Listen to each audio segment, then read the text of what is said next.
G-O-A, keep time, we don't need you.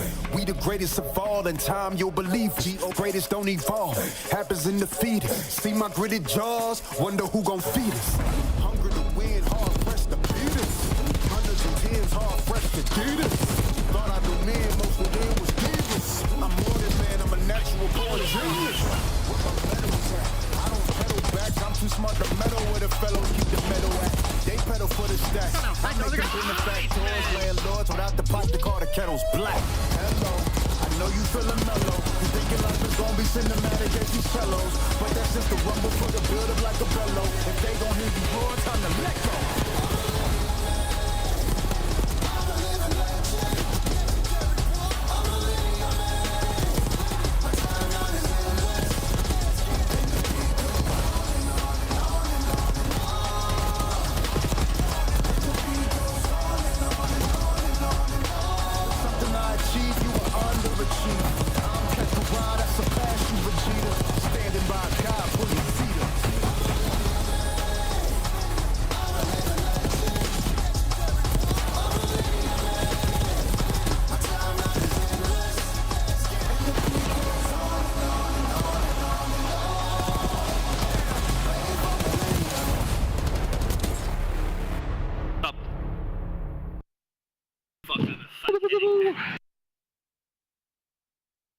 It's kind of like you go robbing it. You go robbing it. Bomb dead, bomb dead. Good up. Okay, I'm with you on them. I'm with you.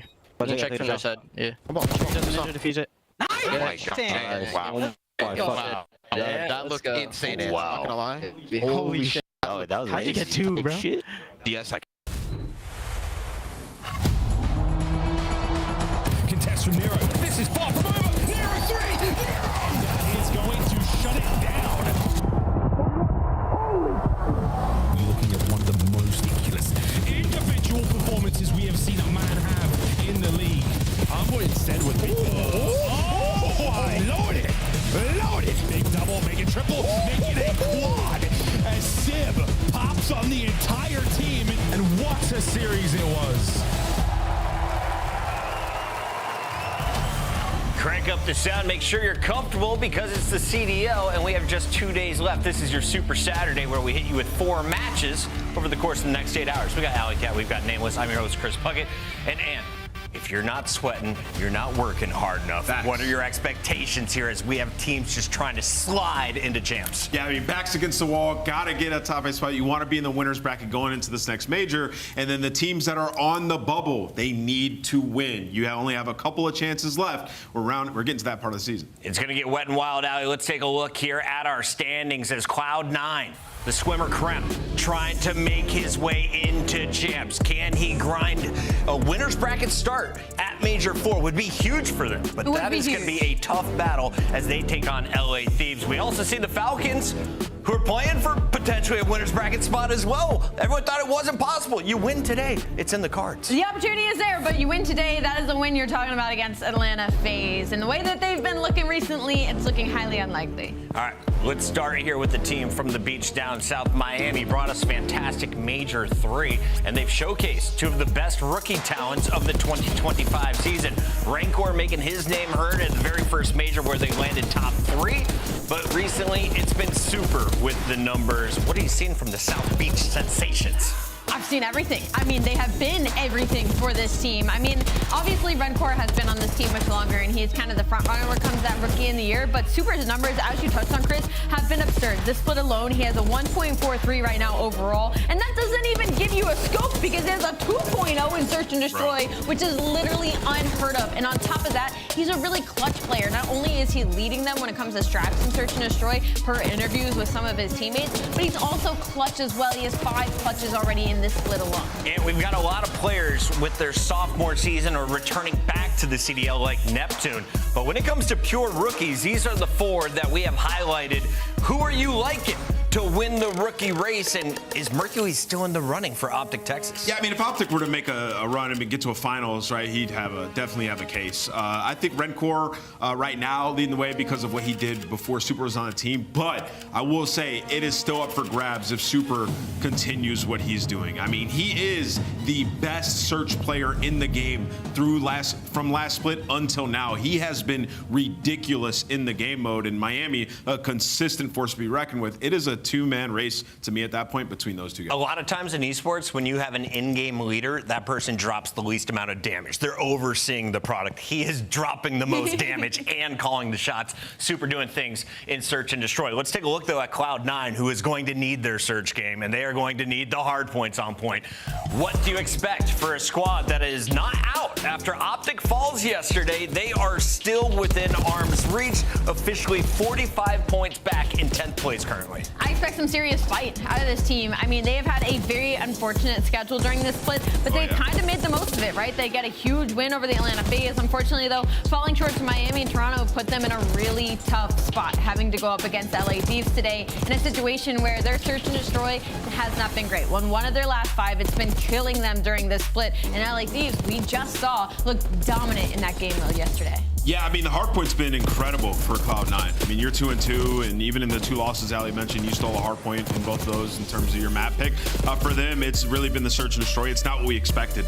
When I saw this roster on paper and when it was formed, I thought that would be a strength for them in that game mode. But as we know, when you make two-man changes, sometimes it takes a little bit of time before you can figure out that you do not have. Time that you do not have. That's they have announced this roster, all of their player faces at least, on their EWC announcement. So I'm expecting this team to stick together. They're looking at the long haul, potentially past just Champs. But Champs is still not out of the running. You need to win. The win over FaZe kept you in it. The loss against Heretics set you back. It's going to get mixy for Cloud9 moving forward. Let's take a look at some of our other teams in competition, though, today. And LA Thieves at the top spot at the end of Major 3 have kind of stumbled a bit. They found their footing yesterday. They did find their footing yesterday. I mean, that was a dominant showing versus the Boston Breach.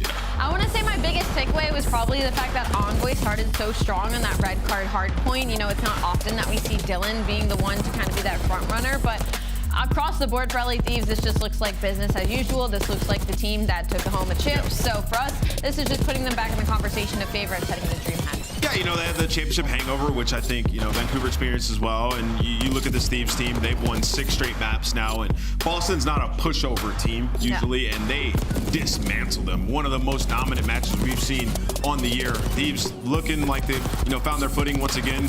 Everybody playing well, and, you know, I expect them to be contending once again for a championship. And today's matchup, they're the definite favorite. You have to think they're going to cause some chaos in the bracket. With a win, they will finish 3-2. That's winner's bracket material. And that, of course, will be a lower end of that with a lot of the tiebreakers. Let's take a look at our format moving forward. In 2025, we saw Major 1 go to Atlanta FaZe. Minor 1 went to Atlanta FaZe. Major 2 FaZe takes home the trophy, and then Thieves start to answer back at Major 3. But that was without Atlanta in the cards because Vancouver took care of business on the other side of the bracket. So Atlanta, are they still the best team in the game if Vancouver doesn't get in their way? Listen, I feel like, you know, talking about Atlanta, in the matchup specifically against Thieves, they feel extremely comfortable. I mean, we just saw it. Atlanta won it, despite them being in, you know, their hard point slump. So you could definitely make that argument. And with these two teams, though, it's like 1A and 1B to me, Chris. I feel like, you know, just depending on how the bracket goes, they don't have to face each other. Obviously, Thieves feel like they're going to just take it outright. But yeah, Atlanta FaZe looking comfortable, at least in search and destroy right now. They have been dominating everybody that they played this split. Definitely in championship form there. On the flip side, and just to pinpoint specific player, Celium has been unreal during Stage 4. I mean, you thought a 1.17 on the season was good enough. Stage 4, 1.28. I mean, across the board, he's averaging over a 70% non-trade kill, opening dual win rates. Like, his stats are just disgusting. MVP. Literal MVP form. And if you're on the side of LA Thieves, this is miserable. This is not a situation you want him to go up against because you were going up against Atlanta that either the SMGs were struggling or the ARs are struggling. And now Celium's looking to take over. Atlanta FaZe taking on the Falcons. It is the top versus the bottom on our leaderboard. Let's take a look at the whole schedule for the day because another Monster Energy matchup is coming your way at 4:30. That's Cloud9 trying to fight for champs. They're going through that Thieves team, and then at the very end, Toronto Ultra, very impressive record throughout this stage, looking to lock up a top 2 seed with their final match of the qualifier. Yeah, and we've seen that match plenty of times. It's definitely a litmus test for both of them, but Toronto, can they get over the hump? Can they finally beat Surge? This is a lit day.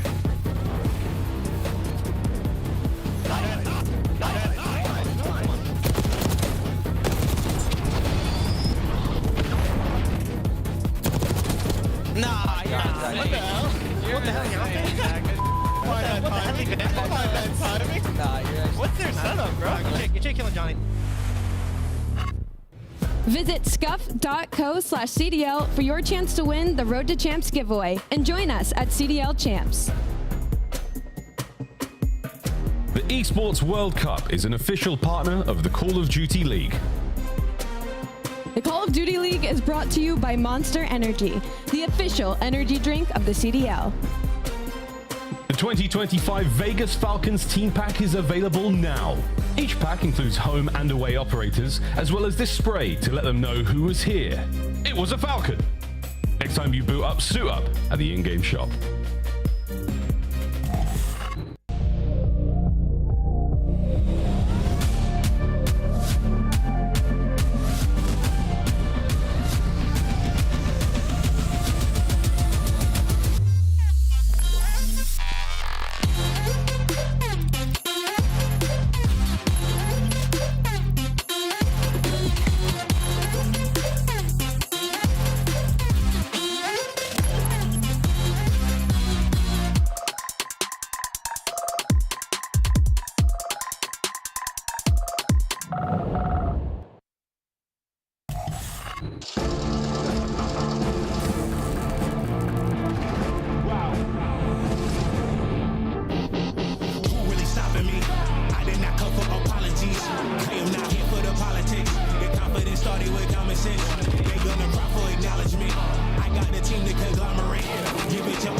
It's time to get the party started here on our Super Saturday. We are ready for Atlanta FaZe to dismantle Vegas Falcons. Yeah. I almost said Atlanta Falcons because that's your dad's favorite team now. That is my dad's favorite And team. they're used to disappointing their fan They are base, used just to like the disappointing their Vegas fans. version. Let's take a look here at Atlanta FaZe, though, because this is a squad that's been quite fun to watch recently.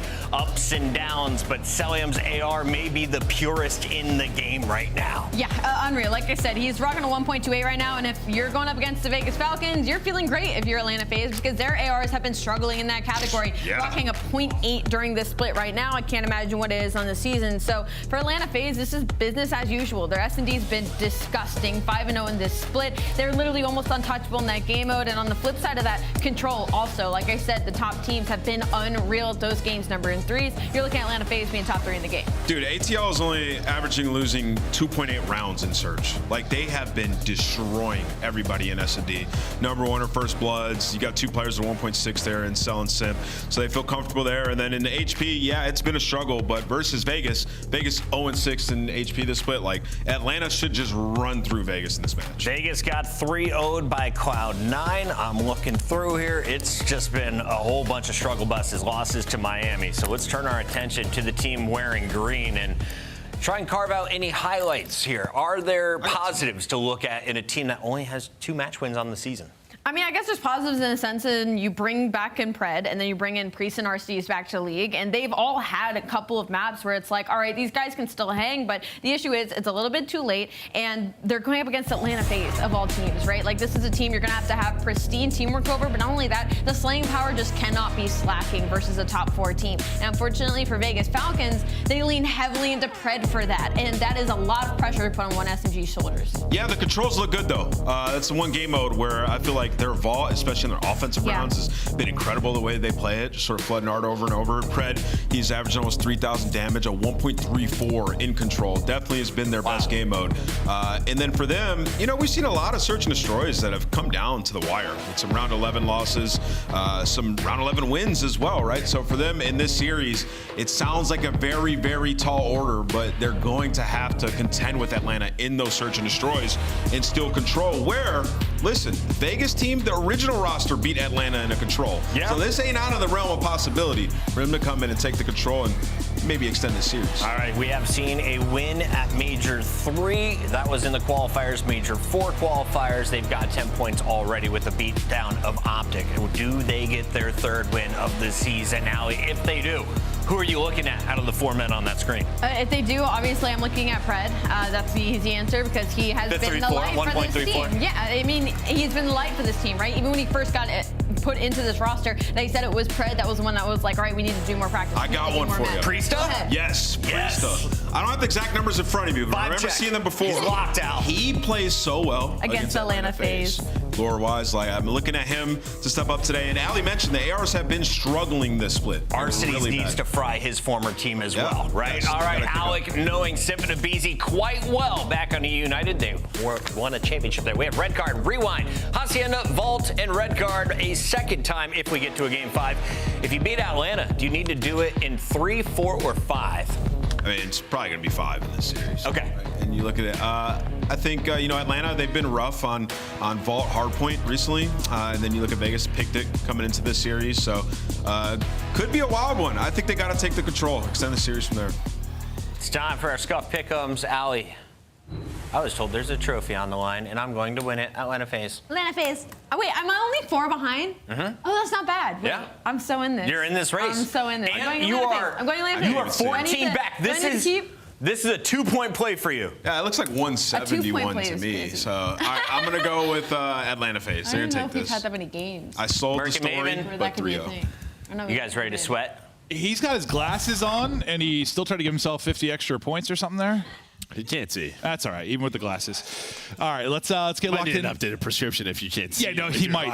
That made me a little bit worried for him. But not much on the Vegas side of this. I guess for FaZe, yeah, the search and destroy and control have been good enough that you could win a tournament if you have like 50-50 type hardpoint. I guess you and I are just kind of trying to be convinced they could even be a 50-50 hardpoint team.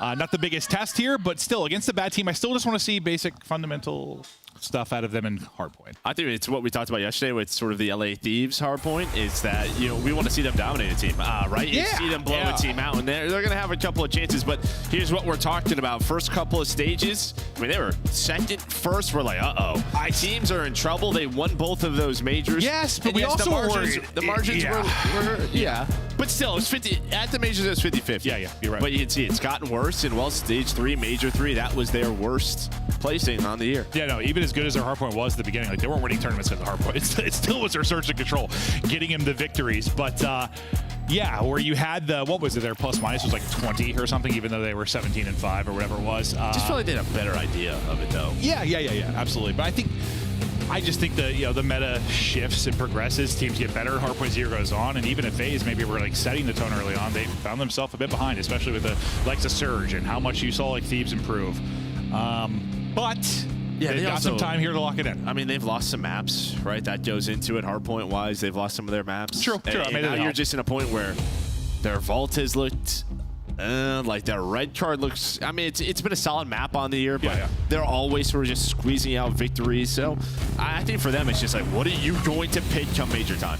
But I guess that's I mean, listen, it's a Monster Energy matchup. We're excited to see what FaZe it can do as they're trying to get to 4-1. But like, what is the biggest thing you're looking at just heading into the tournament? Just the hardpoint? Like that's what your eyes are on? Yeah. Because I think if the hardpoint is there, then they're gonna make it run.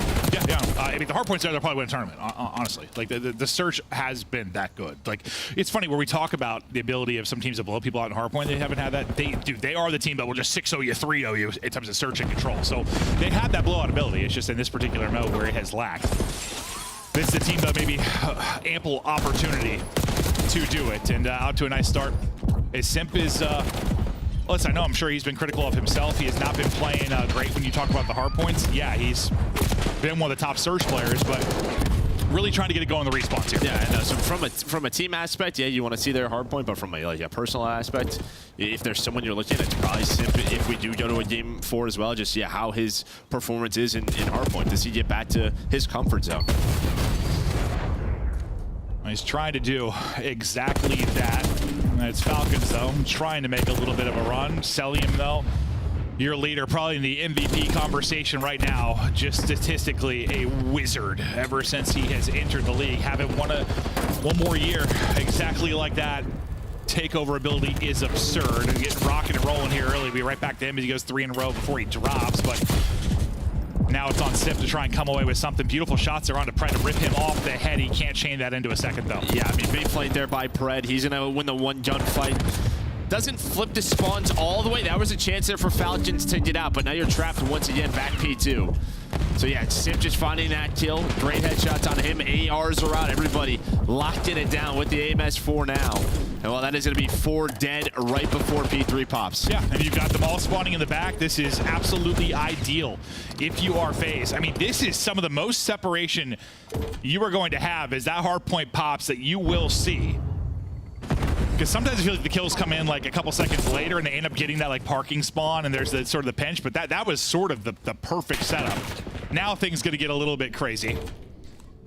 They lose some of those opening gunfights. The battle will go down around the point. We'll see who can come out on top as we get into the mix, but I've seen Abizi. He's been streaming a lot of 8s lately as he's been playing a lot of hardpoint. Him and Draws, I feel like I don't see Sip itself really grinding as much, but Abizi and Draws seem to always be put in work. Yeah, I think every player has their own philosophy on that. Sure, I'm sure. You know. So yeah, it's just really up to that. But yeah, obviously, again, they know what their weakness is, putting in that extra time, and I'm sure when it comes to practice, that has been the primary focus. Even though they're going to tell us it's search and destroy. Yeah, no, always search and destroy. But you know, for years that's worked out. So hard to argue with that mindset.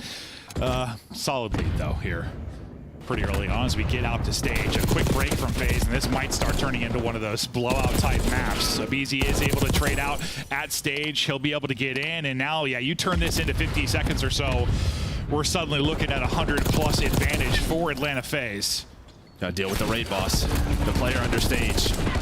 That's gonna be Abizi. He's gonna get flanked though, and well, he was 1 bullet, so I should just ask to hit the 1 shot. The problem is, kills starting to go the way of FaZe. Draza was able to find 2, so an immediate contest with an 8 on point. Simp's gonna crouch walk right into that. A big 20 here for Vegas if they can get it. Yeah, there's not much you can do to finesse your way out of the Simtex there. Like, no. You're crouching, you're committed. No Omni movement able to get you out of that.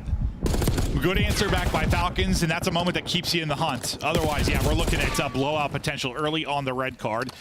Next rotation, though, up and alive. Camera side control will be Atlanta FaZe, and they'll find the kills in transition as well to free them up to focus on the objective. Draza is locking down one side. Dealing with the other will be Abizi, and then 2 kind of playing around the objective for now. Good early time inside of camera. Yeah, it's just FaZe is trying to find an opening. That's really what they're trying to do. It's a couple of individual gunfights, but FaZe is aware of all the spawns. So maybe you're hoping for Vegas a split spawn helps them out, but yeah, there was so much time, so much dead space where you're just going to pick up the routes if you are FaZe. That's exactly what happens. Pred is able to take down Cell, but yeah, you've already earned around 25 seconds, so a great P5 here for FaZe. Yeah, and this is one of those hard points where when you get that set up, you can turn into a lot of time. It feels like once it's messy, like once there's 1 break, the chaos never stops, right? Yeah. It doesn't stop. And I think that's what's frustrating sometimes about FaZe's hard point. Like, they can have these really good holds, these really good setups, this really good disciplined COD. It's just sometimes it gets messy. Yeah, sometimes it disappears. Drasa, nice start from him though. He's 17 and 12, died on 5 in a row. So into our second set, this is where Vegas Falcons will try to bounce back into this. Luckily for them, it is a red card. So despite the fact they've been outplayed basically every hard point, you're still down 60. The comeback is certainly possible if they get hot, but all the kills kind of go in FaZe's way early. Yeah, that one P4 doesn't have, well, P4 doesn't have where they kind of split that. This looks very ugly. That the stage break, you mean? Yeah, the stage break. So probably be like 150 to 30. But well, we're going to get close to that as FaZe continue to earn time. They're controlling outer stage. Pred was able to take down 1, so you can see Abizi. He's going to have to pick this up. Just what's the timing like? You're not wrong. This should very easy be like 170, 180 to 30. Because FaZe broke that, right? Like, they broke that like right away. Like, exactly. This right could away. be real. I mean, it's not good, but it could be. Well, this is what we wanted to see. Yes, it is. It is. This type of blowout, this type of controlled game from FaZe. And I'm not saying you're gonna do this necessarily against a Thieves, against a Surge, but like against competition like this, the caliber players you have, you should be able to do this. A BZ He's gonna try to do always trying to take you from the back. They're not able to quite get the gripper in, so can't grab him. But FaZe leading it, 100-point margin now to the comps from FaZe. The what? Stage. Last guy. Stage. One back. All back. Pass it really weak. Stage. One shot. On stage. One's behind you, too. Stage. I have a close shot. Stay, Bush. I have my net. Stay. Mid. I'm floating. I'm flipping. I need him pushing me. I'm flipping.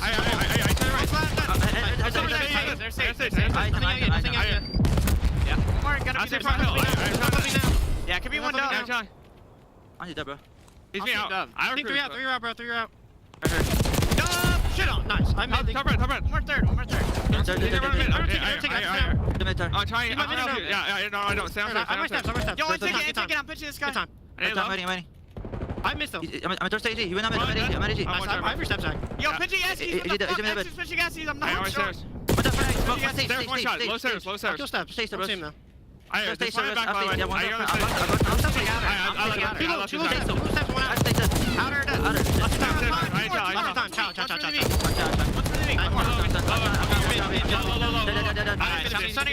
Item. I'm in. Item rush. I will help you out. And this is the kind of blowout we wanted to see. And the comps sounded better. You know, I sometimes wonder, you know, they interviewed Simp after we were very critical of their comps in the series, and he said, like, I think our comps are pretty good. And sometimes I wonder, it's like, listen, we only get a small window. We get like a minute cut sometimes in a match. And you wonder, like, is it better in the stretches we don't hear? There, I thought it sounded a bit better. Yeah, I mean, he was coping, but yeah. You know, I bet if you took every team's listen, there might be like a bad stretch over a minute. It did sound better. It sounded better. More conversational. Better, yeah. More conversational, and well, it has led to an absolute blowout. You're going to get onto this at 249 to 77, and well, you are going to break stage, so we're going to continue to play. They're going to have to get one breakthrough here for the 1 second to close it out. The 100-point club that seemed a guarantee, maybe not going to happen anymore, or is it? Now, Streak going to come in from draws at 31 and 18, looking for the final nail in the Vegas coffin. Can't connect as they're both bottom stage. Preds continue to find kills. Simp trying to break through and close it out. There's a contest to the point as Arceus wins his one-on-one. Contest is still here. Priesta takes out Simp, and we continue to fight. No 100-point club anymore. Vegas Falcons making a run when it no longer matters. Yeah, I mean, FaZe just want to get this done with. That's why they continue to go with this. But on rotation, Cell's already there. Simp was there. He's going to lose a gunfight. But as soon as Cell finds this kill, I think they should be able to run towards the P5. Put a little toe in it, and map 1 is done. Yeah, if it's not for the 2 P4s, this could have been like a 250 to 40 type of game. I mean, I don't even know that you count really the end there. I mean, you do, but the game was over. Maybe the one thing you look back at is like the first P4, you could have maybe held a little bit better, maybe just came down to a gunfight or two, but that's one of those few times I don't feel really critical. That was a solid listed in from FaZe. That was a blowout win. They were ahead every step of the way. Statistically, everyone wasn't doing well. I mean, it was a solid hard and I think like they're a team, I mean, when you have Simp and a BZ on your squad, you probably want to play with more subs even last year, right? When there was 3 MCWs, like they would try to use some more subs, maybe them more than others. On this map, like they had 3 to 4, right? So maybe just slowing it down. Everyone then can use the AR, get into better positions. It slows the game down. Nobody gets into a bit of a blender where you're hearing sort of the complaints in the comms. And well, you can see it worked out. Yeah, I think BZ lost his mind like one time, but only once. You couldn't believe that guy flying. Yeah, he's like, what in the? Couldn't believe it. No, but outside that, yeah, it seemed to be a much better. Granted, some of the stretches we've had to listen, it's just horrific. But I mean, that could apply to most teams. We've heard of bad listening from time to time outside of like maybe Ultra. or they're usually kind of calm and crisp. But yeah, from the get-go, these guys get out to a big lead. This is exactly what we've been wanting to see. Yeah, and again, a lot of people are probably going to say, like, well, it's Vegas, but I'm telling you, like, they have had some close hard points with every single team in the league. No, I don't know. Those are the matchups I'm talking about. I mean the dumpster teams. Yeah. I want them to blow out the dumpster teams. They should. Yeah. Thieves is coming out and blowing a team like this out. They should be able to do that as well. So I hear you. Yeah, it's not a good hardpoint team, but close. Those are the ones going for it, trying to get it, not quite able to do it. BZ, I don't know what the stat is on most numbers of grabbing him, but he's up there. He's got to be number one. He's got to be. Yeah, he has to be. Like him and Pred. I feel like Hydra maybe has had a couple. But yeah, a huge win there. A lot to feel good about.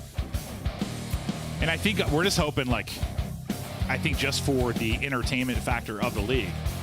Listen, I've loved what Surge be able to do these last couple runs, but listen, the finals have been not a blast. Yeah. I'm kind of hoping FaZe gets back on track. Well, so it's very hard to compare to Major 1 and what that final was. Yes, I guess what I'm alluding to is I'd like to get back to that type of final, right? Yeah, right? 100%. Especially since that we're doing final DreamHack. Like, let's get back to that. I don't want another 4-0. Let's see maybe a Thieves FaZe battle, but not a battle. They're in the map 1. Now we get to rewind search.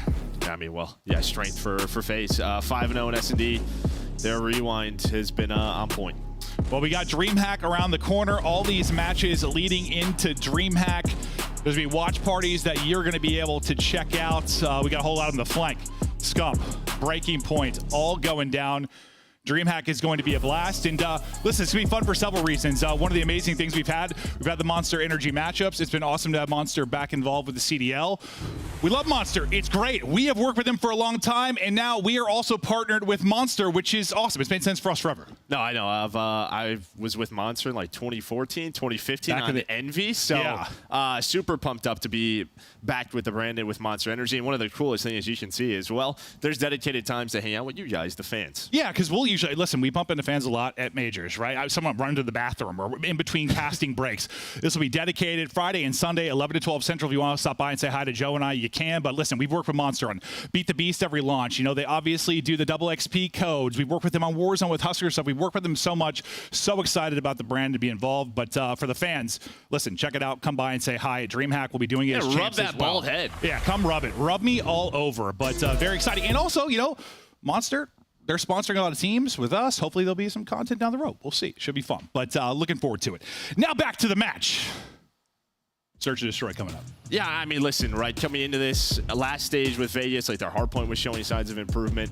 Now it's sort of, well, now we're 0-7. But 2-3-5 has looked better, but that's kind of talked about. You're not going to have vault control where you've had Pred and Ixnid putting up some insane numbers. No. But this search, it's there at times. Well, the last time we saw him here, this is what it took. They won 3 rounds. One was a Pred ace, one was an Arcity's ace, and I forget like the other round they won. But like they got beat up. They relied on some insane plays to get their couple of rounds. It wasn't like a team effort. It was some disjointed rounds where someone made a hero-type play. I don't know that that's going to work against Atlanta FaZe Search and Destroy. Well, you just saw that. I mean, Draza, he hasn't lost an opening duel throughout stage 4. So we just saw him drop a 30 bomb in map 1. That's what. And a huge X factor for FaZe is sort of Draza's play. We're talking about Super like being the best search player. I mean, you could also like take anyone from FaZe. Like they've been that good. Like their stats are absurd. Especially with like, I mean, Cell's been nuts with like 1.6. Simp has a 1.6 and he's like bomb carrier almost. It's absurd. First blood though goes to Ixnid as they find the opener. And Draza, when we talk about his opening fights, he's able to take one and bring it back to a 3 versus 3. Draza's going to get a second. He will get traded out. We get to a 2v2. Kind of middle of this opening round. Well, Draza, I mean, I just think he's a guy. Obviously, when you're on a team like this, sometimes you're just going to kind of, I don't know, disappear at times. Still have a very good year, but if there is a moment for Draz, I feel like he levels up throughout the year. And where he shows it is in the Search and Destroy. It just feels like he gets more and more comfortable, takes more gunfights, and he's going to find the first 2. He's just a grinder, bro. Yeah, that's what it is. Absolute grinder. Simp tagged up, but staying up. They got to work the plant, but Cell's going to find one. He was there. Pred trying to get out and clutch up in the 1 versus 2. He's just going to wrap out and cut it right back Trying to catch him on a timing. Tries to catch him, not going to catch him. Draws gets 2, Cell gets 2, round to phase. And yeah, probably the last 2 people you want to be battling in Search right now is Sip and Cell and the run they're on this qualifier. And really well on the year. Well, you just see the guys laughing, so they were ready for that. The way Pred likes to play, don't get caught sprinting. There was time probably for Pred to turn around, but yeah, a lot of smiles right now on the face cam. Dude, BZ is hilarious. I don't know. Listen, we hear a little bit of listening. I know you and I have like watched their scrims at the beginning of the year and like listened to their comms a lot. He is hilarious. Just some of the stuff he says, not appropriate for broadcast, but the guy's a riot. Okay. Up 1-0. Now over to the offense. And while Arcides just gets up and gets an angle, Cell doesn't have a line of sight on it, so a great opening angle from Arcides. He'll get the pick onto Draws. Well, that's the opening 100%. It's gone now. It's gone now throughout stage 4. Arcides able to take him down. Still working the bomb side. His phase in this 3 versus 4. Playing this very safe as Falcons, trying to use nades, just find any damage to maybe make a push. And, well, when you're this stagnant, bad things can happen, but with the numbers, should be able to close out this round. Abizi, 1 versus 3. Now dropped it down to 2. We'll see if he can clutch up. One of the best to ever do it, if not the most impactful Search player of all time, trying to make another impact play. Oh, well, slides the clock, tries to hit the reload. He's going to drop, so no gunfight there. Answer back for Falcons. And that just starts with the first blood. Yeah, we don't see Arcides, but you're peeking from Laundry if you are Drazen, maybe just trying to find a midstream pick. He's been playing with confidence by that time. Well, we've seen Arcides on this map, yeah, have some great plays. Oh, yes. And win some of those street fights with the AR. Well, it's just like the angles are real weird out there. Well, you know, like Surge kind of ran into that problem at the last major. Like the angles for just your street side burger eyes player, like you have a lot to watch, and there's a lot of weird timings you can get and a lot of just cover between the vehicles and the brick walls, and you just think you've got something covered and suddenly something's open. But I feel like those players in DBE, there's some rounds you just get plucked and you're like, what the hell? Like, I thought somebody had me covered. Well, he's in the second one, so Draws again. Tries to take the aggression street side. He was just going for it, maybe taking a risk. Oh, yeah, look where he died. Yeah, taking the risk, trying to catch them.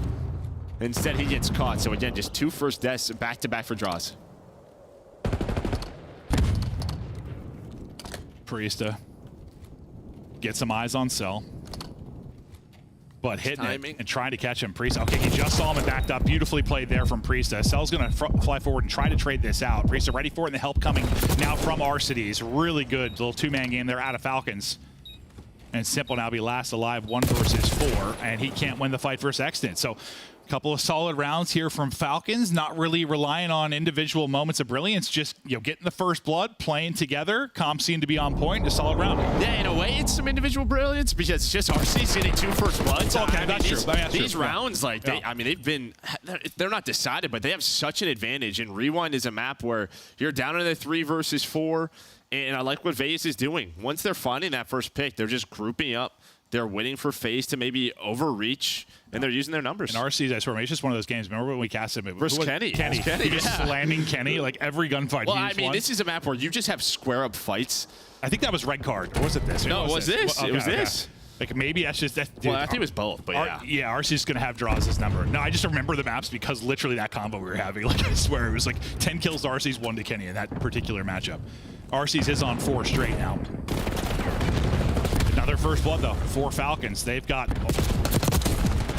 all 4. I believe in this. If he's able to take down 2, maybe give a chance now to Cell to clutch up at 1 versus 2. Not going to happen. Another round to Falcons. Beautifully played there. The opening wins. Continuing to find him. Yeah, and then, I mean, Priesta puts damage into the second. He does get traded, but he had a nice setup there from Vegas. So they had 2 inside of Gens, just kind of waiting at the closed door. And as soon as Priesta has contact, finds the first kill, they go. And then, yeah, just winning with numbers. Always being there for the trades is Vegas so far. Very fundamental gameplay out of them. But, yeah, first bloods, they have been the key. And, yeah, as much as, like, FaZe are probably laughing early, like, there's going to be some unpredictable moments out of, like, your Pred, your Xnid. They're just getting caught by your RC. You're not even having chances for those. No. It's the ARs that are just finding picks. So this time it's Exit with an AR. He does get traded out, and Cell gets the next. Okay, so this time, Yeah, it's another first blood to Falcons, though. I think they have every single one. Priesta gets out with 13 HP. Those shelves are made out of metal. Can he get back to full HP before the chow? They're both coming. Not able to hit on the first. I thought he was going to catch him. There's like that little pole there. I swear that like screwed up like his. I swear. A little what? There's a little. I'm glad people couldn't see my. Yeah, no, the little yellow pole. No, I see it. Yeah, no, I swear that little yellow pole like broke his aim assist for a second. I'm telling you, bro. It's more the way you showed. I don't know why I was stroking the pole in person, Joe. I couldn't. I was trying to show you what a pole looked like. I saw it. I knew what you meant. Yeah, he was ready for the second player. Yeah, he knew there was going to be a double chow. Dude, I think it was the pole. It might have been. It might have been. But yeah, early mid-aggression there for FaZe, able to catch them off guard, but Simp with 2. There's something wrong with me. Holy. My brain's going to be studied for years after I'm dead. Same setup. Easy. Well, there's 2, and he's going to get caught. Simp tries to catch one getting out, not able to do it, but they bring it back. Izdraza gets a pick, but again, Falcons, first blood after first blood. And it's another round where you get the first blood, and then you lose the next 2. I mean, FaZe did it in round 1, did it in the last round. They might do it here. We'll be tied 3-3. That's a big win there out of Priesta. Can't get away, though. Yeah, can't get away. Dude, I thought Simp got more damage than him. Still hit 3-4 bullets. Yeah, I think maybe some wall bangs. Yeah, maybe. But now actually just got to guess where they're going to rotate. You have so much time if you're FaZe. You play this very patiently. And I actually kind of love this. Just play the 50-50. See if you can get a lucky timing. They run into you. Because you know what FaZe is doing. It's this. They're hoping he sprints into them. 100%. It's Predator Extend. You're hoping that's the case. They're sprinting around. They might close their eyes. They just fly at you. The timing might be on point. The timing might be really, really good. Can he catch him off bomb and get away? No, not able to do it. He's a freak. Not able to do it. Cell is there for the angle. Thought the chance maybe exit. I thought he was going to have like 1 second to get the kill and get out, but no opening there with Cell. 3-3. And I have to, I see somebody maybe confirm the round 1 who got the first blood. I think that's 6 bloods now for. Yeah, the last 2 are a little different. There's been instant trades. Yeah. No, 100%. On several there have been. Yeah, but where like the last, mid 3 were like all just isolated. Absolutely. But yeah, you aren't wrong. It's still one that might look bad on the scoreboard, though. Like you winning the early battle. Yeah, there's always some nuance to the quality of your first blood, or however you want to phrase it. After that little Falcons run, now back-to-back from FaZe. Arcides, I thought he had the win there, but it'd be easy with a little bit of a hop, and that'll be, I think, the first blood for FaZe. Now, what can they do with numbers? Exit goes ahead, he keeps shooting, but they'll back out for now and rethink that fight. No opening to work the plant yet for the Falcon side. They're real worried about pressure, maybe through mid-street and on the flank. You see Priesta kind of keeps checking for it on the map because so much time has passed, but everyone for FaZe is really just grouped up. They just run around as a unit. And well, similar to what Falcons did after their first bloods, right early in the map. So they're just going to hold courtyard, wait for them to have to overpeak, maybe plant the bomb, and then retake with numbers. But Pred sees nothing there. I don't think Pred sees anything there, and like they're all there. They're all just right behind the bushes. X going to have to pull off something wild here from the closet. They're giving him nothing. Giving him absolutely nothing. Pred last up. That should be quickly traded. Easy round there for FaZe. Now 3 straight for them as they'll go up. Yeah, it's just like the first blood, and then there's a spacing where 10 to 15 seconds before the next engagement allows the defensive team to just group up. And as you said, just no freebies for Falcons. They still had nades, got the info that they were inside the bomb site, and yeah, Pred's probably gonna laugh at that. Just they were all literally there. Oh yeah, that's one of those situations where you'll get frustrated with a search team sometimes because they'll have the 4v3, they'll send somebody through on the flank or send somebody on like a rogue mission when there's no need to really. You're on defense, just 6-1. Okay, so that was the first. I thought so. But as you said, it's like half of those are kind of instant trades and half are clean first bloods. That's going to be another one. Pred gets it. This one pretty darn clean. It is eventually traded out, but not quite instantaneously. But first blood to Falcons and immediately back to FaZe. What do they opt to do here on offense? Cell's been looking for info out in street side, hasn't really spotted anything. Playing aggressively and needing to get the kill is Xnid, but not able to do it. Can't finish the kill, and that might decide this round. Yeah, just one of those solo plays. You have nobody really looking at you to help you out, and then there's the trade on the Priestess. So 1 versus 2 for Arcitys. If there's someone else going to pick the clutch this from the Falcons, it'd probably be him. Let's see if he can do it. Gonna need to hit some beams. Oh, there's one. Straight face ripped off a Semp. 1 versus 1. On to Cell. Arcitys, Cell. Ooh! Slide pretty good. Shots pretty good. Cell just too good. And you see Arcitys' face. He's kind of questioning that. Does it look good? I think probably a bullet or two goes into these rails. Like, I think Cell just hit first bullet. I think Cell hit first bullet. I don't know. It was pretty close, but I think they hit the rails. Maybe. Yeah. But it was darn close. No, I don't. No, his shot's clear. I think Cell's hit first bullet. Maybe. Yeah, no, he definitely did. Now we see it for like the hit markers. Like he definitely did. But nice read there. You saw him get on the bomb, and he was like thinking about it. That's one of those gunfights that like Cell and a handful of people are winning. Honestly, like Arcitys played that pretty well. He just had to hit a bullet on the slide. Otherwise, I mean, those were honestly great shots from Arcitys. He perfectly like tracked that around the railing. One more round though for FaZe to head up to. Well, Cell's on 5 straight. He has been a monster.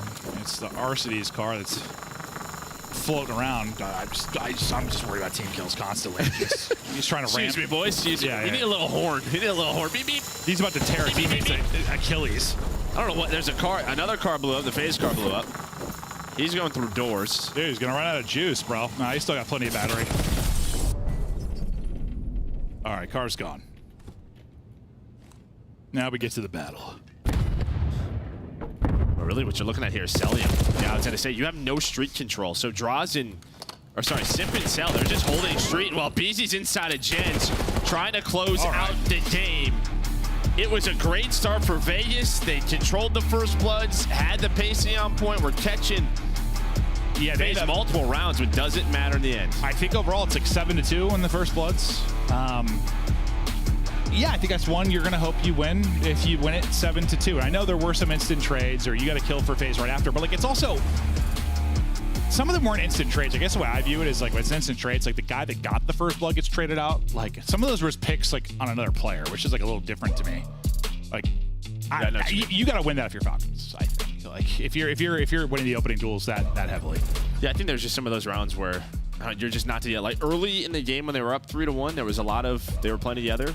They got a little bit more isolated. They tried to take some solo chows and they got caught. Yeah, and this is what I was kind of talking about. Like, you could pick like any of the FaZe players when you talk about search and destroy. I mean, maybe not the best one from Semp, but he's been terrific though on the year. But like Draws, a BZ, Cell, like you're getting.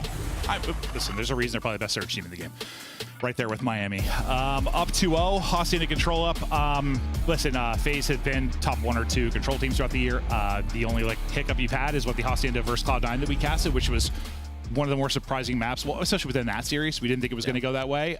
So just looking to maybe dial back in on that headed forward. Yeah, I mean, I'm sure that's what they were thinking. And unfortunately for Vegas, they're not going to play Vault FaZe, so that's their veto, and this is going to be tough. This is going to be very, very tough. Might be a 3-0 to start. We'll see how it closes out. Des, take us through 1 and 2. With 4 matches on a day, I'm good with 1-3-0. Sure. Okay, we're not there yet, though. Let's revisit why it could happen in a Game 2. You saw a 3-1 start for Vegas.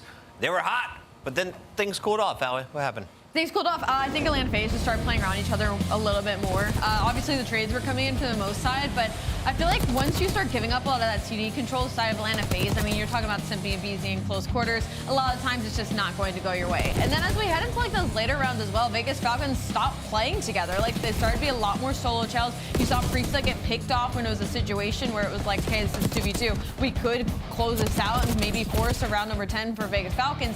He gets picked, and unfortunately, South's in the 1v1 with Arcitys. He's going to win that gunfight every time. Yeah, I think on Vegas's offensive pushes, they're not like diverting enough attention away. You're going to see a lot of kills of players just kind of running out of zigzag through gens, dying. We saw that happen to Exton once, where he's trying to bait out, and like typically in that situation, right?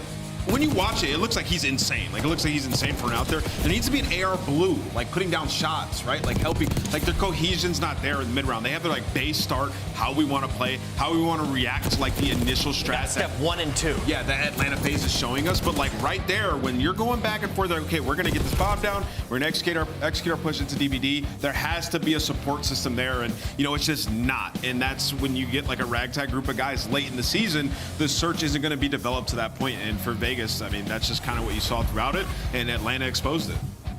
You can see the frustration as we take a look at the hard point. I don't even think we need to talk strategy. It's 250, 113. There is a huge parity in the kills, but can we talk a little bit about the history? Because you look at this matchup, you have Atlanta FaZe, who have been juggernauts of the regular season, but then you have their former teammates, and not just Priesta, but also Arsenes. Yeah, I mean, you want to ring with this guy, right? So obviously there's going to be that added like energy when you're going into this match, right? You have some history there, and you could see like the Abizi, the showmanship, trying to take people hostage, and they were just hoop mixtaping them, honestly, Chris. Like, there was a couple hill stretch there where Vegas didn't really get a point, right? Like Atlanta FaZe making a statement. And it's hard, again, because you look at the ARs on the side of Atlanta FaZe. Like, I feel like throughout the entirety of the season, it's been like the SMG's been doing really well for Atlanta FaZe, and then they've traded. The ARs have been doing really well. And we might be getting to that scary situation where all of them are slowly finding their flow state, and now it's the perfect time heading into Major 4 and then to Chance. And going up against a team like Vegas Falcons that are still working through a lot of stuff, you're going to get results like this, regardless who's on the other team, regardless if Priesta plays well against Atlanta FaZe, regardless if Fred is used to this matchup, regardless if RCD used to be part of this core 3. Atlanta FaZe is looking on blue. I was hoping for 2 more regardlesses. I was doing it on purpose. That was the whole point. Yeah, no, I was with it. I was with it. We needed to extend this segment, though, Al, because these games are going too quick. Let's play a little game in the meantime. It's called Hidden Hero, shall we? I know you love this one. Yep, so this good. is active players. They are in games today. Can hit a 90 mile per hour fastball. Nobody. Somebody Can hit a lied. 90 mile per hour Yo, fastball. no, hold on. He's playing today? That's a lie unless there's Is proof. he playing today? I need more context. Everybody's playing today. That's a lot of teams. What teams I'm are going to playing say today? that Vegas and Atlanta. I'm going to say Kremp Cloud9, is actually an LA athlete. Thieves. You're going to say Kremp is an athlete? Yeah. Top left, Kremp. No way we're letting him guess that. I'll go Slasher. That's a lie. Draw? That's an. I'm not even trying to be funny. I need proof of that one. That is a lie. Bannon IWH sleeps with socks? Sell, 100%. Sleeps in socks? For bottom right? It's gotta be sell. that's Yeah! Top right. Rank Top right. 1, Maybe 2, 1.8 million in prize money. highest series kills, 121. All right, Joe just gave the answer. There's no Joe way said they're it's all- a BZ. No way it's all Atlanta players. Joe said it's a BZ. Yeah, all right. That means it's Simp, bottom left. Yeah, made It's 1.8 gotta mil. be Simp, 1.8 mil? Accident. Oh my God, dinner on him and fucking Simp. DreamHack, that's crazy. The rookie versus the GOAT. Simp just flexing the bank account. You'll love to That's see it. insane. 90 mile per hour is cap. You gotta Draza. test that one. Draza. We'll ask him after this. Draza. There has to be proof. Maven. Listen, I think it's probably bullshit, but I want to believe it. Like maybe he like went to a batting cage and just like 1 out of 100. Yeah, I mean, type thing. I think any of us, if you had Yeah. a batting cage with 90 hours, you're gonna hit one eventually. Eventually, I would assume, but I don't know. I would hit one eventually, bro. I don't know. Do they even have baseball? I would just close my Baseball's eyes. up in Alaska. I'm not sure.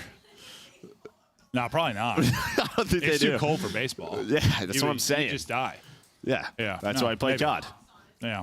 All right. Well, we'll see if that's confirmed. That seems he might be trolling, but Sleeping with socks on, by the way, is also just wild to me. I mean, I game with shoes on, as you know, which you think is weird, but like sleeping with socks on is true psychopath behavior.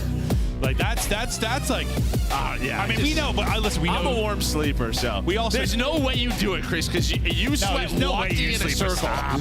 Yeah, you came in already sweating through your shirt, Chris. But now, Cell, we know he's a freak. Like that He guy, probably just he's thinks it's a funny. freak. I don't know, bro.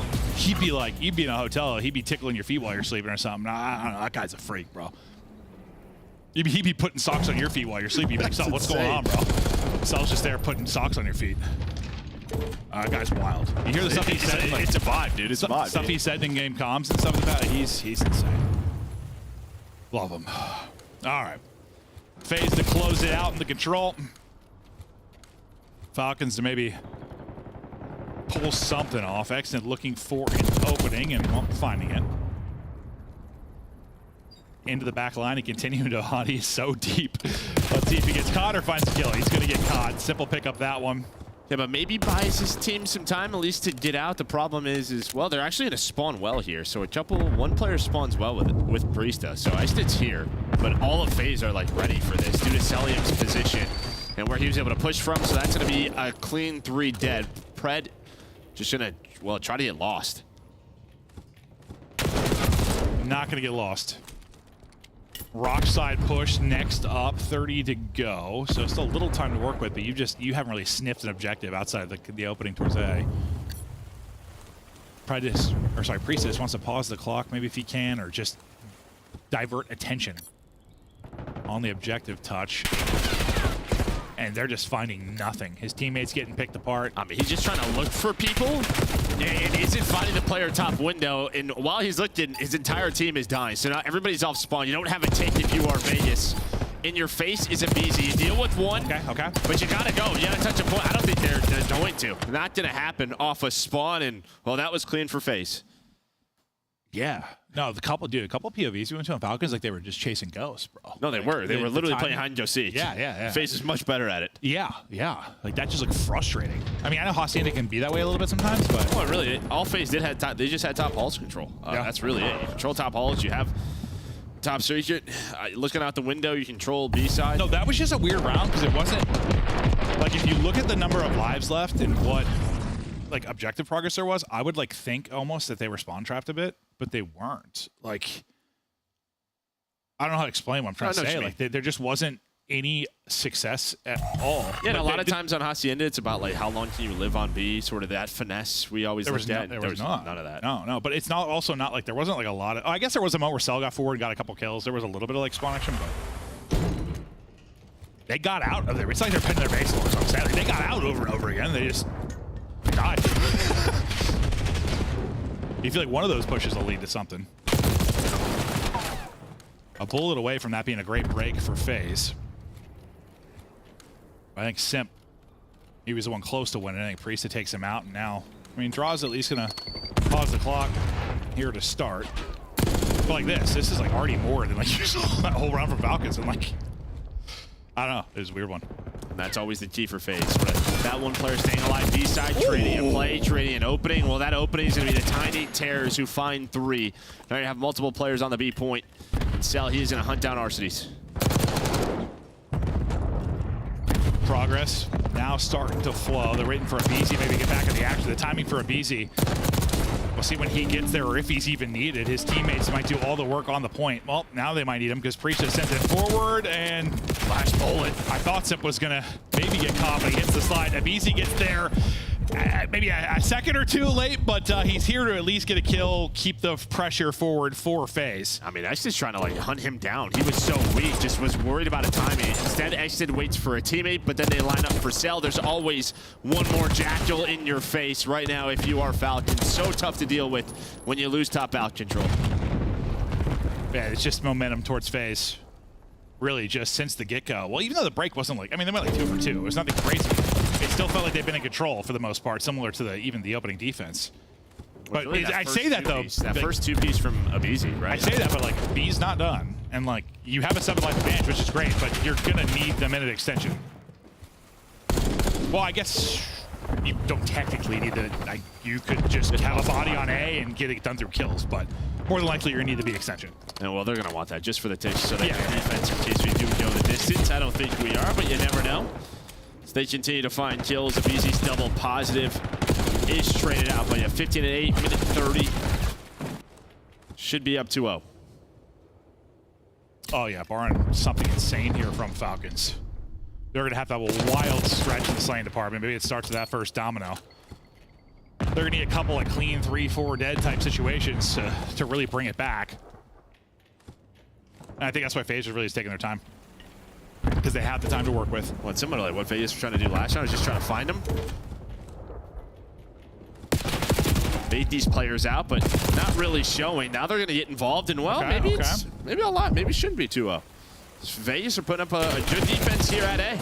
Continue to finding kills. Because what was the margin when we for like 7? Yeah, like 15-7? Something like that? Oh, it's like, yeah, right, around 8.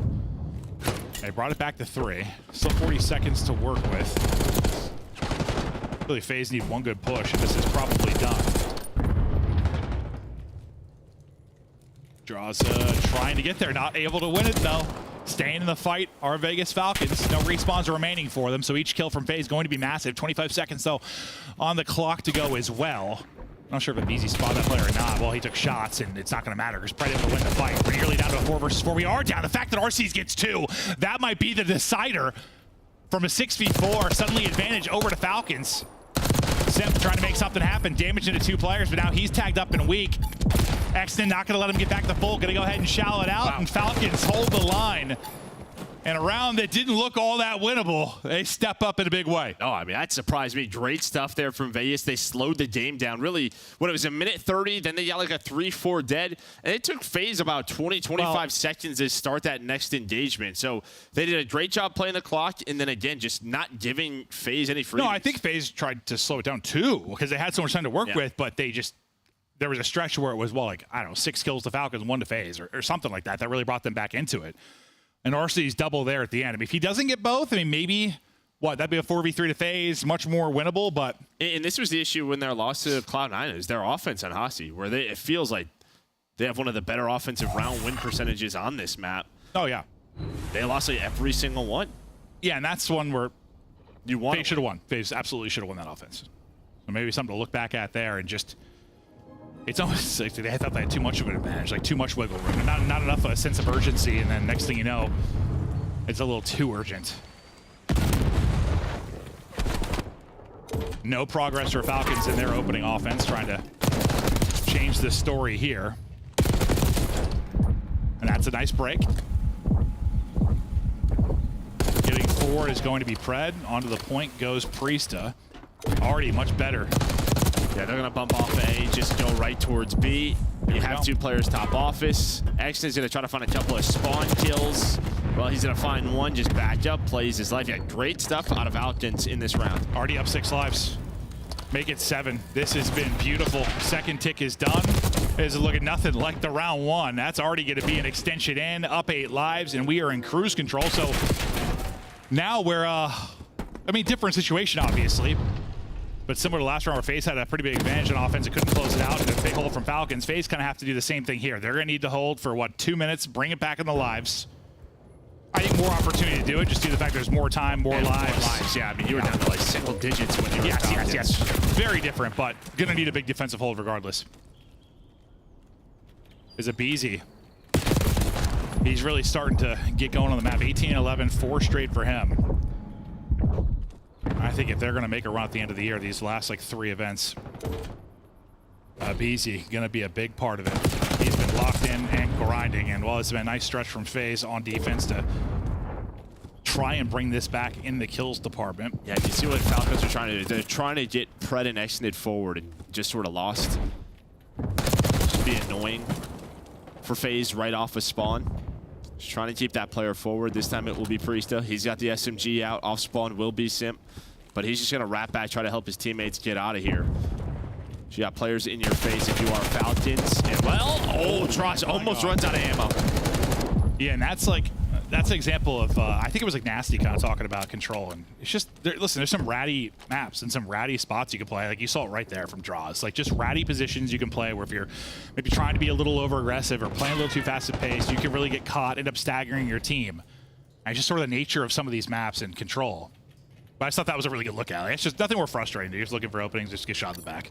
Yeah, and the same thing here, Predsley. I'm trying to help you guys off spawn. I'm not seeing anything, so out of desperation, I'm just going to touch the point. Hopefully this helps enough, but the problem is it doesn't. So I needed a different type of hold, but FaZe seem to have gotten it. But we'll hold up. 15 seconds. Numbers for a moment while they wait for Simp to spawn back in. Some big gunfights about to go down. That's a great win for Priest with the sub there at range. We'll pause the clock with 10 seconds to go. Sending it forward to take another gunfight as well. 3 dead. Chance to do this. 8 versus 8. 2 players onto the point. First tick is done and second tick is moving. Pred gonna try and get another body onto it, but not gonna be able to do it. Second tick, done. Still up and fighting. Simp able to take out another player. Simp actually ends up getting all 3 players in and around the point. And that should decide the round, barring something insane out of Pred. Not going to happen. FaZe hold on, but good late effort there out of Vegas. And that's so frustrating for Pred, right? Because he wants to triple stack it, but we know like the type of player he is. He's probably thinking, maybe in his head a little bit, just get onto the point. But if he just holds this angle, this is it. Yeah, so like if he takes that gunfight and kills Sim, this goes completely this different. Over. Because Sim ends up getting, he kills him and he catches the 2 players inside the point as well. If he hunts for that kill, plays the Pred style of gameplay that we... No, 100%. Yeah, 100%. Someone must have like called for a stack, or I'm not sure what the comms were. No, but, 100%. Like, yeah, he's probably, you know, he's just wanting to lurk and probably take that fight.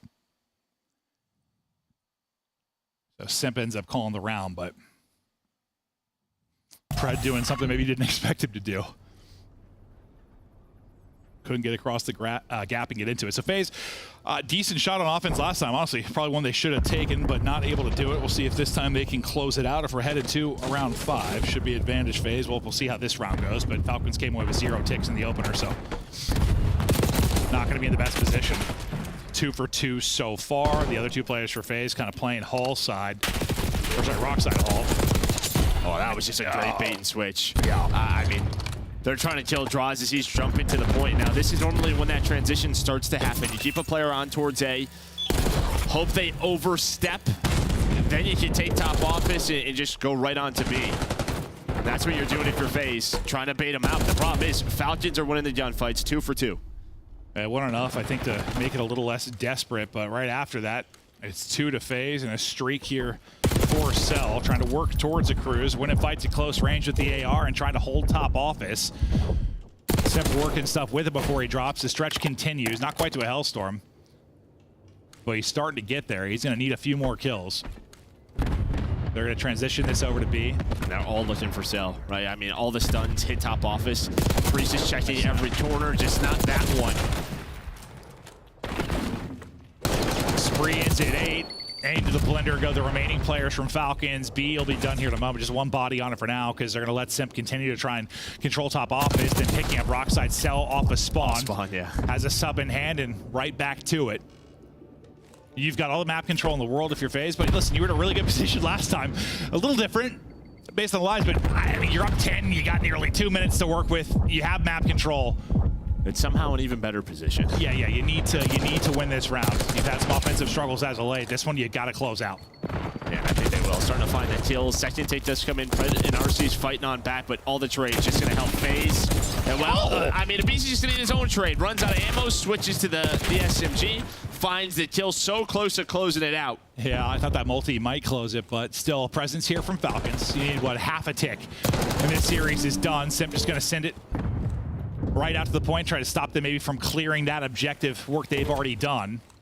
Still trying to float bottom office. Unfortunately, his teammates are getting picked up, so his impact going to be minimal for now, or is it? He's able to get out of the stun, find 1 kill. Chow Pred. I would say Pred gets to the heady there. That's a tough gunfight. I mean, but he forces Pred all the way. Like, Pred was top halls on their side of the map. Forces Pred to help out Priest. Okay, our Falcons going to have an even more insane defensive hold. They might. This would be even more impressive than the last one. You have a lot of forward bodies. Problem is nobody's really in a position to like trade out, so it has to be multi-kills for the Falcons.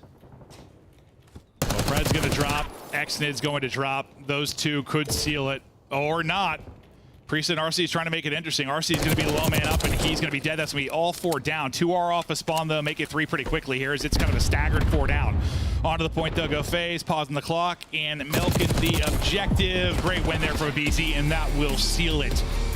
Probably could have got done 3-0 if not for the great stand from Falcons in that round number 2, but it's honestly a solid series out of FaZe. Great hard point. Well, blowout hard point like we wanted to see. Search and destroy still looks great outside of a couple early rounds. Well, I mean, the first bloods maybe something you're worried about, that you still win it 6-3, so. Yeah, I think Falcons probably want to win that search. They'll probably go back and really look at that VOD, what they could have done winning the first bloods that heavily. But yeah, FaZe, this is now 4-1. Back to what they did in Major 1 and Major 2.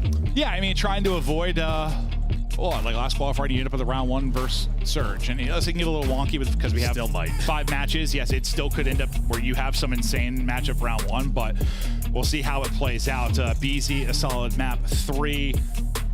Pretty much everyone going off in the Surge. Map 1 was honestly really well-rounded too, if I remember correctly. Like FaZe clicking within this one. They were the heavy favorite. They win a 3-0. Nothing shocking here whatsoever. Not at all. No, they took care of business, and yeah, they're going to head on over to Dallas. Well, yeah, that's really it. I think all we really cared about was the hardpoint for the most part, just see if it could look clean. I mean, it was, what, 0-6 in this stage for Vegas in hardpoint, so not a tough test, but still, I don't just, does it look good? It did look good for FaZe.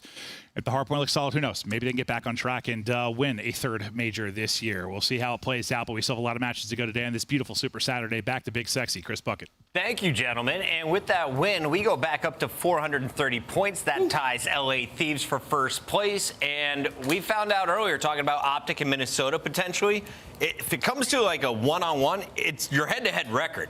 Does FaZe have the record over LA Thieves so far? Well, in terms of match count, then playing yeah, they should. Yeah. All right, so number 1 seed, welcome back to Atlanta FaZe. Thank you for the quick maths there. Let's revisit how they got it, LA, because for a moment, not going to take long. Vegas is finding some success. They won a round. They did win a round, and you know what? We'll give them that round handedly, but I think it was just to elongate the engagements that BZ was getting into. I mean, guy ends 30 and 18. BZ loves control. And again, I talk about the top teams. I'm going to keep sounding like a broken record. The top teams are fantastic at control. They have players like this that can take over. He's averaging almost 50 engagements per 10 minutes in control. To put that in comparison for you, the only other players that come close is the likes of like Toronto with Kleenex and Joe. We know how fast that they like to play. Even Mercules is looking to be close to that, but those are a little bit of some skewed numbers because he's only been added recently. But beside Atlanta FaZe, BZ adores Matt Summer. Incredible attacks as well. No, 100%. And you know, to Ali's point, no, he is averaging a ton of damage as well. So he's definitely had an uptick in production in control game mode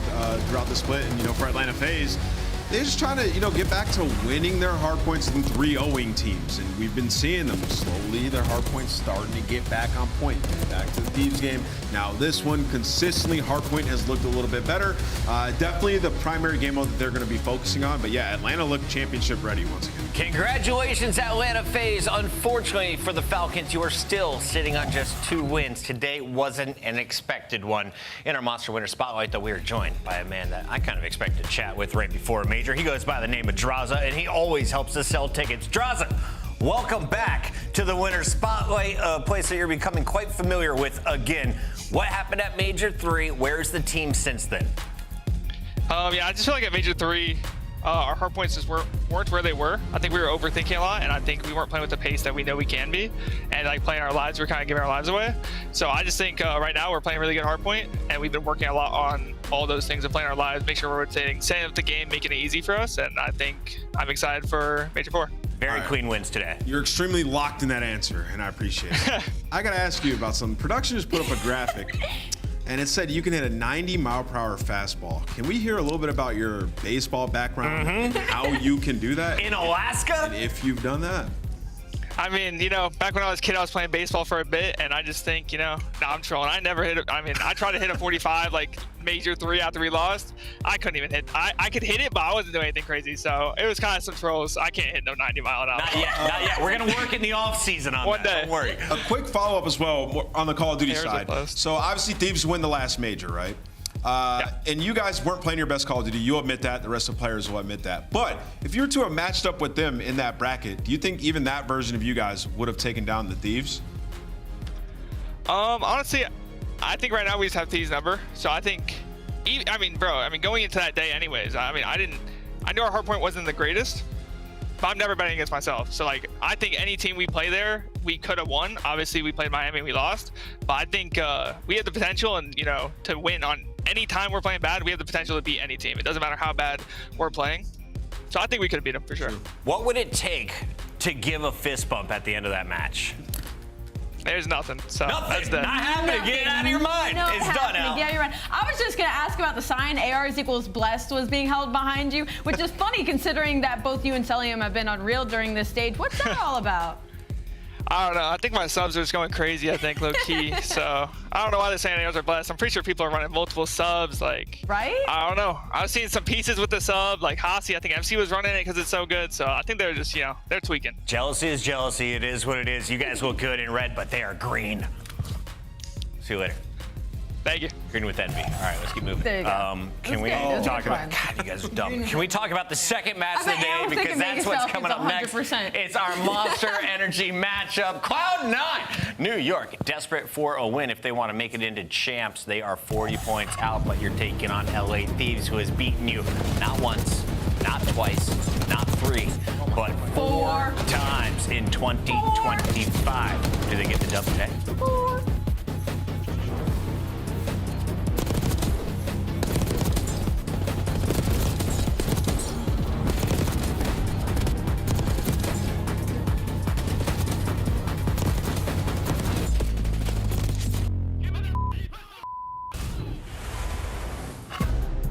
Upgrade your game with the Scuff, the official controller of the Call of Duty League. The Call of Duty League is brought to you by Monster Energy, the official energy drink of the CDL. The Esports World Cup is an official partner of the Call of Duty League.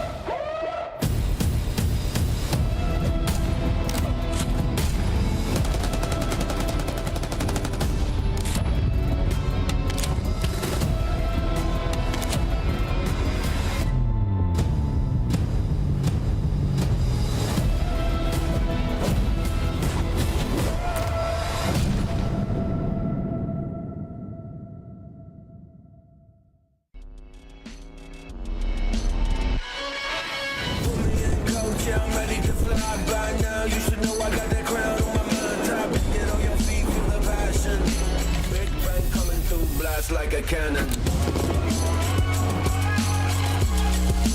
Blast like a cannon. Big bang coming through. Blast like a cannon.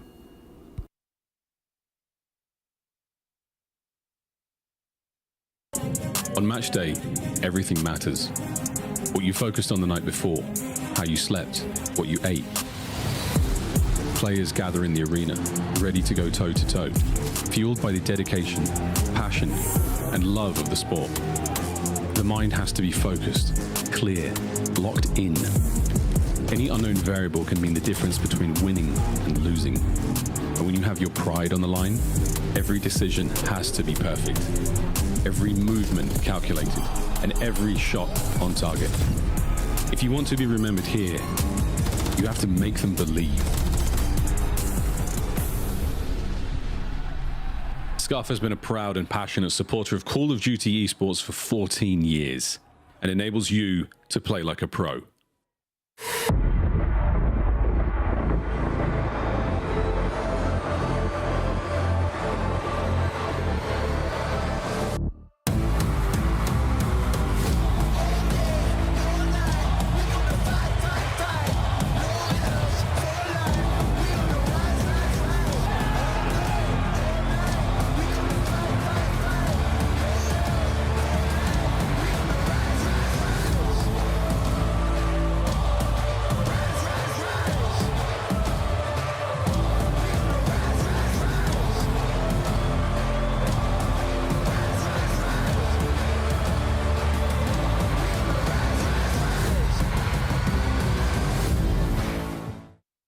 The 2025 Cloud9 New York Team Pack is available right now. Each pack includes home and away operators, as well as this kitty weapon charm to keep you company while the competition gets smoked. Next time you boot up, suit up at the in-game shop.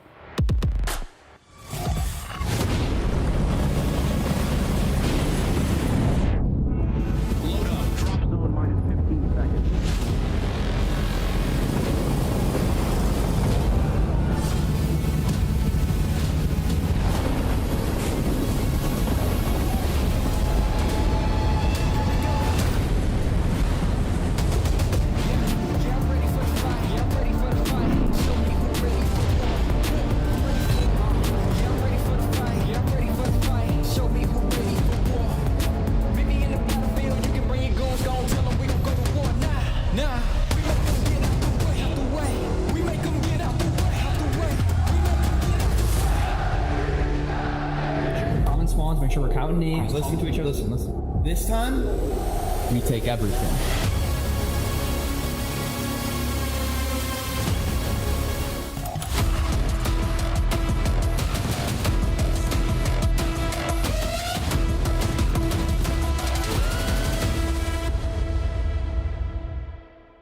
It's your Monster Energy matchup, ladies and gentlemen. Welcome back to the Call of Duty League. It's the final week of qualifiers before we go to Major 4. And for teams like Cloud9 now, it is the last chance to earn points. The bad news? You're playing the Reaper, a team that just raised the trophy at Major 3 and is back on track on a 6-game winning streak. And not even the Reapers of the league, the Reapers of your squad as well, right? They're sitting at 4-0 versus Cloud9 right now. They have yet to get a win versus them so far this split. And talk about the worst time to go up against LA Thieves because they are unbelievable. They've been a top-tier IC team right now. They're 10-3 in round 11s, and they're elite at control. 10-3 in round 11s? 10-3 in round 11s. They are not only just solid across the board, they have the deepest map pool of the league, but they're also icy as hell. Yeah, I thought this was wild, looking at their hard point, because they have an advantage going into every single veto process. On Thieves' worst hardpoint map, they're still #1 in the league in differential. On their worst hardpoint map in their map pool, that means that they're just ridiculous. Like, this team can take you anywhere. When you go into vetoes, they can force it their way. Thieves are truly an unbelievable respawn team, one of the best we have ever seen in a season, and they're looking to round it out with another championship. All right, so last week you guys told me Atlanta was not in championship form. Is LA Thieves in championship form right now? Yeah, I mean, I don't even think the couple matches that they lost, right? You look at it, and the search started off a little bit rough. For them, though, it was 4 days after they got back from the event. You get a grace period, and for them to have won 6 straight maps and dominate, they're still looking fantastic. Some of the haters might get silenced in just a week as we head down to Dallas, but we have got a qualifier in front of us right now, and this is a huge one for Cloud9. We talk about the 4-0. But that doesn't impact guys like Spartan Capsule. They weren't on this roster, so throw all of the numbers in history out. What have you done for me lately, Cloud9 New York? Sib doesn't have to do it all anymore. Everybody putting up damage in the hard points. The hard points been phenomenal for them. 3,000 or above, and 7-4 respawn in general. So the control's been solid as well. And when you look at this team, you expected them with the roster makeup that they had to be good at search and destroy. That's not been the expectation, or that's not been what has happened.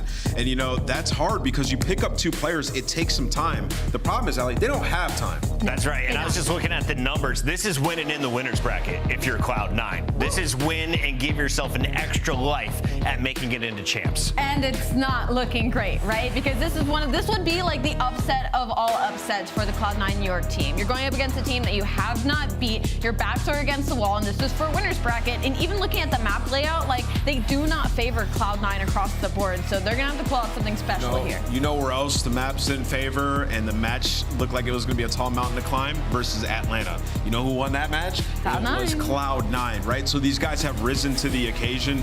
This split, this roster, the respawners look good. They've had some time to work on their search and destroy, and they're playing for a hell of a lot more. I don't even know if I want winner's bracket. You're pulling Toronto Ultra round #1? Yes, but how many times have we seen Sib fry Toronto this year? He's had great success. This bracket is impossible, by the way, because either LA Thieves or Cloud9 gets their 3rd win. The other probably gets bounced down. Let's take a look at our maps and modes here as we jump in to the best of 5. You have a double dose of rewind before you play the Thieves on Vault Control. Cloud9, how are we looking through the first 3? For Cloud9, you're not looking great in the first 3. LA Thieves is 2-0 in rewind hardpoint so far in stage 4, and on the side of New York, their hardpoint break percentage is among the lowest in the league in that map #1. I will say though, rewind is their only S&D win throughout this stage, so at least they have some hope in the beginning. Well, LA Thieves lost the rewind hardpoint to Atlanta, and C9 have looked good on that, right? Yeah. And by Puckett Matt, since they beat them, they're like, okay, it's possible. C9 should win the rewind, so they should start off in a very good spot. You know what? They have to win 2 and 4. That's what they have to do. They have to win 2 and 4. Ooh, wait. Is that 4 out in front? I think they could win 1. You're still ahead 4, yes. Good math. Minnesota story was true. Cloud9 story. The champs race stays alive. Cloud9, congrats on your Capsule 12K in search and destroy. I feel like you're just doing this so I can catch up. I am actually. LA Thieves 100%. He's definitely doing it just so I can. I'm gonna go with Thieves, but listen, C9 winning this map makes the champs this match makes the champs race electric. Very cool. But I'm gonna go with Thieves. I think Thieves want to be the villains, man. Chance, what version of the script did you get? It's supposed to be Cloud9, right? Yeah, 100% Cloud9. I don't know if we just got different memos, but it was like first thing on Express in my mail today. So congrats, C9. They got the Game 5 win. Game 5 win. GG's. On to the next match we go, Chance. Only kidding, folks. JK. But very, very interesting.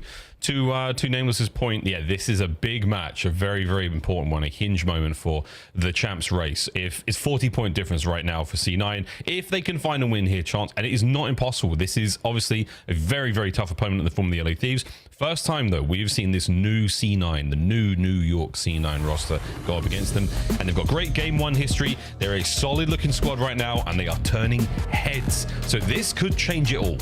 Yeah, for sure. And obviously the race at the top, this would be the first time potentially, well, the first time in CDL history that FaZe might not end up #1 in the standings if LA Thieves continue to have success. So sort of a smaller tag there. And then the champs race, 40 points behind right now, you get the series win. You make it reasonable for both Minnesota and C9 to catch Optic. You're gonna have to significantly outplace them at the major, no matter how the qualifying stages go. But hey, end up in winners bracket goes your way. Listen, man, it's the CDL, it's 2025. You get winners bracket, you win a single series, boom, congratulations, top 6, just like that.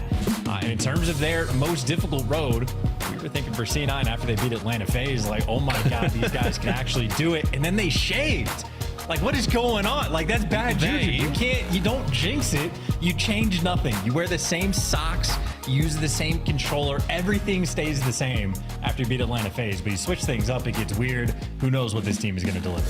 Yeah, obviously none of our players here are baseball players. Clearly none of them hit a 90-mile-an-hour fastball, but clearly Draz hasn't either. There you go. Well, C9 on screen there. Spark getting the moustache back in action as we're hoping to get one of our players back in action as well. There has been a slight PC issue or a catastrophic PC issue. I'm not even going to go into the details. I'm going to tell you that we're trying to get it back online ASAP. And speaking of ASAP, Chance, we're almost in Dallas. We're almost at DreamHack. You could be at DreamHack too. There is a handful of tickets remaining. Do yourself a favor, folks. There's a very limited amount of VIP tickets still available. DreamHack.com/Dallas/CDL. I know you've seen the tweets online, the floor plan. There is a lot going on, let alone the actual DreamHack event itself as well. Crazy stuff. So if you haven't already got yourself a ticket, you can grab yourself a watch party ticket as well. You can also grab a challenges pass. So if you want to get involved into the games, you can do that too. Flank, Scump, and of course Breaking Point will be there. All your faves, as Nameless put it, watching. You can watch them, watch us, watch the games. Get involved, get watching, folks. Tickets available now. Yeah, and for the challenger side of things as well, I might be incorrect, but I feel like Zuma might be shipping over some Australian players for the Stallions as well. So like, there's a lot of interesting things taking place in challengers, and I just know like the coaching sessions that have been going through with the Stallions guys have been incredibly fun to watch. I mean, Twisty, young up and coming player we have to pay attention to because there's some gross potential down in challengers, as we can obviously see on the C9 team. These guys undefeated in map #1s, which they're going to need to bring against LAT, because if they get off to a hot start, well, they've won 6 maps in a row. They have indeed. I mean, prior to that, it was Swift 3-0 from FaZe on May 4th, and of course a grueling round 11 experience against the Heretics there. I think it was round 11. Yeah, Superman. Whew, what a match that was back on May 3rd. But look at today, Cloud9. For the Thieves, their last 2 wins were very handy, Chance, decisive against the Falcons and Breach. A lot of highlights from these ones, and again, there is a clear-cut difference between the caliber of a lot of the squads in the league. There's the good, the bad, and then there's the rest. How do we rate C9 right now? Well, C9 is definitely in the good category. I mean, their hardpoint 5-2 record overall, and they've been doing that against good teams. They traded against Toronto, which, like, that's a notch in your cap. That's a good win to be able to beat them at all. They, I think, doubled up on Atlanta FaZe as well, and they're having a lot of the same maps in this series. So I'm enjoying C9's gameplay. I think they're going to bring the heat. I think the problem is LAT might have just evolved. Their hardpoint and control, obviously, finest in the game, but their S&D against Boston. They squared up against Boston on this map, Hacienda. Boston is the best team in the game on it. They've had the same game plan of like, we're just roaming together as a squad. They make all these instant calls. Boston have the tools on Hasi, and they got completely obliterated. I mean, LAT shut them down 6-1. So I think Thieves, and by the way, didn't even pick the map for the series. So they went and stuffed out the best team in the game on Hasi S&D, and they're like, we don't even need it for this game against C9. we'll dig a little bit deeper. So I think LAT are like in an evolving sort of period. They're trying to like stretch the boundaries of what their gameplay can actually achieve and like really achieve separation from the teams beneath them. And obviously C9 is going to be directly underneath them in this spot. And I mean, that's going to shake up the good old bracket we have going in a dream hack, but very fun to watch these guys. They have gotten better as the year has gone on, and they started the second best team in the game. Yeah, they won Major 3 as well. Of course, Major 4 very, very close to us, folks. We'll see if they can go back-to-back as their rivals FaZe did. It's been a very red Black Ops 6 so far. No one else really stepping up to the plate. We'll see if a team of a different shade can raise a trophy over their heads at the upcoming Major 4. And of course, champs, in June, being hosted by our pals Toronto Ultra. We'll see them play later on today, the last match of the day, going up against their Canadian rivals, Vancouver Surge. More on that later. But for now, we're going to keep our eyes well set forward towards this C9 matchup against the LA Thieves. Charles, again, I'm excited to see how this one goes down. We still do have an issue with the player getting a PC set up. Something went wrong. We'll end this one back on the road ASAP. But until then, folks, we're going to go to a quick break. On the other side of this one, still looking to get map number 1 underway. Don't go too far. This is the Call.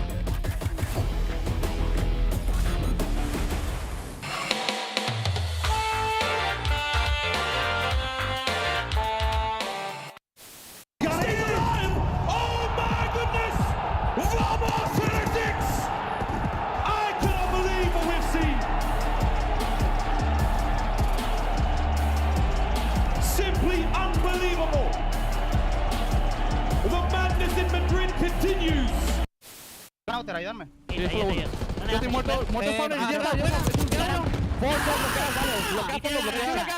dale, tengo defensa. Voy al flash. Vaya remontada, hermano. ¡Qué buena, chica! We're good.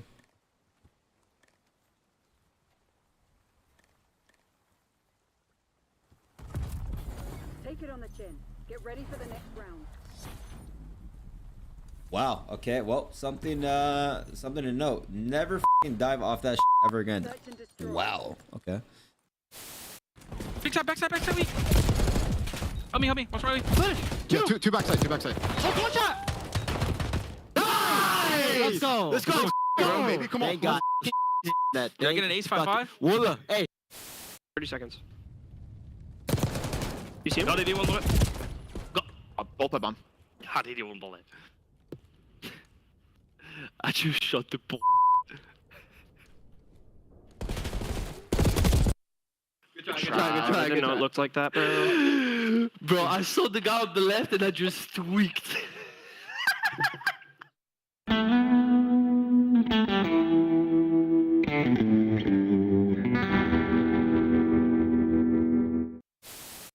Listen, where am I looking here? It's Mother's Day, all right? Call your moms, all right? And maybe I'll call them too.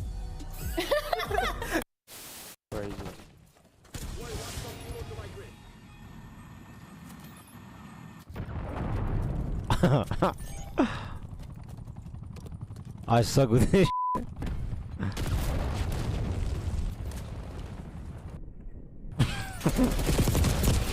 Bruh. I'm not using that shit ever again, dude. Shut up. Please, like, you're gonna check it, right? You're gonna check it. Oh, it looks one way! Envoy's on the other! The Magic Man continues! Envoy gets 2! Scrap gets another! It's all on Nasty 1v3! I promise you, he's in that corner. It's his corner! It's Envoy's corner! Oh my God! Pleasantries exchanged between squads! That's a bad peek. I'm not going there again. I was trying to like avoid and then try not to shoot you and oh, fool! Up top, above you. Above you. Someone's here. And I tell you, Ace.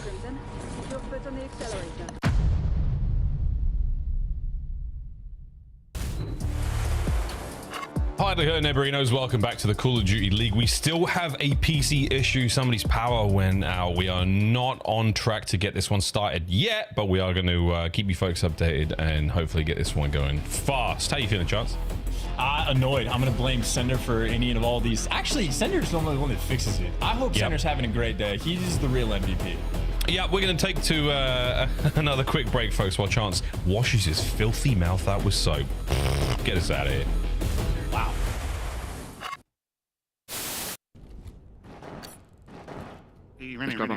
Just grab him.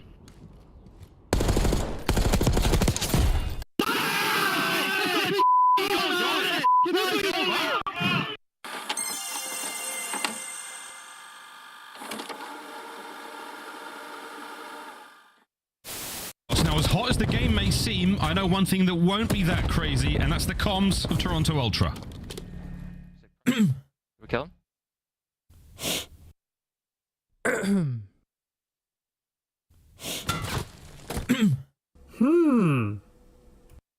Calm as ever, Toronto Ultra. Now to the other side of the stage. Impossible situation. They've done it. They've done it. The first points of the season for the Vegas Falcons. Series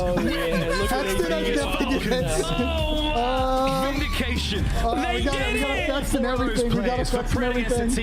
This guy Alex, unbelievable. First series win for the Vegas Falcons. Vindication. I can't believe it. Oh my God. Unloved champions across the board. They have only done it.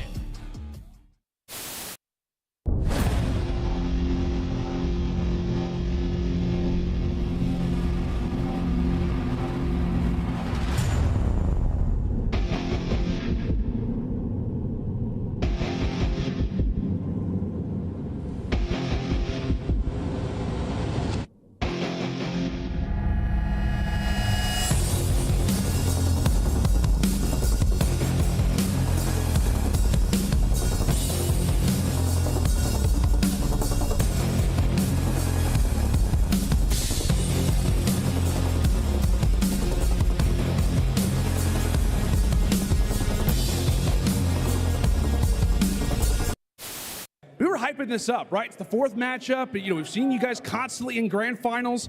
You guys came out and made that look easy.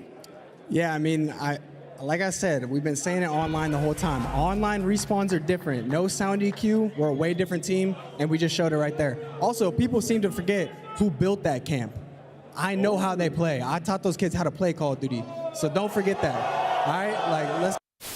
This is awful. I'm going with Toronto. I got Toronto winning this series. I think they get it done at 4. You're like a mix of George Washington and a Disney prince. What does that do? LAG! Oh, okay. Production, this is a sick, weird joke. Give me my pick back now, bro. Flipping this. I'm going LA Thieves. Got him. Oh, the crayons I broke the crayon box. Shotzi, I got Texas, baby. Wait, did you just baby and swap it? Trap, bro. Where did you pull that out from? Right. What the hell is going on in Columbus?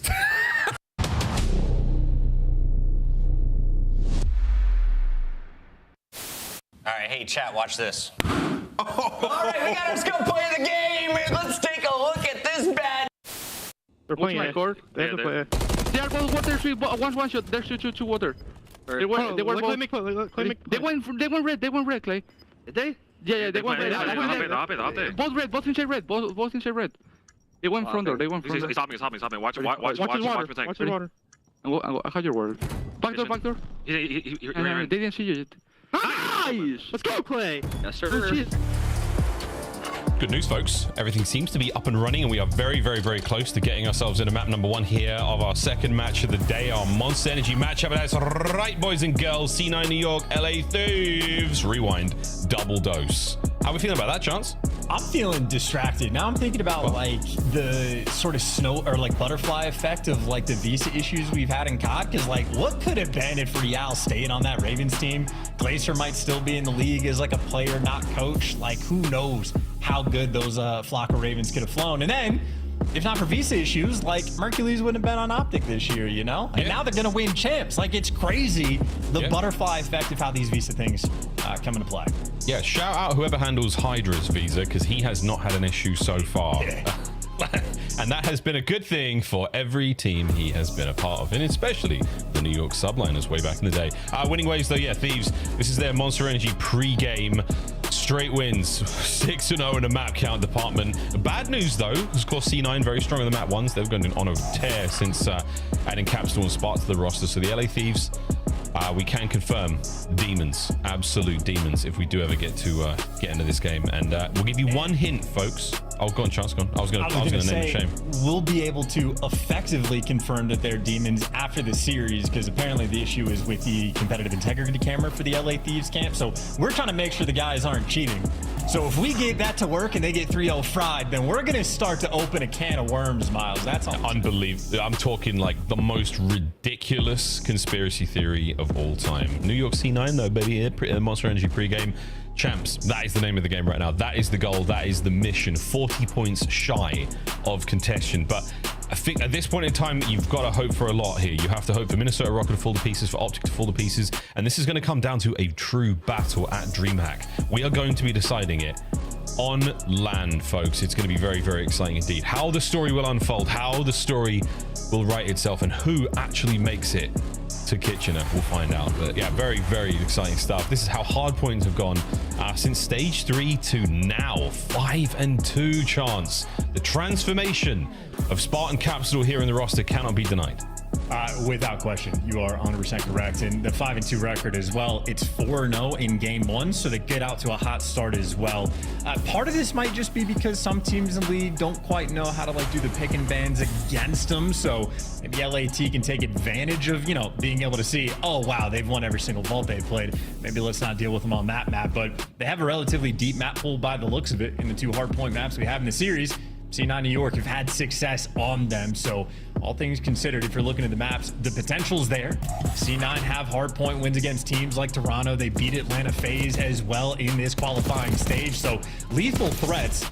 And of course, the overarching problem that they're going to have, though, is even if you're winning these qualifying matches and get a good seed into the major, you're still going to have to significantly outplace both Optic and Minnesota Rockers. So it's feasible, but a very tough task ahead. But this is quite literally the type of series.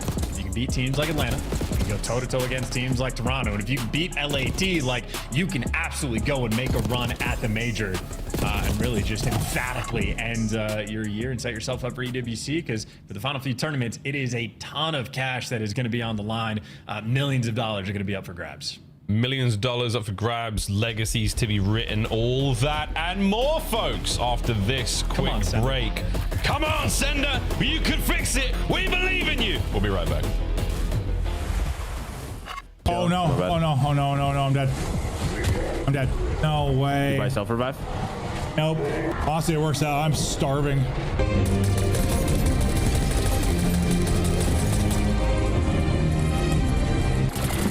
Krista calls these my old man ship.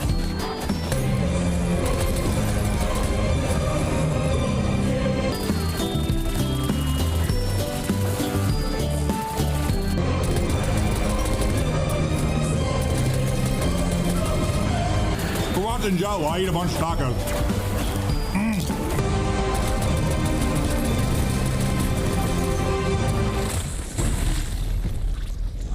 Did you win? How do I have the same amount of eliminations as you? Yeah, that's some horseshit there. There's no way that's true.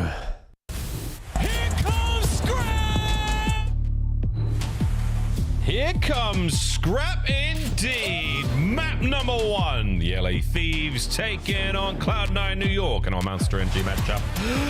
Here we go, Chance. We made it. Sender, thank you so much for your effort. We know you actually didn't do a bloody thing, but we appreciate it nonetheless. Well done, everyone, getting this one resolved and getting this show back on the road. Beep, beep, beep. All aboard. We got a map 1. We actually don't know that. Sender, I mean, I've seen him like behind the scenes, like fixing things before in multiple capacities. So I believe, just like I believe in both these guys' hardpoint abilities. LAT, we've only seen them play Rewind a single time this stage. It did not go well. They did, in fact, get bullied out, but historically, especially in stage 1, they look strong on the map. That being said, C9 New York undefeated in map 1s throughout this stage so far. They always come out firing. P1 welcome to the fray. Capsule with a lovely opening kill there, not enough another second there. And Sib should be good for the trades, and he is. Oh, a 3 right off of the rip. In a time we go. C9, good stuff. Shooting Envoy in the hip. Now they get the left side spawns, everything under control. SMG's pushed out, and you can see the trades rolling through as well. So already C9, clearly the communication going well. Sib shooting his gun. Problem is Hydra picks up 2, bullies you out of time. But hey, if you're keeping it mixy like this, you're gonna be good to go. They battle on P1, not easy to collect, and it is just a bloodbath in the center of time. That's a ferocious opener there from C9 New York. Only able to garner a slight lead going into P2, but that is where we find Spark in position. Oh, the stun will not connect. Oh, does connect. So now he's got a little bit of time for his teammates to fight forward. Envoy now holding the back as best he can. Capsule. What a battle. Oh, my goodness. Wow. Envoy. Dylan Hannon or John Wick, you be the judge. Well, because of that, though, he's picking up the pressure, and now C9, you are just being overwhelmed in this moment. And I'm going to say Spark played that incredibly well just for Envoy to kick off a break like that. And yeah, I'm going to give you the hot take. I understand he's 3 and 6. Envoy, I think, is the MVP of this team. It's early days, but Chance is calling it. On board with Hydra. Roaming hardpoint, and a big moment like that from the LA Thieves' very own Max Payne has given his boys enough momentum to push forward here. Looking towards the rotation also, the final 10 seconds of this hardpoint, and that was a superb play. Somebody send that to Treyarch. That's the use case for Omni Movement for the rest of their careers. Yeah, and I just want to point out, though, look at my MVP picking up 2 pieces on rotation, trying to open things up, and he's setting up his teammates, best slayers in the game, setting them up correctly. LAT win the rotation. You got to contain number 4 Spark. Going on a distant pinch, and Spark gonna be a problem. LAT is feeling the pressure inside the time. Ghosty, desperate for life. Here we go, C9. Try to get this one back in your hands. You got it. Great breaks. Spark being the frontline man right now, but that frontline man, is he gonna pick up all this attention? Yeah, sure. On board with Hydra now, who rips him. They deal with the flank, they deal with the pinch. So Cloud9, New York, this is an admirable hold on a wide open hardpoint. Yeah, and while this entire battle is going down for the back spawn, you actually have Kremp going on a 5 spree from inside the time. So C9, they've been winning the hill. Doesn't mean a whole lot if you lose the P4 rotation, though, but for the moment, they have it. 2 players, they had it. It's gone. Look at who's spawning in the back. Hydra just gets given a gift. C9, no one effectively blocked the back spawns. And, well, now you're about to see a P4 where LAT turns the game up. Yeah, this is it. Hot moment right now. Kremp's trying to make something happen through the back. Hydra with a close side door. Oh, he makes something big happen. He removes Scrap from play. Hydra now on the road. Hydra still on the prowl. Hydra finding those kills. Capsule through the final finds himself 2. And that is it. Into beep as you go with a beeping good effort from C9. You've still got the spawns in the back for the Thieves. And they are going to be shooting. Do these guys have the tag? You don't want the back spawns here? Are they going to play for the spawn trap? If they make this work, that would be a spectacle. But so far, so good. Kremp is double positive, by the way. So maybe playing with a little bit of venom in him for the team that got rid of him. Now an opportunity for revenge and a clean P4 break. They mess up the rotation and bail themselves out. For C9, that is extremely difficult work. And I mean, hey, again, map 1s. These guys come out hot. Hot indeed. Oh, it's not over yet, folks. This hardpoint has been a treat. Over to Generate as we go. Thieves will be there first. Thieves swarmed up. We've got a lot of presence through the middle map as well. So the fast forward rewind store is also going to be loaded. Lovely angles here from Kremp. Not a lot of damage there to add to a 17 and 10 pile. These already managed to accumulate here in map number 1. But you're loving what you're seeing. Both our teams going for it. Hardpoint clear out, and Spark, he's looking fantastic as well. He's doing it all. He's got the trophies out. He's got the trades. Got every gun he needs as well. And that is another break on the Gens Hill. And, I mean, pushed out distant. Kremp is handling the spawns and at least getting the damage out. You're trying to set your teammates up for some easy trades, but now you see just overwhelmed. So all that damage, the Thieves players get through and make the break. And Capsule just wants to make the highlight reel play. Takes it right back. Capsule on a tear. Shades of Lando are echoing through my head right now as he and Spark, the Vanguard veterans, they are pulling the goods out here. C9 with a good lead going into the second set. Spark's going to be taken care of as this electric game of rewind continues. And just considering the fact that the P2, they ended up, I mean, they won the rotation and got broken immediately. And the P4, they bungled as well and bailed themselves out. So if C9 are fighting when it's like mixy like this, if they actually get a full setup, maybe they'll just be good to go. The two players left to fight for the P1 time. Hydra, last man standing, and guns them with the pistol. LA Thieves winning the battle of tug of war. Oh, it's still going though. Foothold now firm. The grasp and the numbers to the Thieves. A great set of kills there. You wipe the board clean for those members of C9. The opportunity to get a lead back. Krem through the window, through the wall, gets 2 on the approach to time, and that's a good break. 18 seconds, you'll take it. And they're going to spawn out 3 players by LATs in the look. Yeah, 3 players spawning out. Scrap, last man standing. You trade this. You would have had the rotation, and Scrap, the lone man, makes the hero play, bails his team out. And again, C9, they're making it mixy, but they can't quite do, in my mind, the easier things. Now they got to break P2 through the front. Oh, they got 2 men through the back. Ghosty's on a perfect pinch opportunity here. He's going to let those 2 through. Eyes on the next set. Envoy.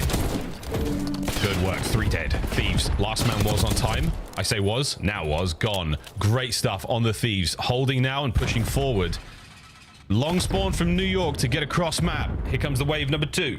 Yeah, and Scrap already. I mean, he's an AR piercing through the setup on these breaks, and Hydra's the one responsible for the flanks. And yep, they are just handling you across the board. Again, Scrap kicked this off for the team. And well, it was a near perfect full 60 until C9 again.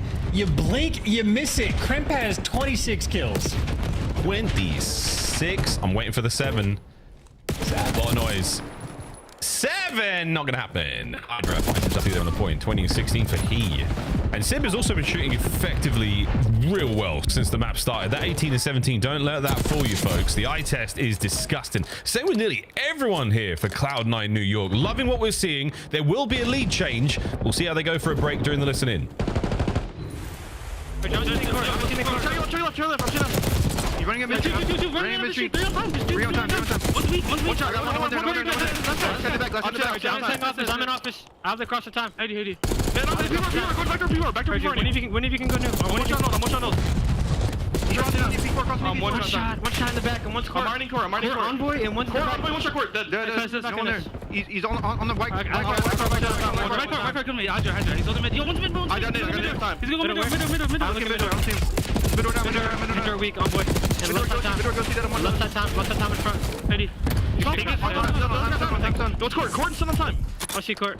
Right in the middle. On time. Core me. On time, Envoy. Alright, I one mid. I'm feeling this guy full. 1 shot on you, dead. Alright, one's on time. I'll come off full. I can come off full. He's in square. It's on me, weak. He's shot up to the front door. Dead. 2 dead. Hydra dead in back. 3. I'm banging. He's weak to Nate. One shot in They spawn back right. Anyone need. Dead. I shot the back door. Two back left. I shot the back. They're both weak back. I hear you. Someone back here. There's the Milster kill. Back, Envoy weak. I spawned here. Someone spawned out. I got Someone spawned out. From Milster, spawned out. I spawned deep. Front on you. Yeah, 1 hit left of you. I'm in the back and deep right. I try to keep this guy. I spawned out. One's out front still. 80. No, I could have got out front. Okay, I spawned fucking. Okay, he should be out front maybe. I don't see anything on the right, bro. I don't see anything front. I don't see anything out front. I don't see him back. The back door, boy. I'm taking the back door. On the car and back door. I'm trying to recap. No, what's the Alley me, Charge. Time dead. Time dead. Get the time. Last shoot back to revolt. Last guy hit the right. Pop up. He went 18. 18 Hydra weak. 18 weak. I'll get in the shot. C9 maintain the lead through the listen in. A chance. What a hard point we're seeing in front of us. Yeah, it has been just a ridiculous speed of miles. I mean, you're saying to me, and I think you might just be completely correct. The way C9 plays, they're good to get your trades. It's been a super mixy game. It's almost like an eights lobby. People might be getting turned on, but it is just blitzing out gunfight after gunfight. Ridiculous pace being set. And frankly, it might be an endurance race. Who can just last longer right now? Nearly tied up game. Scrap trying to get a little bit hot. Envoy on the pitches. Wiping C9 off the board. That's a clean 4 down. Yeah, if slow is smooth and smooth is fast, then this map is rough as hell because it is a light speed. 4 spree, Envoy. 3 now for Scrap. Lead now in the LA Thieves. Envoy now in the approach. Damn, son. Holding this hard point with an iron fist right now, Thieves. And it is non-stop. Back over to P1. Last set, folks. What a rewind this has been. It's not over yet. Yeah, and again, if you're C9, you just have to keep the same level of pressure up. Still, though, down in the kill feed. Kremp, last man up for the squad, wants to reposition, maybe hit a pinch and see if he can make the impact play. Does so. Gets Ghosty off time, dishes out a little bit more damage, but the trades, it has been a trade fest of a game. And right now, LAT continue to come out on top. Yeah, Thieves, they've got the advantage right now. They're not losing these trades at all. This could be game right here and now, folks. Looking for another classic C9 New York break. You've slowed things down. One more hit now through front. You've got to get the Thieves off of time. This could be it. Ghosty now on the right flank. Through the front door, Envoy down. They're in. On the right, Hydra gone. And what do you know? Ghosty keeping it all together. Contest. Man down. And C9 are in. Oh, they're still challenging. I mean, we are just full sending for these kills, and they're going to need a few extra. They do not have the spawns. They do not have the rotation, and Hydra cutting them down along the way. But towards the back, it is Ghosty. Massive responsibility in the back line. He's near the dumpsters, has maybe 3 players to beat. He's got the usual spots to deal with, but up close on the hard point. That's where the battle is right now. Hydra, he's going toe-to-toe with Kremp. It's 3 dead. Last man time. Game. LA Thieves. They win the war of attrition. They come out on top in the trade battle, and they pull it away. Map number 1 goes to the Thieves. Yeah, and take a deep breath. Yeah, there's no giggles after this one. That is very much everybody. Breathe in, breathe out, calm the heart rate down, and get ready for war. I mean, that rewind, that is ridiculous. But also, the first map 1 C9 have lost in this stage. LAT, the first team to stuff them out.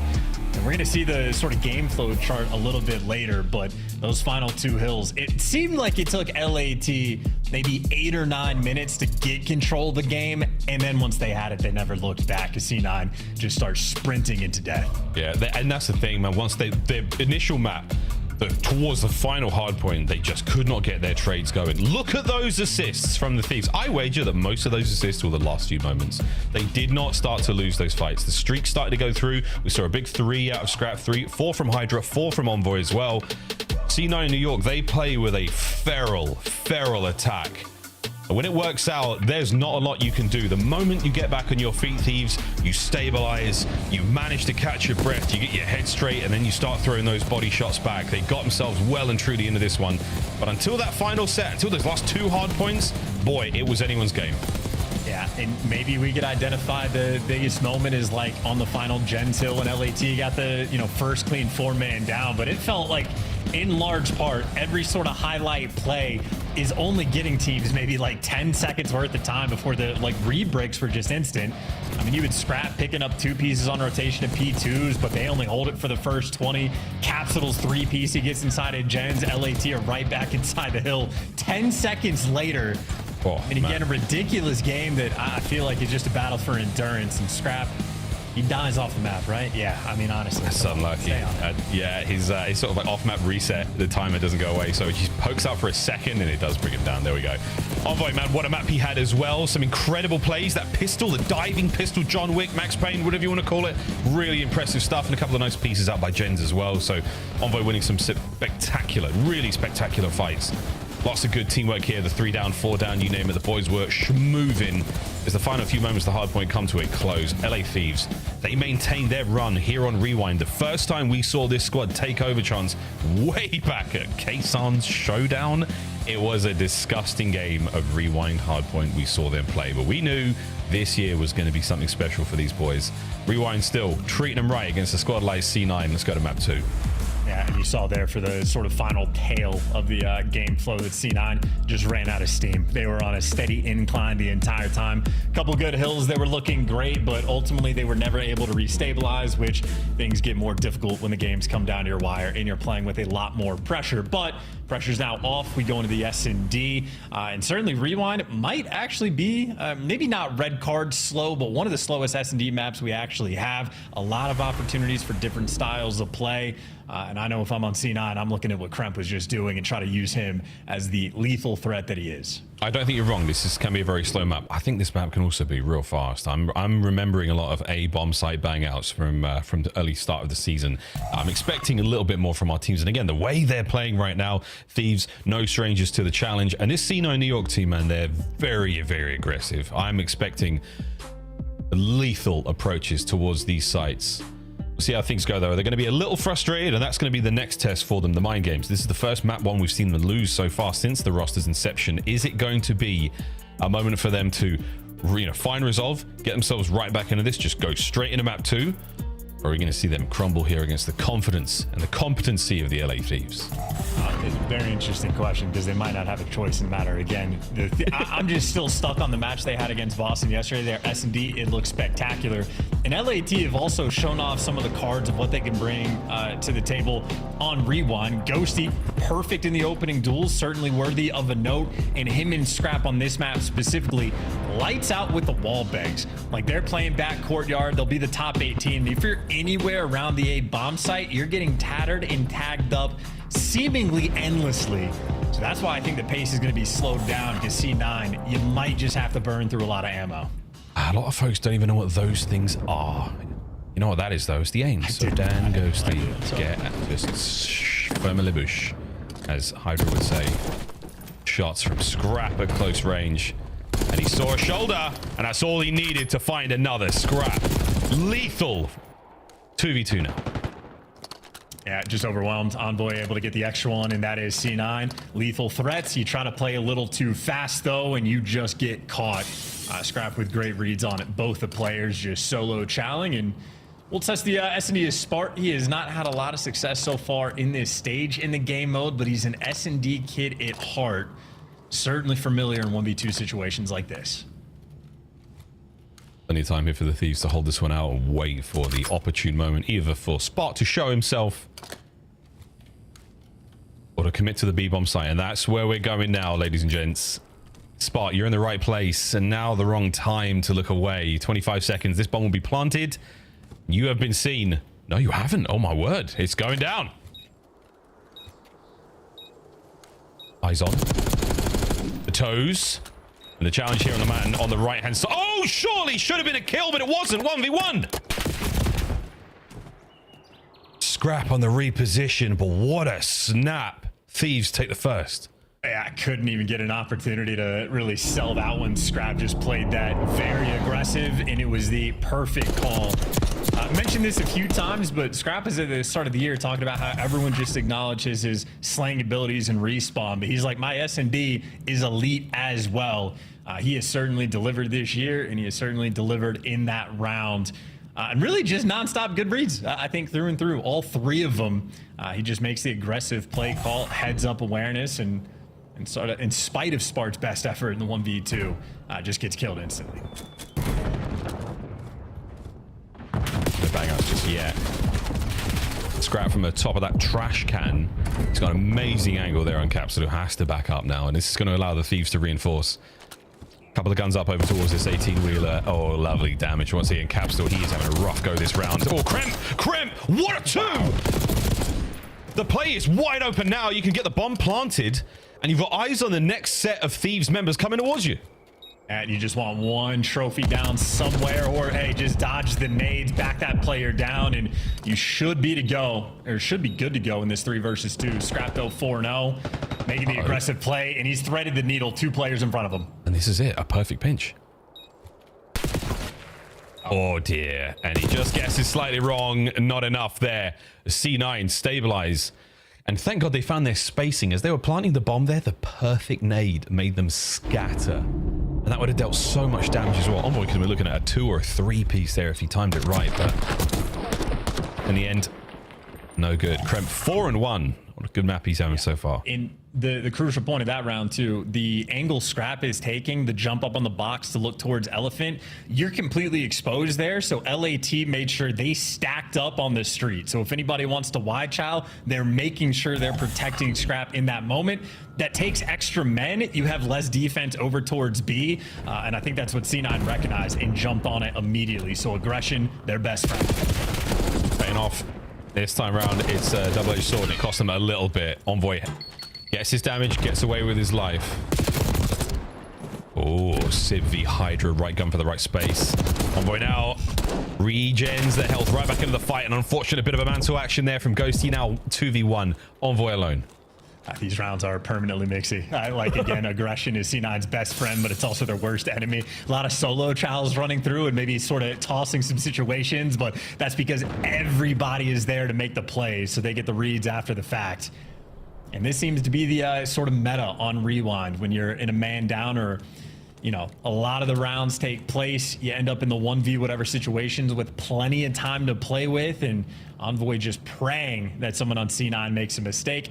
Kremp and Sib, though, posted up, effectively watching each other's backs. They're giving up the A plant, but Kremp, they'll be here quickly for the retake, and you're looking for the information. And I think their spidey sense is on point anyway, so Envoy, not a hope in hell. He, again, the timing on all these little moments, the internal clocks of our COD players, so impressive. Kremp's 2-piece certainly starting things off right. Ghosty getting caught throwing a nade. A 7 spree for Kremp. Unbelievable. Yeah. And I would say maybe an underrated player on this year. I've seen a little bit of chatter about Kremp and how viable he is, but I think he's one of the better SMGs we have in the league. Not throwing out like top 5. We're not going crazy gas, but very good year that he has had as an individual. And especially in S&D, when he pops off, he can take over. He doesn't even have to swim on Rewind. He just gets to run around. Not a lot of water here. Hydra first blood. Not the kind of liquid you were looking for, is it, C9? That's a tough one. Kremp though managed to get right through the gunfire, straight on towards the site, finds himself a brand new angle. Can we get that 8th kill in a row? Hellstorm on the menu. Oh. Number 8. And he gets away with his life. Unbelievable. Oh my God. Yeah, hit and run. That was perfect. 3v3. Thieves, I mean, the comms right now, you're calling it, but it doesn't seem to matter. He's already gone. He's 2 call-out points away since you let it rip. A patient Hydra might be the answer to Kremp right now, or will it? Brilliant work for number 9. Hellstorm acquired. Spree down, 2v2. Well, bomb's clear. Yeah, bomb's clear, and there's only 25 seconds left on the clock, so C9 in prime position, and Cap gives you a little something extra, and he just needs to live and buy as much time as possible. Ghosty, well, the disappearing act was pulled on him multiple times in this round. He ends up chasing a ghost. He might catch one here. Uh-oh. No, he does not. A little bit of extra sauce there from C9. This New York steak is delicious. The Ghosty still stressed, starving for a kill. He has yet to get on the board. And unbelievably, just one of the most frustrating looking rounds for him. He's in the right place. He's got good coverage of his teammates. Unable to get anything going. I am loving what I'm seeing out of C9 New York. A little bit of luck, but it's magic. He probably had some crazy timing too. Like Kremp in the 3v4, like they're man down, and he breaks through the glass, kills the guy dumpster, and Ghosty is on the other side of that hedge in the courtyard. And from Ghosty's point of view, he must have just been sliding back and forth and gotten wild timing for Kremp to have gotten away. So Ghosty feeling the frustration, and Kremp has a Hellstorm, a rare thing in S&D.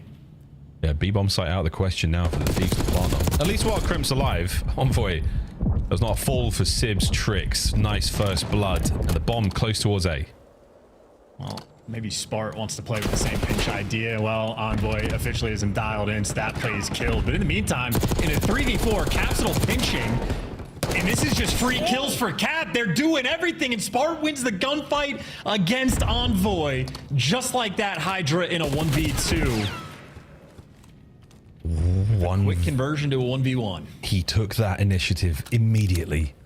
And this is a 1v1. This is Capsule for the ace.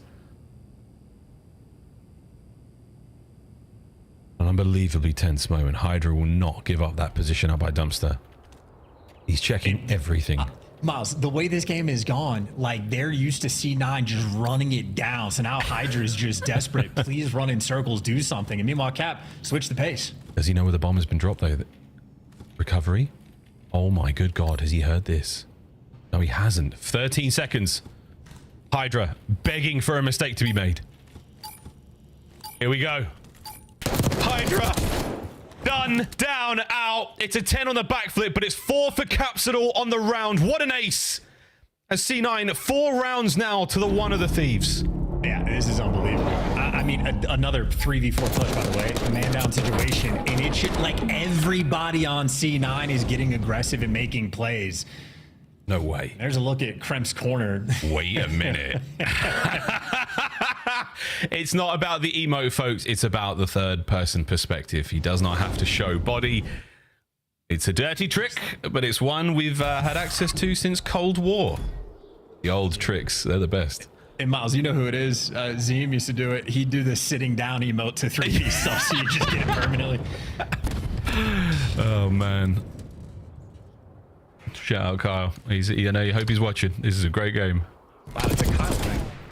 It's a Kyle thing. Unreal. Well, Hydro takes care of at least the first. Through the window. It connects inside the A-bomb site. Nobody home, though. So, again, a lot of information gained. Caps it all. Keep running. His bomb is still on the move. He's still alive. What a challenge! Scrap gets the kill. Last man, Crimp. And what a moment this could be. Problem is that his bomb down. He's going. He's sending it. Yeah. You got rounds to burn if you're C9.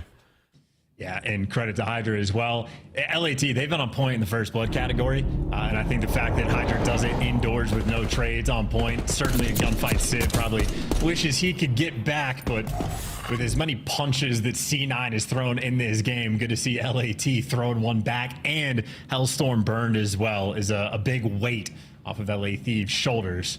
So less tools now for C9 to play with, and maybe more cheeky strats coming in from Kremp. It's like a Dragon Ball Z episode. Find out what happens on this episode, folks. Ghosty's still 0-5, 10-4 for Kremp, though. We're going to celebrate that double-digit moment a little bit more. There's an RC whirring around, but no Kremp kills this game. He's done. Hydra gets rid of the RC. A lot of damage. The outside of the map is completely safe now, thanks to your boy. And a two-piece no. And not even a hope in hell for the 1v2. Thieves back-to-back rounds in quick fashion. Yeah, and Ghosty's been getting on the board as well, finding some kills, so that is sort of off his shoulders. And this is really the moment, I would say, for C9. You have to adjust in this next round. They've been getting picked apart in the first blood categories, and they've had the handful of bailout rounds successfully, and it's because they're so proactive, making plays, being aggressive. I think LAT, though, starting to adjust to it. It's what they did against Boston. They just play off of the aggression. They let the plays come to them. I think C9 needs to switch things up sooner rather than later, because the lead is nearly collapsed. And how quickly it went as well. C9 now good nade. It's going to connect from Kremp. Bit of a flank developing here, and Sib has no idea how close Envoy is. Again, a common position. Oh dear. Where did that come from? From dumpsters. That's from dumpsters. Nuts. Yeah, a lot of gunfire. Sib can't get the re-challenge there. Again, from dumpsters. From dumpsters, and now Ghosty sent in for the kill. 1v3, a Spart left in a situation where, yeah, I've got no idea where they are, boys. I'll take one. But with 30 seconds on the clock, I've got to keep an eye on that bomb. Can he check it? Halfway through the defuse, he's not going to check it. He's going to go around the world, and it's going to be defused. Oh, no. LA Thieves, 3 in a row. Yeah, tough situation there for Spart. If he has a little bit more time, maybe he can pull off a miracle. But ultimately, that is sort of the style I was trying to talk about for LAT prior to the map of you're going to be getting shot from places that you are just not used to experiencing. Scrap getting a double kill from dumpsters to elephant. And I'm assuming he's just working with a little ango through like the middle door. But nonetheless, he is threading needles to find these kills. Again, it's trust in the setup. It's knowing your angles so well. It's knowing the way you want to play this. And it doesn't help with Kremp gets that first blood. How are you going to bounce back from this one? Well, you might get it like this. It's a perfect lineup. Oh, Kremp walks away with a kill again. He's still going. You've got presence here on the A-bomb. Oh, my. Oh, my. Ghosty. Good luck, mate. Map point, C9. Dude, I mean, this is a shooter's lobby. Kremp, that was a wild gunfight win. I had Codcaster and could barely tell that he hit the drop shot. And then Sib, it's atypical. You don't see AR squaring up in situations like that. Certainly a gunfight you expect Scrap to win more often than not. Sib, though, is built different.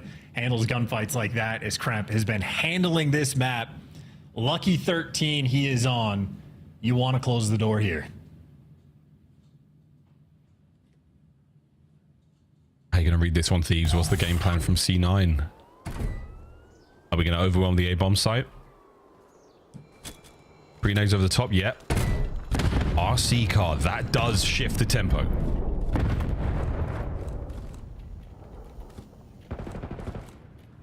First blood. The clatter of glass, and somehow Kremp stays alive. Numbers dwindling, and it's a round 11. It's a round 11 here on Rewind. Oh man, it's the shooter's lobby. Here we go. And it's Scrap again, making an aggressive play down the street. He's been very consistently mixing things up. A lot of different sort of plays at his disposal. And Ghosty from 1-5 to 4-6. Certainly had a nice little turnaround. A turnaround that is meaningless, though, if you do not clutch the final round. And this is that mental game we're talking about, the resolve of C9. You lose map 1. It was close until it wasn't. And this is about as close as it can get. Miles, if I remember right, the desk was saying a 10-3 round 11 record for LAT. Oh, 6-5? I'm faded. Ignore me. My bad. I couldn't if I tried, bro. You're in my ear all day. Here we go. Palm plant on a fast. Show how many streaks we've got to play with here for the Thieves. That'll clear out these dirty little corners of the video store. Scrap's going wide. Kremp, you saw his ass. You saw cheeks. You saw shoulders. Oh, an Envoy just jumped straight on the defuse. No way! I don't believe this! That's my MVP. That's your MVP! And that is the game! Dylan Hannon, one of the smartest players in the league, the most cerebral. Read C9 like a book. Oh, that is unreal, too. I mean, that's a crazy game. And if you're C9, that round 11, they almost set that up with every single other offensive round. Not a single quick plant rolling through. They're always taking it slow or taking it around the site. They got the bomb down the first 15 seconds of the round. I love that play call. That is beautiful. That's as good as it gets for C9. And as you say, Scrap's cheeks poking out. And then Envoy just diffuses. He punches him right back. That's anything you could do, I could do smarter. LAT looking good. Unbelievable. And that was, at the moment he jumped on the bomb, everyone in the lobby was alive. It was a perfect 4v4 moment for the Ninja. Is it a Ninja defuse? Everyone's alive, right? I mean, he didn't necessarily dive in there moments after they got it. It was close enough, man. What a defuse. What a play. What a fantastic game of Rewind, Search and Destroy. 2-0 to the LA Thieves going into the half. Unbelievable map. What an unbelievable map. What a treat. It was worth the wait. And now it's over to the desk. Yeah, I'm feeling good about my Cloud9 pick right now. I'm having flashbacks. I'm in a real dark place currently. And so wait, are you telling me that you have had 4 up in a round 11 and had a defuse come through? Yeah, bro. Karma. Yep, sneak defused us. And it doesn't happen too often in Call of Duty, but yes, that just gave me flashbacks. I'm telling you guys, that is an awful feeling. They're down horrific. Envoy with a GOAT status play. Well done in the round 11. Also, Chance, that was our bad. The 10-3 record, that is round 5s of Control. They're now 7-5 in round 11s, though, Allie, after LA Thieves clutches up again. Let's walk through the early half here because Cloud9 was vibing. It looks like they were getting nice entries. Kremp's giving you what you need in Search and Destroy. Where did LA Thieves start to bring it back? They start bringing it back from Scrap. I go back to that round number 8 where there was just an insane retake from the side of LA Thieves, and Scrap was doing it throughout the entirety of this map. He was just finding insane first picks to alleviate the pressure from his team and give them numbers. And in that specific situation, he was from gas into sight. I don't know if he got a weird angle or if somebody was just sticking out, but he gets that first pick, which allows the collapse from the side of Envoy and Hydra. And then obviously you push all the way to that round 11. That is unbelievable. I cannot wait to see that again. That is my first time in like 5 or 6 years watching Call of Duty, a 4v4 Ninja. Yeah, that was an awesome Search and Destroy. I mean, back and forth. You saw early on it was New York and then LA Thieves figuring it out. Ladies and gentlemen, it's your Scuff play of the game, round 11. We'll get back to that thought. Here it is. Sure. Yeah, I mean, right here, Capsule lays down like behind bomb. He's just watching the right side if somebody were to cross through. Sib, he's got to push through gens, and then you see 5, that Scrap. He pulls the attention of Kremp, and then the odd man out all the way deep in spawn is Spark. Not really sure what he's doing there. Maybe he's just trying to assist Kremp, but nobody has eyes, and Envoy just able to get that bomb defuse. I'm telling you, man, like they're sitting there like the Spider-Man meme, pointing their fingers at everybody. Like, whose fault? Who didn't check bomb? Typically, it's the guy that plants the bomb. It's his job to check the immediate ninjas. So I just gotta say, don't want to boom you for the rest of the series. Because if you get boomed for the rest of the series, you might be booming for the season. It's technically Capsule's fault. I feel like it's technically Capsule's fault. Thanks, Ant. We did need a specific name. The That's new insane. guy. Let's take a My look bad, here Cap. at Hardpoint game number 1. Capsule, all 4 of you are up. Yeah, when they had a good game. I mean, Crep was balling out this map. It was really Thieves, like second rotation, P2. They got a huge chunk of time, like back into it, and it goes down to the wire, man. Thieves on P1, a ridiculous hold, finding every kill, volleying the spawns back and forth. It's what makes Thieves so good. Amongst the chaos, they can still find the time. Absolutely, and unfortunately from the side of Cloud9, rotations have not been their strong suit, and obviously we get all the way down to the wire in this hard point. You go to that P1, you get an insane hold from the side of LA Thieves, and then just no pressure on that early rotation. And if you give Thieves an inch, they're gonna take a mile there, number 1 across almost every single category. So unfortunately for Cloud9, the priority just wasn't there in the time that they needed to punch up. Cloud9 have been so They could be up 2-0 right now. They could literally be up 2-0 this right series. Yes, reverse sweep is not out of the realm of possibility, but the problem is it's Control up next, and Thieves are unbelievable. I'll keep it a buck. We're about to be halfway through with a super Saturday. So? Despite the tech pause, we are rolling. The top teams taking care of business. It takes around 11, but LA Thieves gets it done just like Atlanta FaZe in the previous series, and now we're going to see kind of tie scores potentially coming into champs for these two squads. It's coming down to the wire. And how important is it for LA Thieves to finish on top of the regular season? I mean, it's huge, right? You want that number 1 seed. And also, we have seen before how many years in a row FaZe have been that number 1 seed. This is a super team that's built to outlast them, right? A lot of young guys on here trying to build a dynasty of your own, and to come in, get the first seed, win this next major would be massive for the LA Thieves. And, you know, every match matters, right? There's not that many left. So, Ali, quick thought. I just want to make sure you all digest that graphic properly. LA Thieves have only lost 7 controls in this. 7 single digits. That's insane. Number 1 on the season. They're 16-2 on Vault. Some teams don't even have 16 control. Reminder, all 12 teams will make it to DreamHack. So if you didn't already get your DreamHack ticket, because Cloud9 will be there. Champs, though, that's a question mark. Let's find out if they can claw back in the second half. A reverse sweep is a tall ask right now. I just want to say, Wheeler, his whole demeanor shifted when that Ninja Diffuse happened, that 4v4. His whole, everything about Ant, that was true pain going through him there. That was amazing, man. Just a pure meltdown. That was unreal. Wow. Oh, wow. Wow. What a great series. And now we play Control. I mean, LA Thieves play Control for sure. Oh, yeah. How many maps? Or how many times have they lost? 7. 7. C9. This is it. Do the unthinkable. Do the unbelievable. Start the reverse sweep here, because you have played some great COD to get to this moment. This has been such a treat to watch, such an exciting series, so fun. And now we play Control.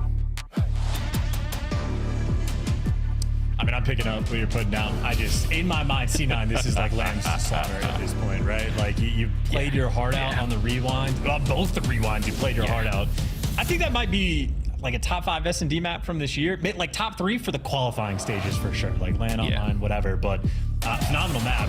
To lose like that is heartbreaking, and then to walk into a 16-2 team is, I mean, you know, chat, are we cooked? We're cooked. We're cooked, chat. We'll find out though, because anything can happen. Chat, are we cooked? I think we're cooked. Chat, we're cooked. That's 4 dead. Yeah, we're cooked. That's 4 dead. Here it goes. Here we go. Envoy, how many can you get through the door? Oh, come on, man. Here we go. Halfway through 8. Here we go. Oh, it's tough. C9, to B you go. Yeah, Scrap had to go 1-0 to capture that A zone, and I just love the look from Envoy. He might have only gotten a single kill, but like, that's 20 seconds. He just buys his team to get the free double capture rolling through. So as clean as you ask for it, as clean as you get it. Now LAT just looking for a couple extra kills to fall in their lap. Hydra, he'll take that. And if he gets one more, you set up yourself in towards art and start going for the spawners. And I mean, these are just easy kills rolling in from Hydra.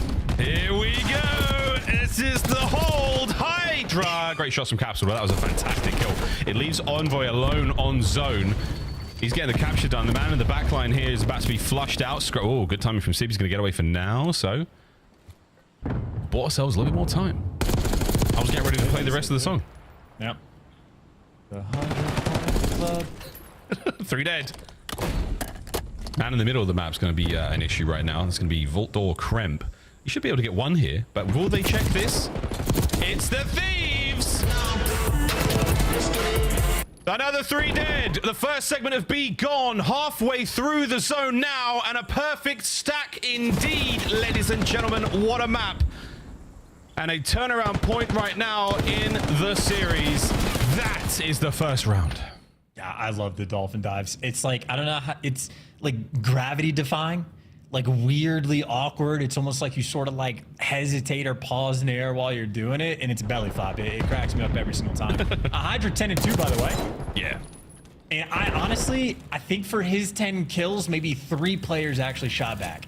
Well, that's the thing. He's the... Oh, no, that's a great name to kill Caps with. I think the way Hydra plays this map so well is if there's any moment of, you know, trouble for the Thieves, there's a guy behind us, there's a guy picking up pitch. Hydra's always there for that. He's one step behind that player, able to shoot him in the back. But it's very, very impressive gameplay again. They have such a mastery on the mode. They sort of have all the panic scenarios, all the issues that could come their way. They have a plan with how to deal with it. And that is exactly what we are seeing right now against C9 New York. Second round, though. New York on attack. Let's see the goods. Yeah, and you need a good opening break too. Obviously going 4 down off the rip is going to be devastating. Capsule gets his kill. A couple trades rolling through. It's only 1 not standing. Ghosty is the last guy in line, and you at least trade him out. Problem is, it took a lot of resources to make it happen, so you're not super comfortable around the zone, and LA Thieves already swarming. I keep saying LA Thieves. You do, the LA Thieves. I love it, the Thieves. It's really, I'd like it a lot. Wow, this is great though. Yeah, Kremp caused problems. Ghosty dealt with. Trades though complete. And with the trade being done though, the good news, you got a segment. C9, try to get that pace up through the middle of the map, get some position to work with out. Pick up a pinch if you can. Bad news, man online. Good news, 2 headshots. Yeah, unreal. Flyer sort of snap, but ends up getting baited into death. And despite the fact that Spart's hip fire is perfect, well, so is Ghosty on the back line. Bails his team out after the opening break. Does not go the way of LA Thieves, because I'll just keep doing it. And now you're just like stuck in your spawn. Yeah, this is hell. No, not out of the woods just yet. Hydra though, 14 and 4. Get the kill on the guy in the middle of the map. Yeah, get the guy the kill in the middle of the map, and then push the last 2 out. Hydra, no way he lives. No way. No way. No way. It's happening. It's happening again. 20 seconds to go on the round. You've got them absolutely trapped in. Pin Hydra on a spree. Hydra! No, it doesn't get it. Good work though on the pickups. 10 seconds to go on this one. Disgusting hold from the LA Thieves. Can you get to the zone in time to contest? Can you stop it? Yes! The round goes on. Sure, yeah, I mean, 0.2 on the clock. Whatever, man. 17 beat 5 in lives, they're gonna win. Those spawns, by the way, absolutely hysterical. That's like when MW 2019 came out, the game was like, we're gonna help the bad players and we'll give you revenge spawns. Like, we'll make sure that you're spawning up and can shoot players in the back just so you get like some free dope. And the setup that they just had on the defensive end, on top of Envoy, a player spawns P2, and then back ammo, another player spawns directly behind. And when I say directly, I mean he could have sniffed them behind ammo just to get C9 out of their spawn. Like, we're trying to help you, gentlemen. But it's obviously, yeah, not fun. It's a nightmare. Really tough, man. For the folks wondering what's going on, it's what? It is our third series remaining. Yeah, final map of the series, arguably our 3rd series of the online year. So I'm milking the button for what it's worth. 17 and 5 for Hydra, really impressive. Envoy now is causing serious supply issues for the members of C9. It's happening. Here we go. Good team name. Perfect setup. Hydra's in your spawn. 2 dead though. This time round, C9 New York say no thank you, boys. We'll get out at the very least. We'll cause our own problems. Nice shots from Sib. They get out and they're good. Yeah, I bet Senator's gonna have them watching back in VOD. They had the perfect opening break, everything they wanted towards B, and just sort of lost the thread. So they're gonna be getting hammered in practice. I know they run a tight ship over in that camp, and now LA Thieves are gonna have to battle out of a mixy round. Still plenty of map control and space though, so plenty of things to work with. And Ghosty is actually the man roaming behind enemy lines with the jacket. And he's 14 and 9 as well. It's just devastating. Hydra, double digits, 21-6. Both zones getting a little bit of love. Scrap, one pump. Nearly 2 kills. Sib once again winning a big one. Single man capturing on A. Hydra. Will he be dealt with now? Krem's going to play this slow double stun moment. Is it going to stop? It's not going to necessarily stop the teamwork of the Thieves. Ghosty there for those two. Flank dealt with. Defense secured as if they needed it. Let's be honest, folks. We're halfway through A. We're looking towards B as well. Yeah, lovely little like aura moment there, I think, out of Hydra. The first stun lands. He's playing the exact same corner he used before, and C9's like, he's in the corner. They stun check it a second time, and they don't slide in until after the stun is already dissipated because they just know you're probably sliding into death. Yeah, it's all the usual spots. The inevitable hit. A nice work from Capsule, though. He cuts the play out. Envoy's trying to now do exactly that. Of those spawners now for C9. He gets himself in the best possible place he can be. Your spawn is now safe. So again, right now for the LA Thieves, mastery on Vault. Envoy again. His doorway, his position. I'd call it the Envoy. And he is delivering bad news. Yeah, he had to fight in aims at close range. You never want to do that. Ghosty picks up that position immediately. Again, C9 New York head on a swivel. There is an air of anxiety around the team right now. They know problems are around them, and that is it. Ghosty in from behind. Trophy down, not going to matter. 40 seconds to go, and the Thieves have slowed down a bit. Still up 2 lives, though, but you are absolutely correct. They need to stop the clock on this B zone. Hydra going to be doing exactly that now. Great reads on Sid, good kills, and life advantage already a tick of progress through. Envoy once again the nuisance behind enemy lines, and right now LAT just buying all of their teammates time to get back off the spawn. And they're in. 29 seconds paused.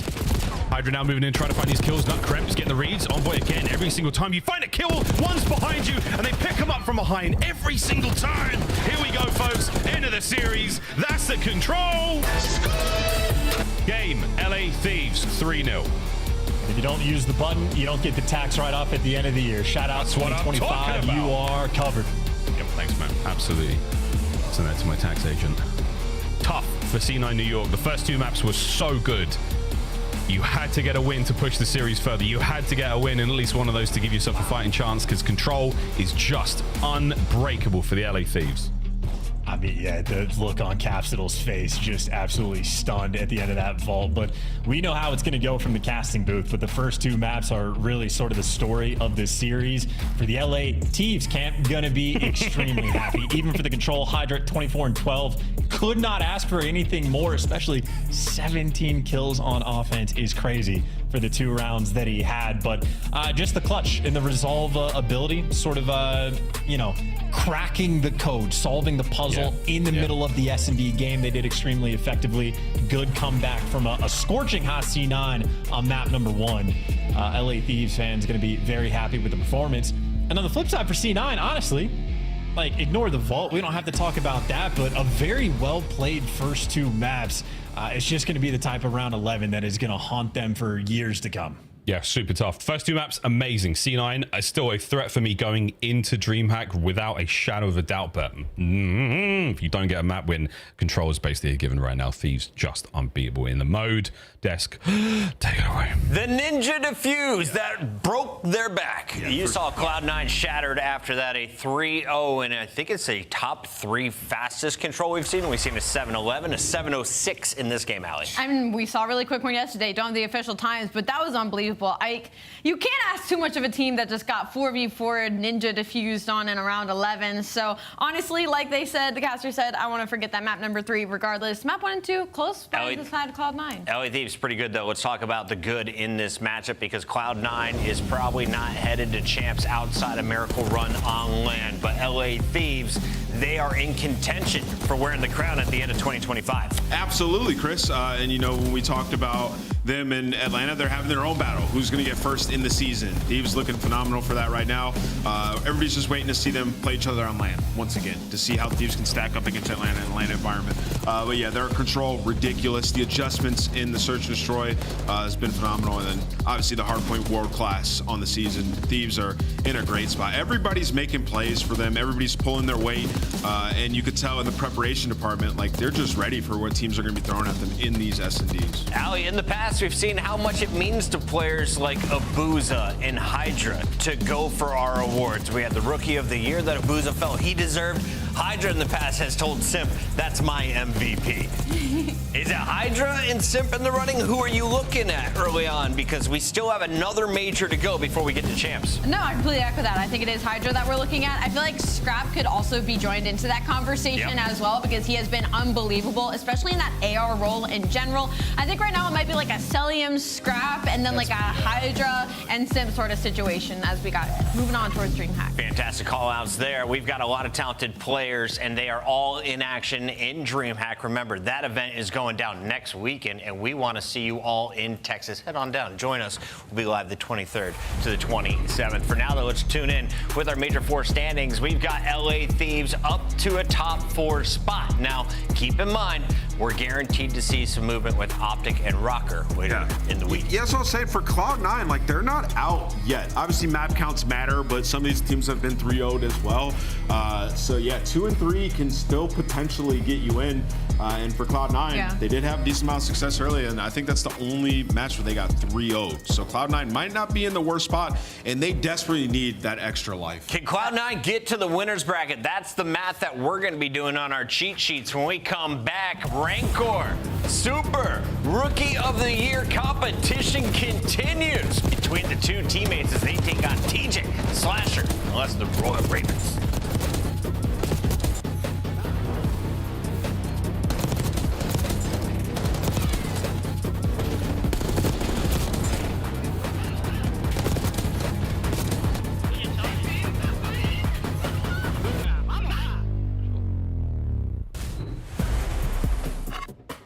Visit scuff.co/CDL for your chance to win the Road to Champs giveaway and join us at CDL Champs.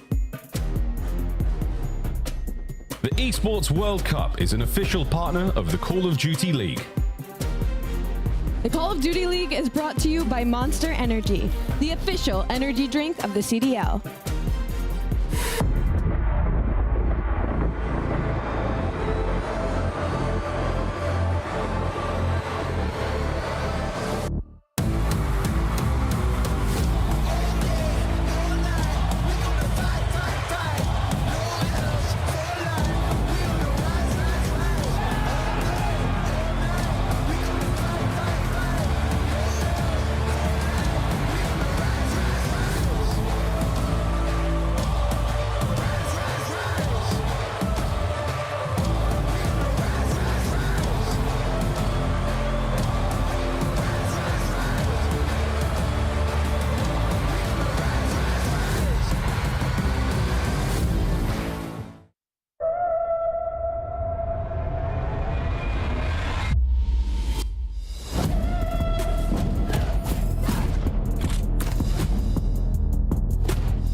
Can you even believe this place?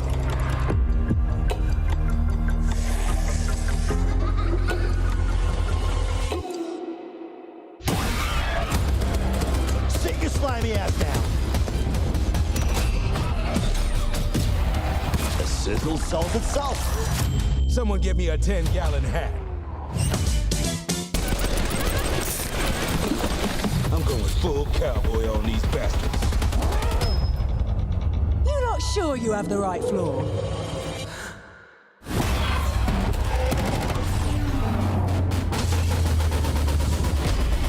It is so nice to meet you face to face, Slate.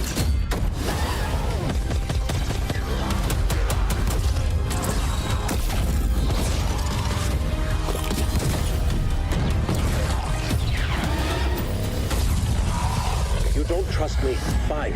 But you cannot trust her. The 2025 Miami Heretics team pack is available now. Each pack includes home and away operators, as well as this spray. Vamos, vamos, vamos, vamos, vamos! Next time you boot up, suit up at the in-game shop.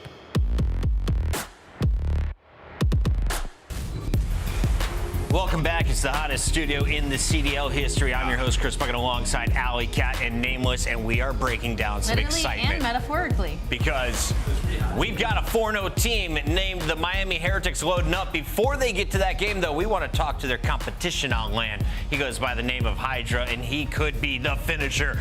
Hydra, who else is on the hit list right now, buddy? It seems like no matter who you're running up against this week, you guys are 3-0.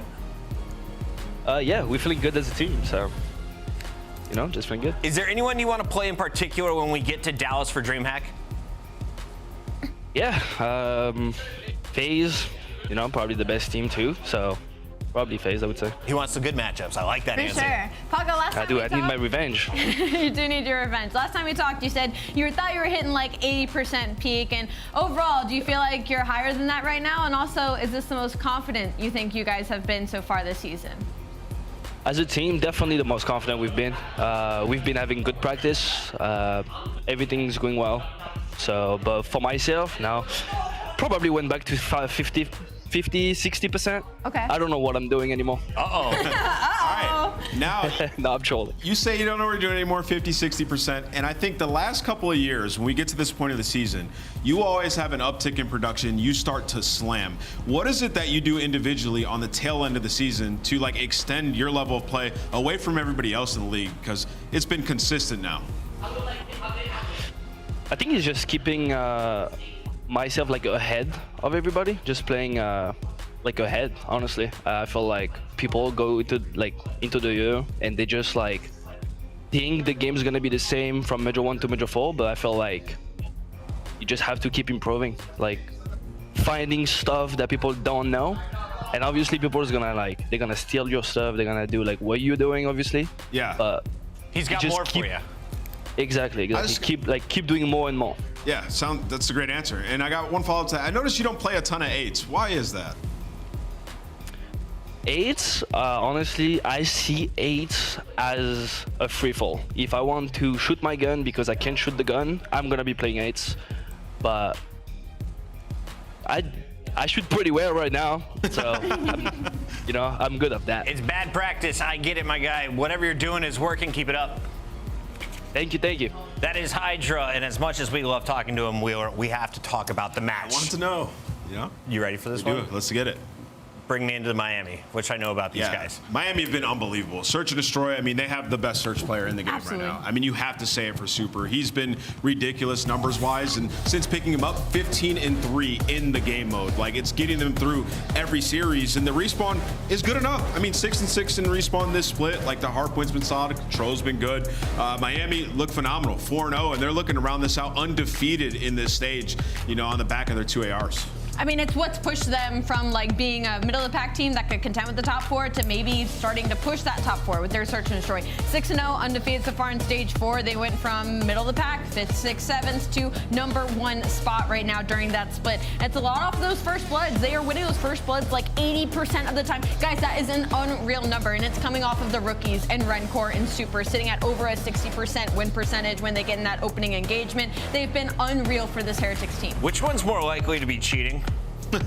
I mean, that one's hard. Listen, man. Right now, Super with the numbers, Super 100%. Dude, all of them, bro. But Super situationals in Search and Destroy, the kid's just unbelievable. Just kidding. They're not Warzone players. They don't need to cheat. Let's take a look here at your road to Major 4. It has been a Game 5 W over the Thieves, a Game 5 over LAG, which was a shocker, but they've cleaned it up over the Falcons and Cloud9. 3-1s. Today, you're playing the Royal Ravens, who got caught slipping yesterday. They got blanked by Optic Texas. So, Allie, who's our favorite? What are we thinking about this for the Heretics? For the Heretics, I'm 100% leaning towards Miami.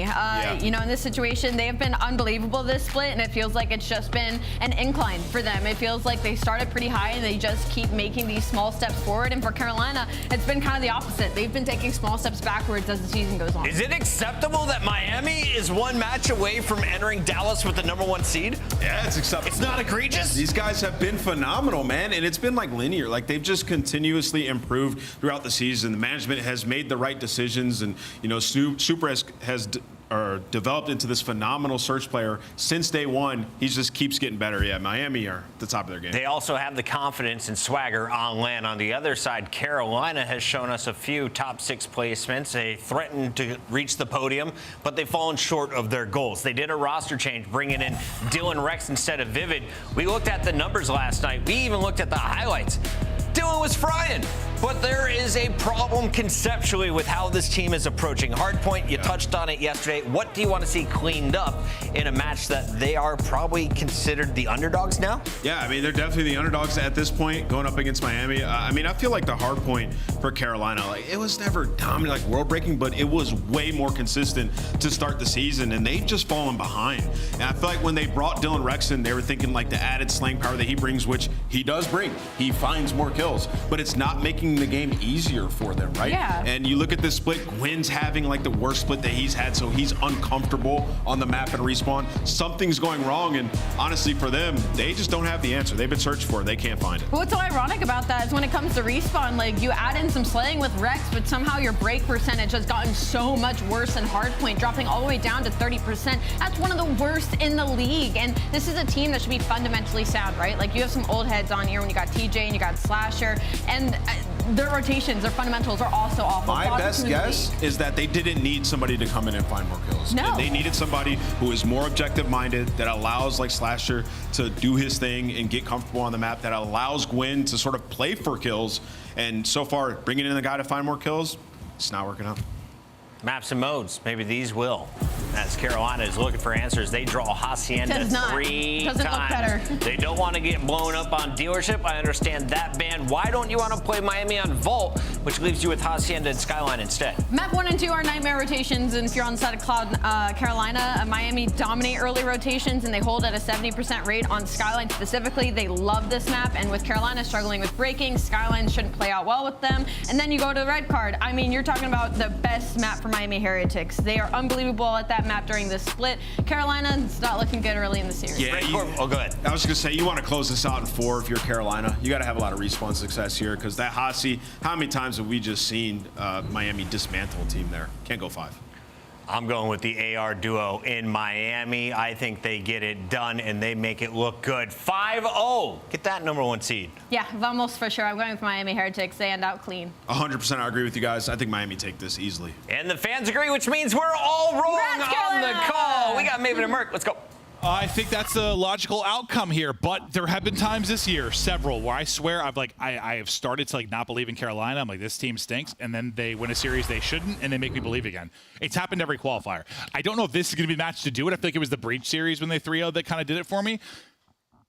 But I feel like they just might surprise us. I don't know. Yeah, normally I feel like they're at a better position. I don't know, dude. They've had some rough losses, then bounce back. No, I hear you, but normally it's like, I don't know, after an early loss, or they're 1-1, they're 2-2. Oh, now 1-3. Yeah, they're 1-3. There's just obvious problems. But you are wrong. I mean, listen, it's been all about the search and destroy for Miami.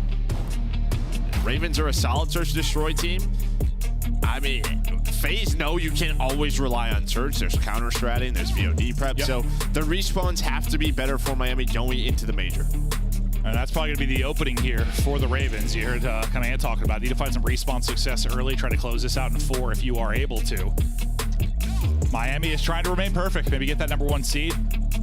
See if they will be able to do it. Starting off here on Skyline. And Royal Ravens, last we saw them was the closeout map, I believe, versus Rocker, where they drop. But they can be a very competent team here on Skyline. We'll see what they can do against this Miami Heretics team as Heretics win the break.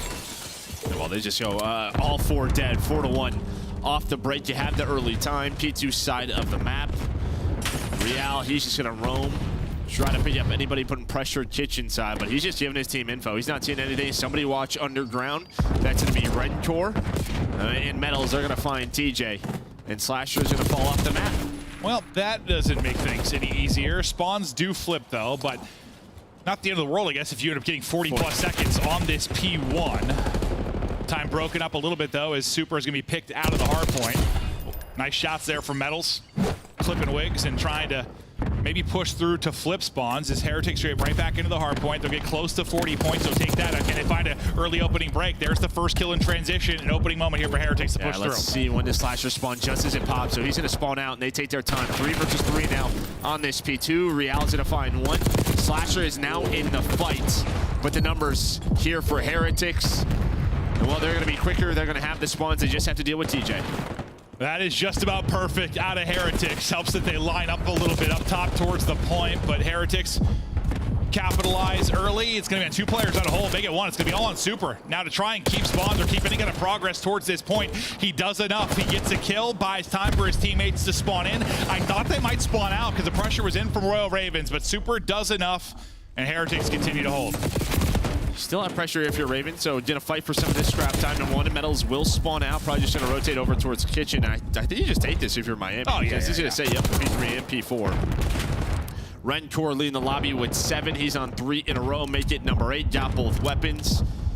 You can already see all the orange arrows are set up in a position to control this P3. You kind of lose your forward man, though, in Rancor, so pressure is going to be here pretty early. Need the ARs to get some damage in from deep, and Real and doing that with the AR in hand. Metals kind of the point man forward with the sub. Picking up by P1 to get the crossfire angle in is Super as they try to lock this down. 2 people getting through on the other side, but picked up as Heretics continue to find all the kills. 1 more player to deal with. That's going to be Gwen. And Gwen's going to get slammed. Rancor wins the fight, and this is great position time for Heretics. No one's playing all that deep for him, though, and well, never mind now, because everyone died. I was going to say, it's a bit of a risky setup. They have nobody catwalk. You have 2 players kitchen, 1 player hot tub. You're giving up top, and Rencor, he's the one guy. Like, that could go very wrong, but he's able to find those kills, lead us some time. But Ravens are fighting back, keeping it within 40, and they have spawns for P40. You have to turn this into a good chunk of time. Let's see if they can do exactly that. Some important gunfights coming up in these final few seconds on the P3. Real does get 1 pick for Heretics, but the rest of it goes the way of Royal Ravens. They'll be in the hardpoint first. Taking a route opposite side catwalk is TJ. TJ able to disrupt stuff and try to stagger this push coming forward. Pressure now to Gwen to try and hold. Still set up inside. Looking maybe for a lead change here. This has been a solid early effort out of Royal Ravens as they find the volley of kills again. And that gets risky. Outside of TJ, everybody was just literally holding the line, right? And when you turtle up that way, if Heretics get 1 clean, 3, 4 dead, spawns would have flipped. They would have had control, but you find all the gunfights 7 in a row as a team for Carolina. They're going to take the lead. Nice little hold there as Slasher. Maybe trying to flip them for P2. Yeah, if they all die and TJ's still out, that might go real badly. You got to have some trust in your teammates to make the right plays. Gwen, who's had a tough stage, is hitting right now at 14-6. Great effort out of him. You'll go up 20. Second P1 are ready to rip and roar, and it'll be Rancor. Posted up. Trophy here for coverage. Let's see what kind of time they can turn this into, because you got about 40 seconds out of that opening P1. Yeah, it's half the time you have right now in the game is at this P1 now. It's even more so. Again, another really solid setup. Have the AR on the hot tub. Super. Top Cat locked in this down. Where do Ravens find their opening? Well, they're looking for one. TJ maybe the opening, but doesn't turn into anything more. It's all headshots through on the feed for Heretics. Real line him up as well. Nobody in the point for now as Real gets picked out of it, but Rancor with the height, putting in damage, finding kills. Well, I'm not finishing that one per se, but Slasher out of the fight here for a second, alleviate some pressure off of Real. Yeah, Rencor just trying to pick up the flank. And I mean, we've seen this from a couple times for Heretics. We just saw it in the early P1 where you flip maybe around 20 seconds. They're playing very safe right now. Real's going to spawn up close to the P2, but you give up a lot of map position. So Ravens should have early pressure here, and they do. They find a couple of picks. Where does that final player spawn? So he's going to spawn patio with this team. Nobody in the hill, though, so Ravens can take their time. They're taking the time, but also getting pushed apart. Big win there from TJ, though. You still have numbers here at the back for Heretics. You get 1 more safe spawn, and You're still continuing to hold on. Team kill might end up costing you, but no one really that far forward from Carolina Royal Ravens. But the fact is, you've had kind of positioned for your Heretics, and it has been no time. Exactly. You've gotten 0 time here. They just like backed off a little bit too much. I mean, we've seen it on their skyline where they flip P2 at the wrong time. So I think they're playing a little conservative. Metals with the beams. He's on 3 in a row. But again, you have these spawns, but it's not turning into anything. Finally, you're on the time. You have the spawns. Real with a double, Real with the triple. Great shots from him to give you the final 20 seconds on P2. Yeah, thank God you got that, at least. Otherwise, that'd be a real frustrating P2. It's a weird one. No, it was. Slasher on one side, he's struggling. He's got no time in the hard point. He's 6 and 17. You're gonna need him to step up if Royal Ravens are gonna get a win. But let's focus now to the P3. Heretics up 20. I want to hear the comps. I want to hear the vamos. Let's go to Heretics.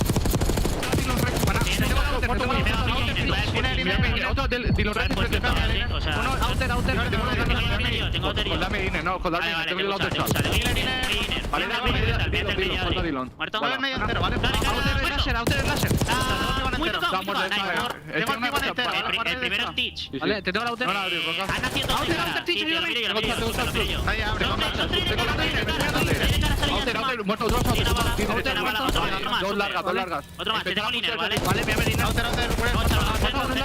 Muy tocado, está la bala. No, muerto. Tiene otro más a otro. Estoy pushando por él. Debería flipar piano uno, Muerto, siguiente, fuerte. Piano, y falta uno colado, Vale. Tengo yo arriba. Tiro Rex y P1. Tengo yo arriba, mirándoselo abajo. Tiro anterior. Arriba una bala, absoluto rocas. Vale. Sí, va para el fondo. Hacemos mal, la hacen mal ellos también. Hacen en barbacoa, ¿vale? En el couch, tengo un tiro. Couch, una bala, absoluto. Y el punto está...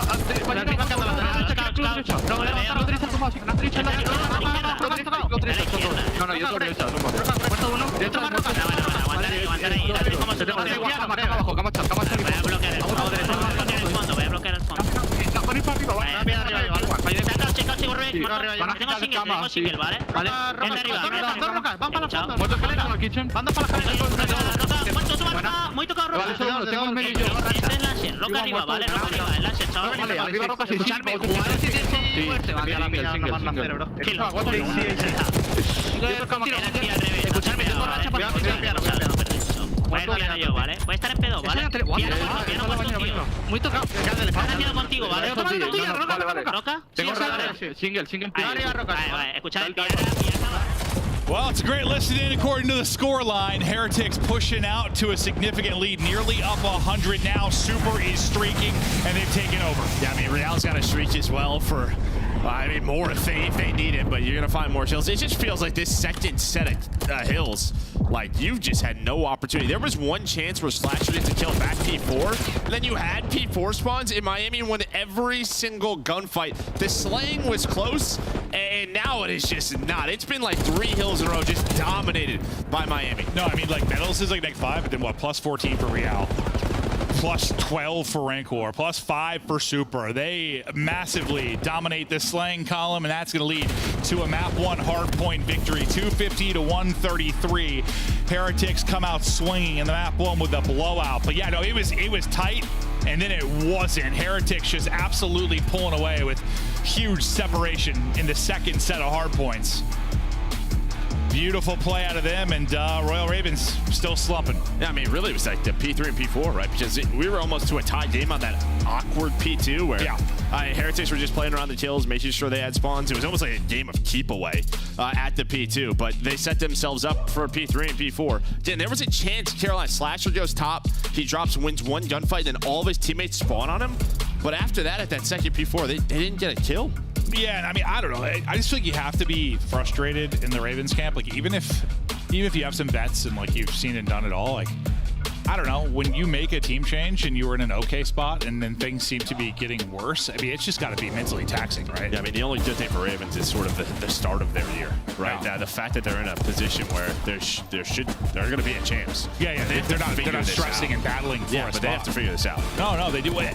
I mean, they're not even competing. Like, at least they were competing. No, I hear you. They're pushing teams to the brink. It's just not. I mean, we're talking about what is we've talked about really good team changes this year. This is looking to be a really bad one. It is. I mean, team changes don't always work out. you take a bit of a risk when you're in a position like them who are in the middle of the pack and fighting. You know, you're trying to improve so you can be a contender, but it seems to be going the other way. And I'm not saying that, I'm not even trying to pin it on like Rex, like it's all his fault. No, it's just team composition. Yes, it's a composition thing, it seems like. That you might have to. I still know what you do at this point. Is back in. They might have to try it. Yeah, I don't know. I don't know what you do. I'm not really sure. Maybe they'll surprise us and things will improve rapidly. I just feel like we've seen enough series now where it doesn't seem like it's going in the right direction. Granted, who knows? Maybe they come back and win this one and we're talking to sing a different tune, but doesn't look great in the map one. Blowout win for Heretics. 31 on the board for Real. Real self-critical at times during the last qualifier. Hitting supreme form at moments during this one as they're trying to get out to the perfect 5-0, maybe lock in the #1 seed. Now look at the overall game flow and how it played out, and yeah, you could do that flat line. That's a long, dude. They had 107 at the first P4. Yep. And you end 26 more points after that. That's bad. Yeah, again, there was one chance at the second P4, but yeah, they didn't find any kills once Slasher hits them spawns. Yeah, but I tell you what, if you're Miami, this is that's a great respawn. It's a good hardpoint. And their respawn throughout this stage has been 50-50, right on the dot. No, it has. It has absolutely been the case. I mean, we've said that similar sort of to the phase discussions that we have. Like the search looks good, control at times, but well, maybe not the control game, but like the hardpoint really has to improve. And if it does, it's a team that you think can make a run into a top 3, maybe make it to a final. It just needs to get there, and they do have a solid rep there in the map 1. That's a significant win over it's weird. I want to say like a solid team because they have been on the year, but right now I don't know if I can say that with Ravens. You can't really. Yeah, and you know the problem with Ravens early in the year was just sort of their top teams, like right there. Yeah, they were better against the middle of the pack teams that they were better than. But even now, I mean, what you've lost to Mini, you've lost. They dominated the Optic matchup. They then get 3-0 by Optic. Like they lose to Ultra 3-1. Like they're still. It's a tough schedule. Yeah, they're sure. Not showing a lot of fight. No, they're not. They're not. And like, I know they got blown out, but you don't love the body language, I guess, right now. I'm sure it's frustrating to lose like that in the map 1, but it hasn't really been a whole lot of chatter. Maybe they're listening to a coach. It could be something like that. Yeah, I mean, Rex is clearly when they were winning after dialed. this was the same looks. Yeah, no, I guess you're right. It's a very chill little. Maybe I put too much into body language sometimes, but it just seems frustrated. No, I think they are. Yeah, without a doubt. But even when they're winning, sometimes they're just sort of that same look. Yeah, no, you're right. But this is, I mean, where things I guess get interesting. Ravens have at times hinged on their success in the search and destroy. You have 2 of the top, I don't know what you want to put them in, top 10 search players, maybe all time. You talk about TJ and Slasher. You should be a solid team in search. They have been fantastic when they're playing well, but unfortunately, you're going against arguably the best team right now. Yeah, it's a horrible matchup for them. Yeah. They have to play a lot of Haciendas, which Miami love, just due to their map pool. So even if you like win this, it gets maybe even harder. No, true. Well, they need to win this one. Might need to win the next 3. We'll see if they'll be able to operate at that level. Opening break though in the round 1. TJ and the entire squad really looking to fly in towards B. Can they catch anyone? Metals gonna be the guy playing deep. And the fact that Metals gets 1 is so big. I thought he was gonna get basically triple swung, but he's gonna get a second kill before he falls. Now into a 2 versus 2. You buy enough time for the reinforcements to get here. That's on Metals. I know he has a second player, I can't remember who it was, to get in to help him a little bit there, but Metals I thought was gonna get shut down quickly. He gets away with 2, 1 with the pistol. Yeah, then I wasn't sure what the 2 players in the middle of map, Real and Rentor, were gonna do. Were they gonna flank? Just backed up to the doors. It's a little awkward with the timing, but they hit the slides, able to find the first kill as Rentor gets 2 in the round. I mean, like, yeah, it ends up working out great. It could have been horrible, but they find the perfect time to get the first pick and really take control of it late in the round. So Ravens shut down on their first offensive attempt. Now let's see how Heretics are feeling. Real's going to be kind of a lone lurker deep out towards A. But you've already got a first blood, so I don't know what he's going to really see A unless it's a fast push through by Ravens, but they've got to wrap back and potentially help it B. But okay, now Heretics, they got that first pick. They're like, hold up, that's what we're thinking is going to happen. Let's let Real find info and find space. Yeah, you don't have pressure here, so Rex might just, he's going to cheat on over to help Quinn. They're reading this well, but the problem is Metals, he can read at a much higher level. Yes, apparently. Gwyn thinks he's lurking for a freebie. Metals locks it up. Nice gunfight win there from Rex. Maybe gives them a chance in this. Bomb is planted now. Ravens have to 2v3 for the bomb retake. Rex does hit the nade. The problem is he takes a couple of shots, so he can't really fly off of that, and he gets stunned. Good utility out of Real, just kind of back him up. Then Metals comes in to help, give Metals 3 in the round. He was the key player in round 1. He's the key player in round 2. Metals doing it all in search and destroy.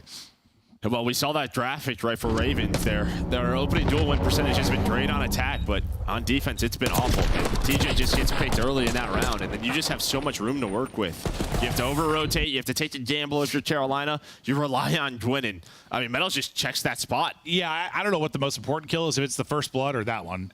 But it might be, Metals' kill there. I mean, the fact that he gets 2 more after that, also huge, but I thought Gwyn was going to, the fact that he stayed, I mean, they played it like they were going to rotate, right? You get the first blood at B, you're kind of playing that game of chess, hoping they rat back. Somebody stayed, just walked away with nothing, unfortunately. Nice little 5-1 start for Metals. 5 of their 8 kills. Royal Ravens need to find some success. Didn't work out towards B. Look at this. I mean, just right down the middle of the map is Real and Super. Number 8 in Rex, he's watching the flank all the way on the other side of the map. So shots in, but you get a little bit of help. Yeah. Do they know Rex is there? Now they do. I mean, listen, those are long-range shots with the sub, but it got a little bit shaky. Thankfully, Raycor closes it out. Real did get the info on the wrap back. Bomb is going to be on the floor. Real's just going to chase this down. What's the timing like? The hipfire hits pretty well there. Hipfire hits well enough that he might end up winning this. He does with the pistol. I think he hit 2 or 3 tags just on that swipe. And that's the round. I thought he was dead to rights. Just picking them apart and taking risks. Right? I feel like Red Card, one of the interesting things with this map has sort of developed throughout the years, sort of these middle of the map hits that we're seeing both on offense and defense. Sure. But there's another one there where you just send 2 players right up the middle, split them apart. And yeah. Oh, dude, he might have got. It's like a quick scope, you know. He's like he starts to zoom in, and they all hit. Yeah, maybe he didn't do a ton. Well, I guess those were wall bangs. I don't really know how much damage he did with the hipfire, but he more than I thought he was going to get.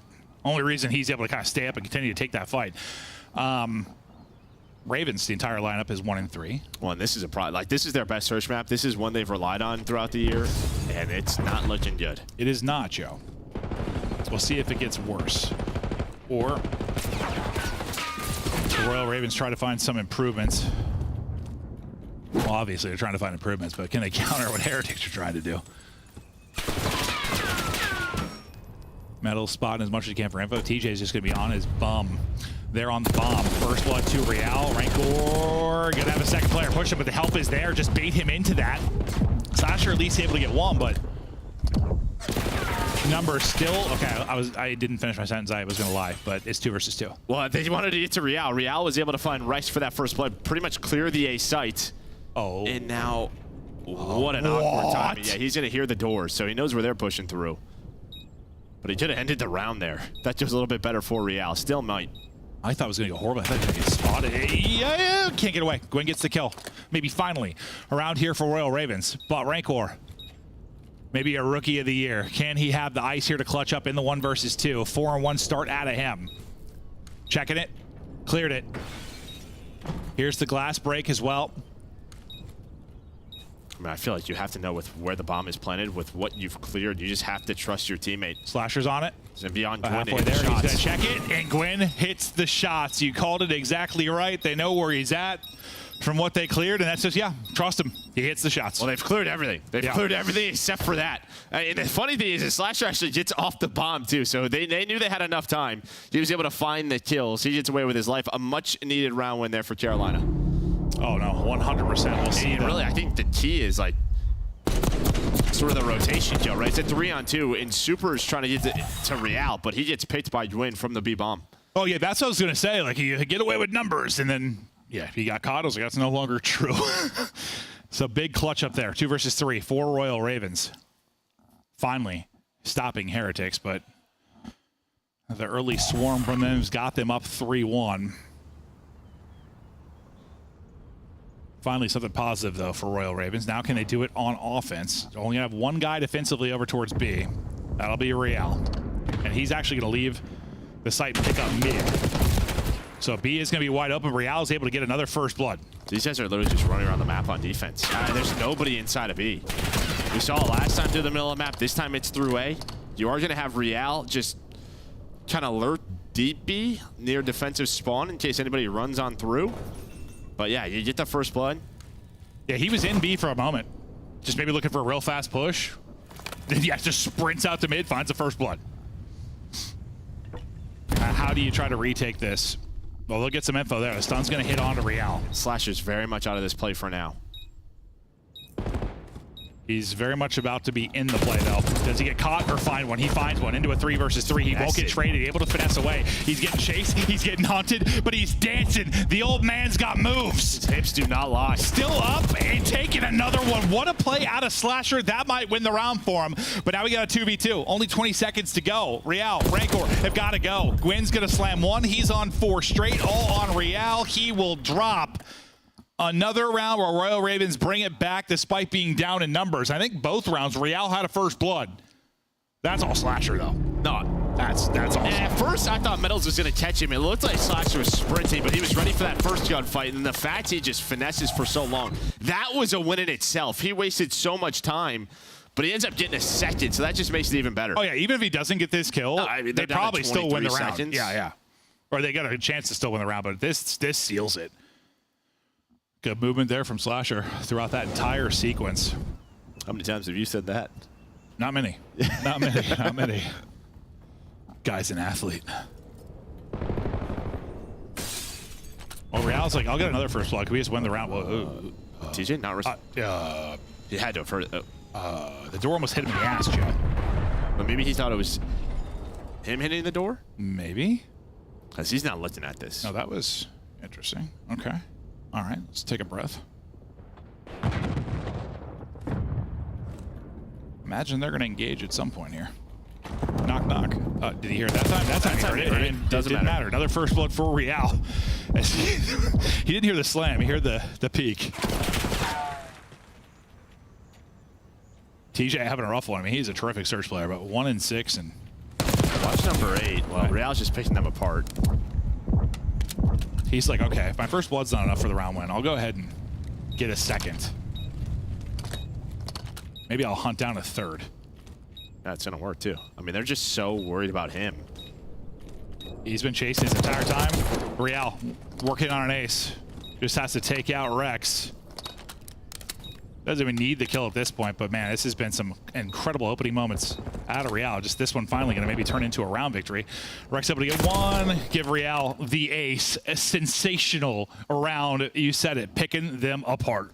I mean, this is like the Real of last year, right? Obviously, these maps, there's not a ton of room to work and sort of lurk the way he wants to, but Red Card's one of them, Hasi's one of them, and I think this is... Obviously, Super has transformed their search game, but yeah, you saw a big reason why they are so good at search right now is due to, well, his comfort on the map, knowing his timings, and just destroying. Well, like last year, some plays he made on Karachi, a 6-star. Yes. Like somewhere where he would just lurk and pick teams apart. Good example of just it get there. Lost. Yep. He had a 30 plus in the map 1, 8 and 2, 4 streak. He's got 3 or 4 first bloods at this point. I think he's on 3 in a row. I might have made that up. I'm pretty sure it's 3 first bloods in a row for Real. Not going to get in this one, but his team will lay down the hammer. TJ, he's just back to hell. 1 in 7. Shoulders a little too thick as he gets dropped. Rex gets dropped, and Carolina made a little bit of a run. Now they're getting slammed. And you want to know when a team's playing with confidence? This is 3 defenses in a row where they're just literally just fighting you mid-map. I mean, you do not have to do this on the defensive side of Red Card at all. 0. Well, it seems like, and they're just playing with confidence in their teamwork. Well, it's interesting because, like, yeah, you know, think like Slasher, Search, and Destroy. I kind of want to spread it out and play for picks. Like this should counter what Miami are doing, but it's not at all. Right? Like in a way, it should catch an aggressive team, but it's not. It's not. No. Like if you told me they wanted to play that way on defense, I think that would play right to like Carolina's hands, but not the case whatsoever. 5-2 advantage now. Search simply too pure. Out of Miami Heretics, they got a car to lead the way this time. Some utility exhausted from Carolina, not connecting yet. They'll deal with the car though. And while the car was searching A, the rest of the team is searching over towards B, and then we'll pull out another car. 9 and 2 is Real on 5 in a row. Well, that car doesn't blow up, so Slasher's got to get out of there. He's hoping to kill that car, and then maybe he can hold down B, but because it doesn't blow up, B bomb is open. But all of Carolina are going to start to flank. We'll take out the car. He got some damage with his nade as well, but bomb is getting planted. As you said, 3 people swinging the flank, as you see on X-Ray. TJ finds the timing in behind. 1 player. That'll be Real. He'll take out of it. The early round Reaper. 3 versus 3 now for the map. Carolina have got to win this map. And they've got to win 4 straight rounds if they're going to do it. Metals. Feet simply a little too big. Rancor brings it back, though, now to the 2 versus 2. Gwen wins 1. On Rancor, now to Clutch. Wasn't able to do it in 1v2. Last time, it's not going to happen here. Just enough time for the defuse. Royal Ravens stay alive. Yeah, good job by Carolina. Yeah, the first pick, though, massive on the Metals in the 3 versus 3. I mean, you kind of saw it from Carolina's POV. They had no idea where they were set up, and you were waiting on Slasher. You had a 2-1 sort of split. And a lot of times in that scenario, what do we see the team that plans do? Just kind of push out one side, take it with numbers. Miami is stagnant in that. They kind of trust their setup, and it bites them a bit. It certainly does, but now this is the question. Can you deal with kind of the defensive pressure that Heretics have been sending out here? We'll see if Heretics even, we'll go back to that, but they have been playing very aggressive defensively. Did Carolina make the adjustments to send this one deeper? But they might make adjustments, and then Heretics don't do that at all. Yeah, it's aggression through B. It's aggression, but aggression very different. Straight up through B, they are flying out. TJ able to get the first blood. Gwen will follow it up. We're down to a 2 versus 2, though, quickly, as it is just a massacre out here by camera. Real super up against Slasher and Rex, and we'll pause for a moment here. Again, Miami just taking the sort of 50-yard line fight on defense. Trying to get done with this map, but yeah, into a 2-on-2. But that's the exact situation where I thought that should play into like Royal Ravens, and they get the first blood. That comes away a lot cleaner. Expect another one and another one. They just keep running at you. I didn't think that was going to be a 2v2 at the end of it, with the way it looked from like Slasher's POV. I was like, they're about to just mow them down. Real, what's the timing going to be like? Oh, I thought he was just going to push a quick flank, and that would have been ball game. Would have been it. Still maybe.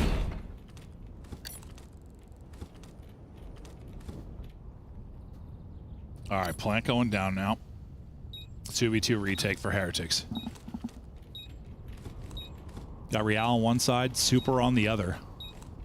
Pretty far apart, though, but Super's just looking for the angle. And Real just waiting on him. Yeah, you heard the reload. Sure did. Can't get out, though. Super. Slasher for the map. Slasher takes it. Super thinks he can get across. Not going to happen. Back-to-back rounds for Royal Ravens. They're still here fighting. That gets in the 2 versus 2, and yeah, there's a chance if Real just pieces out B, but doesn't want to throw his life away. They have no info. Could have re-wrapped towards A. But yeah, into the 2v2. He gets the first one. Immediate trade by Slasher, then 1 versus 1. Able to read the gunfight on the Super. Yeah, if Super's just a position where Slasher gets punished for the trade, like taking that angle maybe, but if he's like outer window. Yeah. Or if Real, I mean, he's relatively close to getting around the corner, but can't quite get there. I mean, you have to take that 5 year out. I feel like you heard the reload, or I guess you could wait to take. You know he's there, but you're thinking, hell, I get first bullet if he's just finishing the reload. Like, I'll catch him. Just doesn't perfectly work out, and I wouldn't second guess much of what Real's doing right now. He's 12-4. He's had some incredible plays. Ooh, nearly caught, though, to open this round. Offense halting for now for Heretics. Don't give Real any openings. Let's just right. play very defensive heavy right now. If you are Carolina, force them to go over towards the A site. We'll retake that. And that seems to be what this is going to eventually lead to. Where is this? This player's right on the other side of the wall, yeah? Yeah. I mean, Gwen got plucked from a ratty position earlier by Metals. This time, he'll get the kill, but is traded out. Slasher can't get there in time to maybe get the angle for the trade to Carolina. I just got to wait on TJ. Just TJ goes so quickly, but you're going to get picked if you are Slasher. Not the timing that you want. Super's going to get into a really good spot. He's going to get behind enemy lines. Timing's all over the place. This may work out for Carolina. We might have around 11. TJ clutching up, able to get 2. Where's Super, though? On Super now. 1 versus 2. Checks it. Clears it, info 1-1, but he gets spotted. He's got to do something insane to win this. It's not going to happen. Going to around 11, Carolina with 3 straight. It was all Heretics until it wasn't. Yeah, you said timing's all over the place, but TJ gets the final lap in that round 10. I didn't know exactly where Super was, but he must have been inside. He must have been inside ladder room. Because if he's just out or he gets that kill mid-stairs, instead, well, it's TJ. Yeah, he just went right away. As soon as Gwyn started fighting, TJ's arrow flew right through B. And they line up for him. Gets the coverage, gets the planter. We go to around 11. Carolina to win 4 straight rounds and take the surge. This felt like a must-win map and felt like they were out of it, but they have come alive late. They'll be on offense to close this one out. For the most part, Heretics have found success defensively, but not at least late in this search and destroy. Well, when you lose 3 rounds in a row, it's on round 11. You don't have that same aggression, that same confidence, so you slow it down. But more of a standard defensive setup here for Miami. We'll see if this plays into what Carolina want to do. Real gonna be the lone guy, kind of playing over towards B. Nobody in the B site as of now. Seems Royal Ravens committed that way, or at least slowly working their way. Expect the rotation from Heretics to be coming in here momentarily. The question is, how do they retake this?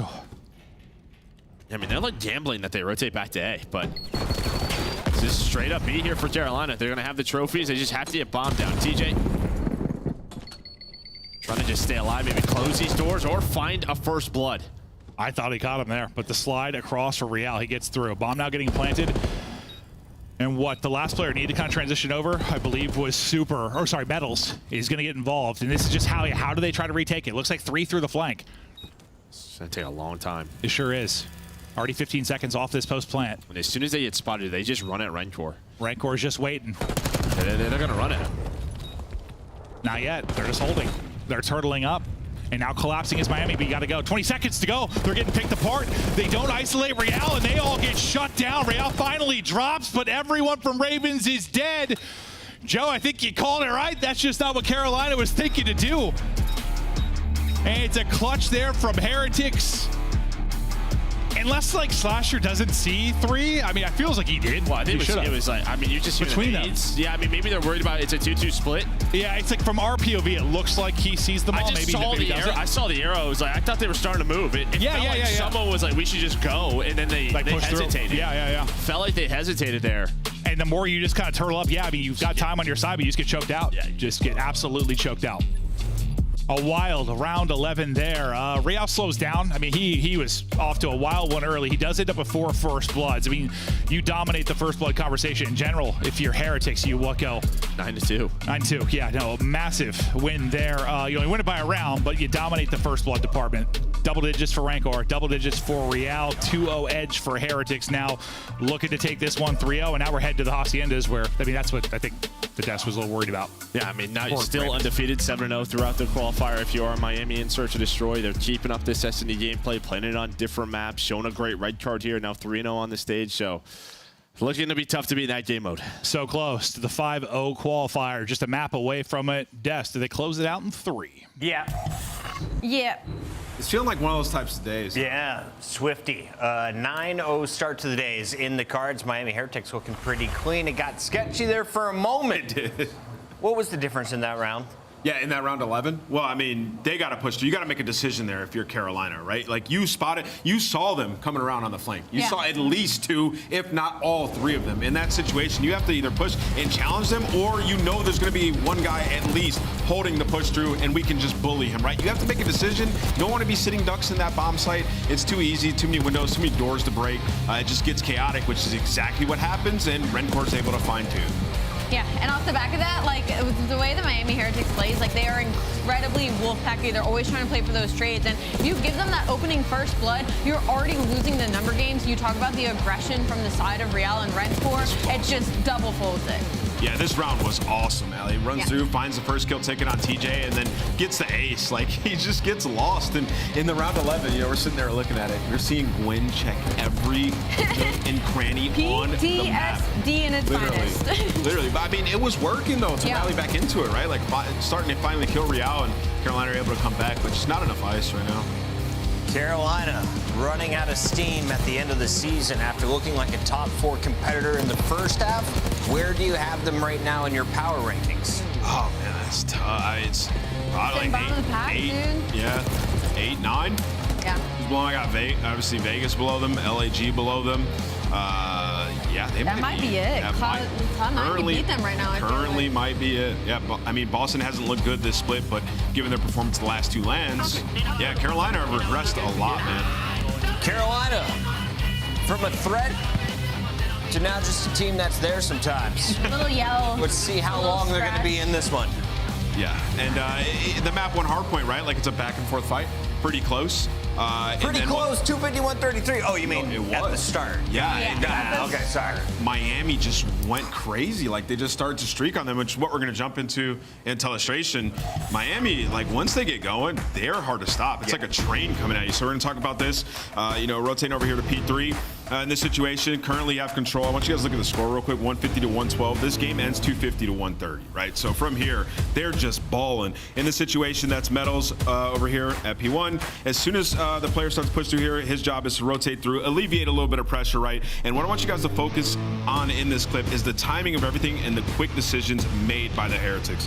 As they're trading out and they're winning the exchange over towards Hill, when a player spawns here, first guy, he's going to push through so they can converge and break the spawns. After that, the players that are spawning behind, they're going to be watching the push through mid, cutting off the players as they flip them out towards Piano, right? So it's just so clean. These aren't extremely hard concepts to grasp. These are just hard things to do in real time, extremely fast as a team. So you're watching Miami right here. It's just instant decisions every single time. And this is why they gel so well. And this is why they're dominating everybody who's middle of the pack when they run into them.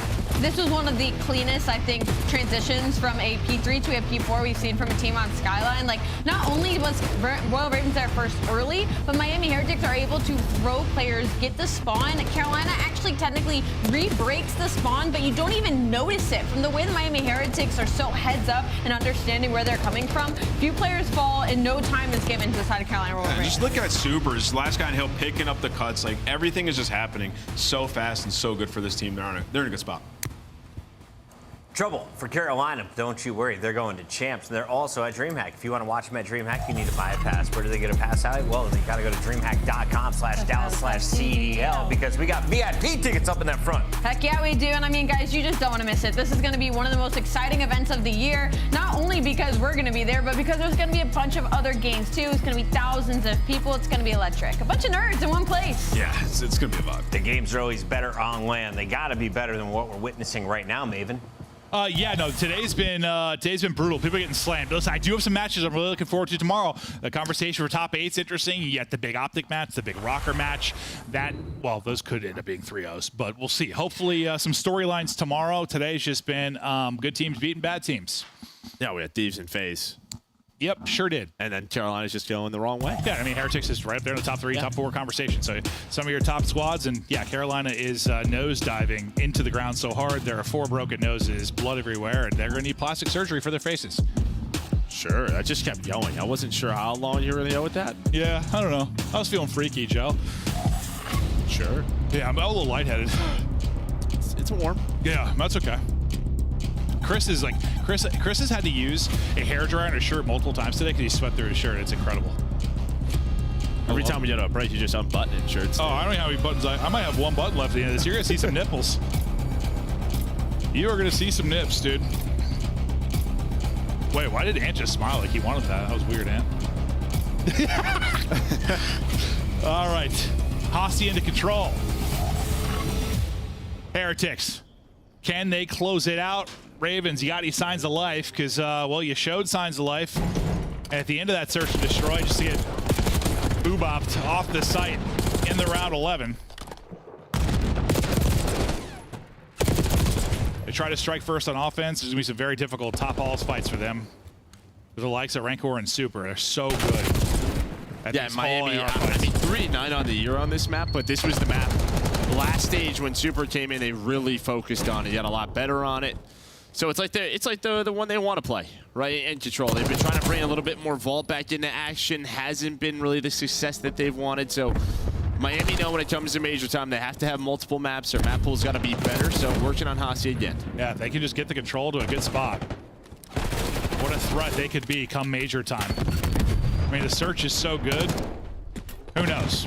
Anything is possible, but it feels like they really need to dial in on a second mode. Rex maybe gonna have a timing here to break this up. That's not gonna be the case actually at all. He's gonna get laid out. Next fight, his slasher getting slammed in the window. TJ can't win his gunfight, and yeah, you're running out of time if you're Royal Ravens. Yeah, just look at the difference though, right? Every single fight for Carolina's individual fights. On the other side for Miami, it's just this death ball of team shots. Onto the couple of Carolina players, and yeah, you're already down to 14 seconds. I like that death ball.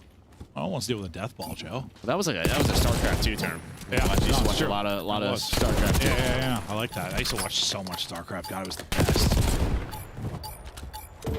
Until people stop wanting to play 1v1s because they don't want to be held accountable. You know, it's better when you play with teammates that you can blame. The world struggles with accountability, Joe. Sure. It's the thing. It really is. It's going to be the end of the world. Accountability. Okay. Got it. Oh, that's crazy. There's definitely some accountability issues on the Carolina side. Oh, no, I mean, I'm in the same boat. Dude, playing 1v1 StarCraft is stressful, bro. It's tough when you just know no one to blame but yourself. That is stressful. Miss those days, though. Gwen. He's chilling. He's confused. I'm confused. Yeah. He's not feeling the best, probably, with how this series is going. Nothing working on the offense. Heretics, lockdown defense. Now we flip the script. Yeah, Real 2 players didn't get kill. Yeah, and Real's going to be on 5 in a row. Rancor on 4 in a row. I mean, a little bit. I mean, some work to go towards streaks, but maybe a chance to earn some added utility.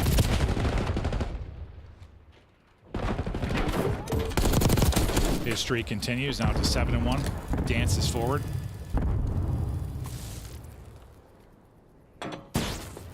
Just waiting for this next push and wait for their teammates to hopefully win the fight towards top halls.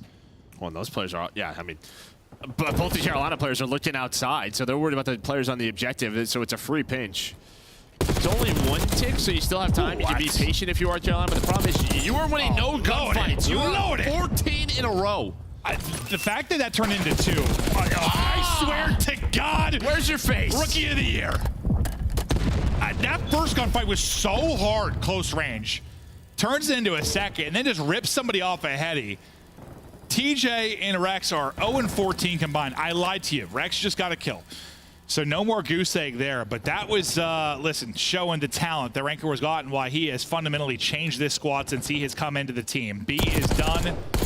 Now the A fight. He's on 9 straight. Hellstorm in the back pocket.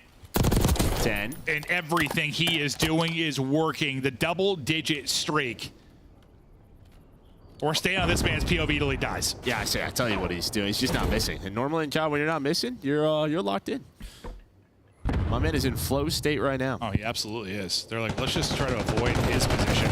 Well, he's going to have to deal with maybe everybody now. His teammates are able to get multiple. Maybe misses a few bullets, but closes out the kill. Now he's got some breadsticks. 11 straight. Trophy in for coverage. Second tick. Cruising. 3 people into point. Is this going to be a perfect offensive moment for Rancor? Yet to die.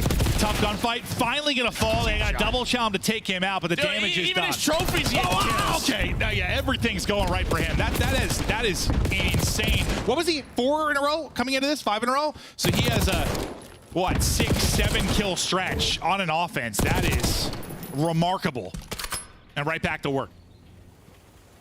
Yeah, right back to work. Well, he's just going to touch the point. They're going to have to worry about him. If he has the AR out, probably wins that gunfight. Yeah. Still 7 life advantage, a minute left for Miami.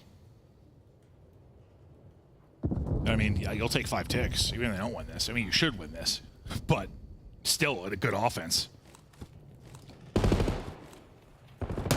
Right, it's 45 seconds to go. That's going to be 2 dead. Info on a 3rd player, right to the point, unfortunately. Well, he knows where they all are. He's giving the call-outs. He knows where every single player is. The problem. Yeah. His teammates aren't finding the kills yet, but this man certainly is. Just let him fight everybody. It feels that way. A guy's the Terminator right now. On to the point, pausing the clock again at 31. He's probably going to double shot through the window and drop, or does he get some help? Help gets there maybe a second late, so Rancor is ripped off the point. Carolina, though, no respawns remaining. They're starting to get blood out. Can they get the hold? One's going to be dead. No respawn remaining for him. TJ, big fight, able to win it. You still have Super here. You still have Rancor helping. The two sensational rookies trying to close it out. Rancor tags on his 18th. Looking at Chow Archer. It's going to be Gwyn, the last guy up. Gwyn trying to hold.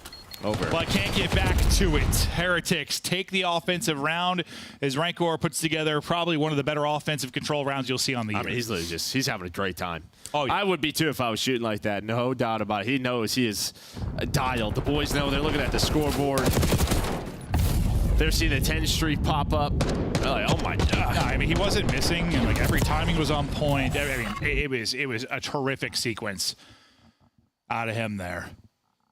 Just dismantling this Carolina team. One defensive hold away from the 3-0. TJ apparently not liking the crumble order today. 4 and 15. Slasher's had a rough one too, honestly. He was like double negative in the map 1-2. He's had some rough respawns here against Heretics. Granted, this is gonna be one of the tougher like AR duos to go up against, but not that he's only fighting them, but you know what I mean. That hasn't been good. Has not been good. Really looking for the first tick. There it is. They got a tick. Right off the board. Rex wins a nice one. Okay. Okay.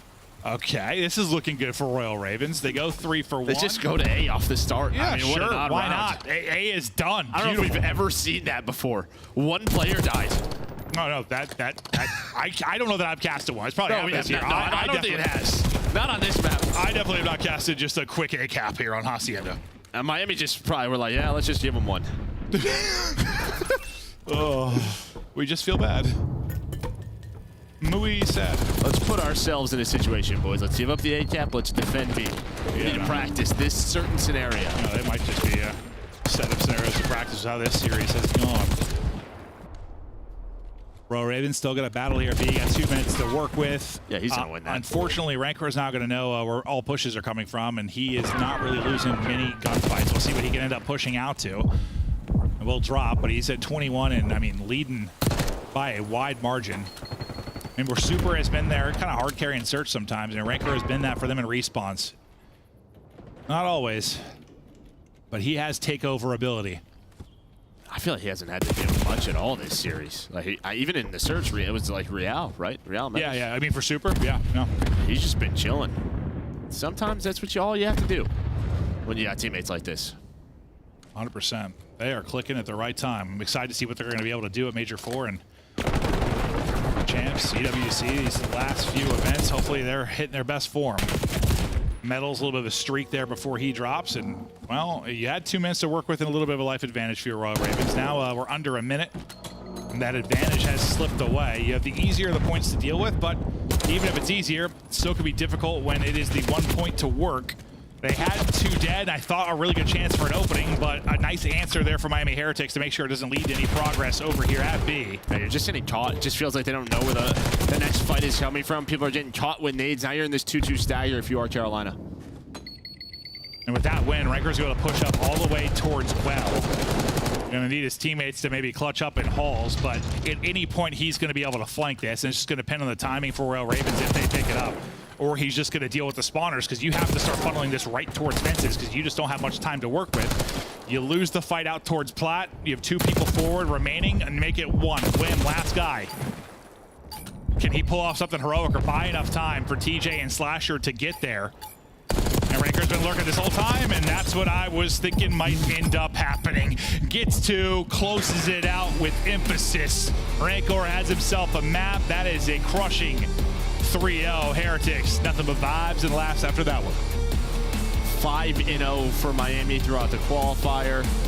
Not the toughest of schedules. The most impressive one, though, probably the first one over LA Thieves. Probably a big one for their confidence. But, I mean, you're taking care of business. You're working on the map pool. They did what they had to do. But great stuff from them. Only improving since adding Super. 100%. 100%. I don't know. Can they push past the top 3? I'm not sure. I mean, I would love to see it. I mean, I would love to see them make a run to a final.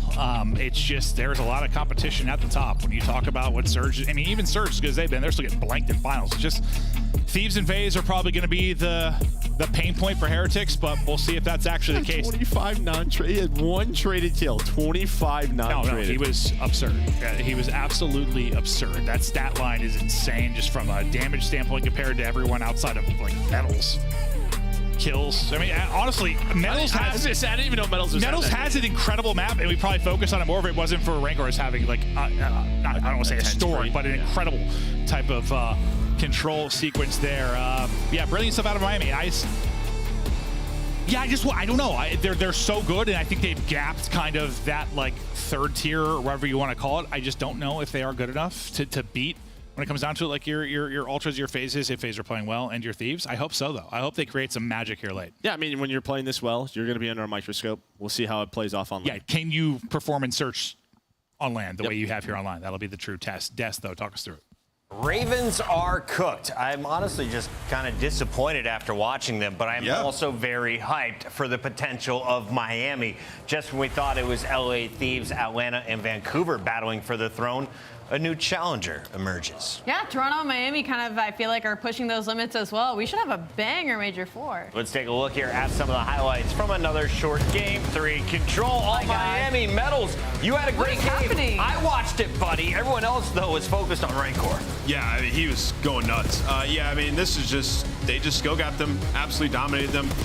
You talk about this Miami team, and like their search and destroy has been excellent, but the respawn's slowly been getting better and better. You know, 6-6 this stage, up until this series, now 8-6 in respawn, and it's even in the hardpoint in control headed into it, right? So like these guys are putting in work in hardpoint and in control, and it's translating. He's 12 and 13 and 1 Yeah, on an 11 spree. Like Ali, like these guys can just take flight. Like you talk about all 4 players, like literally they all have takeover ability. And when we talk about championship teams, usually they have like 3 players like that pop off. at least, right? And Miami have that. So to Clint and Joe's conversation, I absolutely think Miami are in the discussion to be a contender at these next couple. And back when you were a pro player, who were your pop-off teammates? Teammates like that? Well, I mean, I was one of them sometimes. But yeah, I mean, you have some of those pop-off players like Formal's one where he just takes over a game and it's like, I don't really have to do anything sometimes. You have players like, even Joe could do that back in the day, right? And it's just nice to have that. It alleviates so much pressure when you have playmakers around you everywhere. Normally those playmakers are not rookies, but Rancor is, and he joins us in the Monster Winner Spotlight with another clean 3-0. Dude, you're done. 5-0. You're going to Major 4 with the top 2 seed. How we feeling? Top 2 or top 1? Well, Toronto could still... Toronto could tie you, and then it gets weird. Yeah. But you're looking good right now based on the map count. It doesn't matter. I mean, we're feeling amazing. Like my teammates said, we are so strong now. We are enjoying playing with each other. And yeah, we're enjoying the moment. Looks fun. Yeah, it looks like you guys are having a blast. Rancor, I mean, one of the most consistent performances that we have seen from a rookie. You've been unbelievable all year long. What do you think sets you apart from other players in the league, other than just laying down damage like that? I don't know. I don't play like thinking I'm a rookie. I'm just playing like I know how to play. Especially with Super, I feel super comfortable because last year we were playing together on Challengers, and he's my perfect duo, to be honest, on the yard. And yeah, that's the thing, just playing like how I know. I don't think I'm a rookie or something like that. Cool. Oh, no, I see that in your gameplay, Rancor. You don't look like a rookie at all. I've said it many times. You have very transferable skills from title to title. I think you're going to be good for a long time. But I want to ask you, you know, after the Thieves match, it seems like you guys ascended to another level. Was it like added confidence, or did you guys feel like you had a breakthrough in that win versus Thieves that you just took with momentum? I mean, a win against one of the best teams or the best team in the league obviously put some confidence on us. But like I said so many times, I think everyone on the team, thinks we are the best team in the world if we play on our level, and we don't care about who we play or who we win. We only play our game, and we know we are the best players in the world. You've been to 2 championship Sundays, looking for a third potentially down in Dallas, my guy. Thank you. That is Rancor, a fantastic run through the qualifier, and now they are done, but we are not. It's time for our scuff play of the game, and Allie, this is a round that happens after round 10. Oh, really? What is that, Chris? Round 11? Yes, ma'am. And who gets the first pick here? Oh, it's the big plays that we've seen all days. It just goes wrong here for Carolina at the end, yeah. Yeah, I mean, situation where Carolina did everything right. We get through. We get the information. We use our tactics to back you down. We get bombed down. There's 25 seconds, and we spotted them all. You see Super wrapping around. You have number 8. He peeps everybody. He sees all 3 players there. And in this situation, we don't know what we want to do for Carolina. And on the side of Miami, it's like, okay, we need to close the distance, and we need to get a first blood in this situation. Redcore finds the first kill. The guy on the island by himself, surrounded by Carolina players, and makes the round so much easier. It had to be a weird miscommunication or something, because I feel like as veteran players, like, we know better than to leave that guy with nobody looking at his entry, and unfortunately, timing works out, and or fortunately, Miami Heretics go clear. Rancor roaring 5-0 is Miami Heretics. Only one team has the potential to catch them. It's Toronto, who is currently 3-0, taking on Vancouver, who's been in back-to-back grand finals, staring at an elimination bracket entry. What's happening?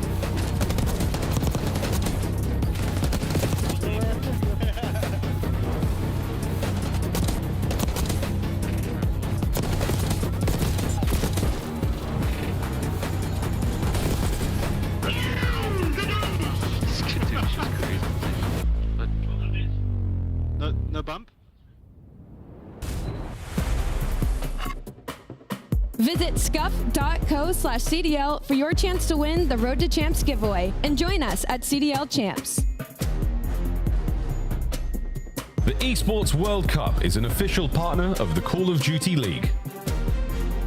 The Call of Duty League is brought to you by Monster Energy, the official energy drink of the CDL.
It's more than a game.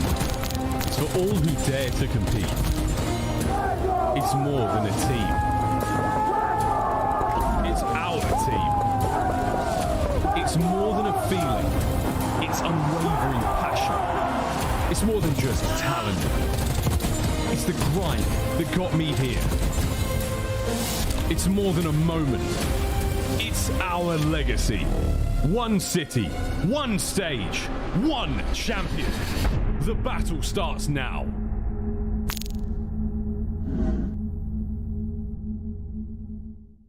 Oh, hung status. That's Dylan Envoy all day of the week. Guy's pushing 30. He's pushing clay numbers now, so yeah, it's definitely Dylan Envoy. Probably like a Tatch or Slasher, because like I've been watching them since I was a kid, and obviously now they're in the league, so. I mean. Oh, Slasher, that's hung too. I mean, it's definitely me at this point. I'm only 30-year-old in the league, so. Unk? Oh, damn, for sure. Unk. Attach. He's old as hell. Definitely Austin. Slasher. Touching about 50. The 2025 Toronto Ultra Team Pack is available now. Each pack includes home and away operators, as well as this weapon charm to bless your aim with the powers of tilt. Next time you boot up, suit up at the in-game shop.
Vancouver Surge has not been able to handle the bright lights of a grand final, but they've been to back-to-back finals. Yeah. It's quite impressive. Then you got Toronto Ultra, the team they always beat in that elimination match to get to the grand finals. Today they face off online, and it should be a good showdown. Toronto, are they the favorites coming in right now after Vancouver has always had the edge? Whoa, coming in, yes. No, they're not a favorite. You know why? Because we have a Who's Your Daddy list. And listen, Vancouver is Toronto's daddy. They're 3-1 with this roster against them, and all 3 of those wins have been in tournament atmosphere, whether that's a minor or 2 elimination finals. That dad is very present in their life. Toronto cannot escape this battle against Vancouver, and guess what? Toronto, top 2 hardpoint record on the season. Guess who they're 0-6 in hardpoint against? It has been this roster on the Vancouver Surge. Have dominated them, and particularly Neptune and Abuza love this matchup. You know, I do tip the roster conversation because it is very dependent. Because when you look at the big picture, it's actually pretty split between these 2 teams. With this roster specifically, Vancouver Surge is having the edge. The issue is right now, though, is when it comes to these 2 teams, Vancouver Surge is still struggling in control. It has not been good for them. It hasn't been good for them on the stage. It hasn't been good for them overall. And then you look deeper into it, their search and destroy has gotten considerably worse. They're 1-3 right now. Granted, they've gone up against some tough teams, including Atlanta and LA Thieves, but for Vancouver Surge, pushing top 4, it's unacceptable. It's just the respawns have just been dominated by Vancouver. They've just gapped them in respawns, especially in the hardpoint. When you're a pro player and you have the day off, do you celebrate your birthday on a Saturday? Absolutely. Go get some food with the boys. We're hanging out. Yeah. Then I am going Vancouver today because it was Bean's birthday yesterday for Toronto. The hangover might be hanging over them, and at a 3-0 record, they are not at risk of making it into the winner's bracket. They're guaranteed a spot. Now listen, it's tourist season. This guy was definitely grounded into some scrims. They definitely celebrated afterwards. And speaking on Beans, he's been very good. He had a slow start to this stage. He's closing out incredibly strong. He's been the hill kitten, first of all. He is leading the team with 52 seconds, and he's been a good slayer. He's rocking a 1.13 in hardpoint right now. He's picked it back up to where he left off, not being able to play at Major 3. Yeah, he's been great in Search and Destroy as well, this split, if you're talking about Beans, right? Which is like kind of as the struggle was throughout their run in the lower bracket. So you're looking for him to have big performance there. And you know, where Toronto's had great strides has been their hardpoint. Now a world-class hardpoint team. We saw it throughout all of Stage 3, even when they brought in Mercules, but they didn't have their Stage 1 strength in Search. They had lost it throughout it, right? So if they're able to get back to that, then I think that they are championship caliber, can actually break through and win that chip. A third 3-0 just got set. Will we see another 3-0 on the weekend? Let's go to our pick'ems here as we lock them in. Allie, I let you catch up some ground with the Cloud9 pick. Okay. I regret it. Yeah, you should have. I was about to pick Toronto, and then Ant hit me with all these knowledge bombs and the Who's Your Daddy's list. And I believe in fathers having domination over their sons. I'm going with Vancouver Surge. The Who's Your Daddy list, first of all, is who is undefeated at first team. So this isn't even on that They beat him in 3 different tournament atmospheres. Toronto Ultra. 2 Elim finals. Lock it down. Thank you. Haven't lost a hardpoint. Lock it down. This is an active father, and I agree. I believe in present fathers. It's all green on side Toronto. I got Vancouver Surge. Vancouver right now. Toronto Ultra, the only team that can catch Miami, who has a perfect 5-0. We go to Miles and Chance for the final fight. I love it when you guys go at each other. I think it's so much fun. It's such a treat. All right, last match of the day. Chance 3-0. No way. No way. Impossible. I mean, there might be a way. I mean, listen, I know I'm a shill for the Game 5s. I'll talk about it for every series, but as much as this one has that in the makings, because it is literally 2 of the best teams in the game, getting after it might be a 3-0, dude. Honestly, it's been just the dynamic of the day. No way, bro. Can't believe it. Can't believe it. It has been the vibe of today, though. The final Saturday of online play in the Black Ops 6 season, and we have been absolutely side-blinded, winded, blown up, destroyed, dominated by 3-0s, which is a shock, quite frankly. Who's drinking Leroy? Who's hitting the cans? Or is it the bottle? You classy geezers. Here we go, folks. Map 1, our Canadian throwdown. The old Canucks going at each other. To red card we go. I've no idea how this one ends, mate. 3-0, maybe. But you never know. You know, Miles, sometimes I feel like you're like linguistically like falling downstairs, but you're just so good at like catching yourself that it's like a great, like you fall into like dance moves. You end with like a gymnast springing up at the end with their hands up, and every judge gives you a 10, but the Russian one. Yeah, the Russian guy doesn't like me. That's fine though. Fell asleep at the wheel during that one, can't lie. Here we go though. Nasty's not going to fall asleep at nothing. Beans, the man who we gave a lot of love to yesterday for, of course, his birthday bash, the bit of a bonanza he enjoyed himself, is the only man on the lobby to get a kill apart from a boozer. And there's a little bit of info for you folks, but Beans controlling space really well. That's going to be the backside of P2 set in stone, and now all sound towards the front side of the map as well. Beans, how more have you got?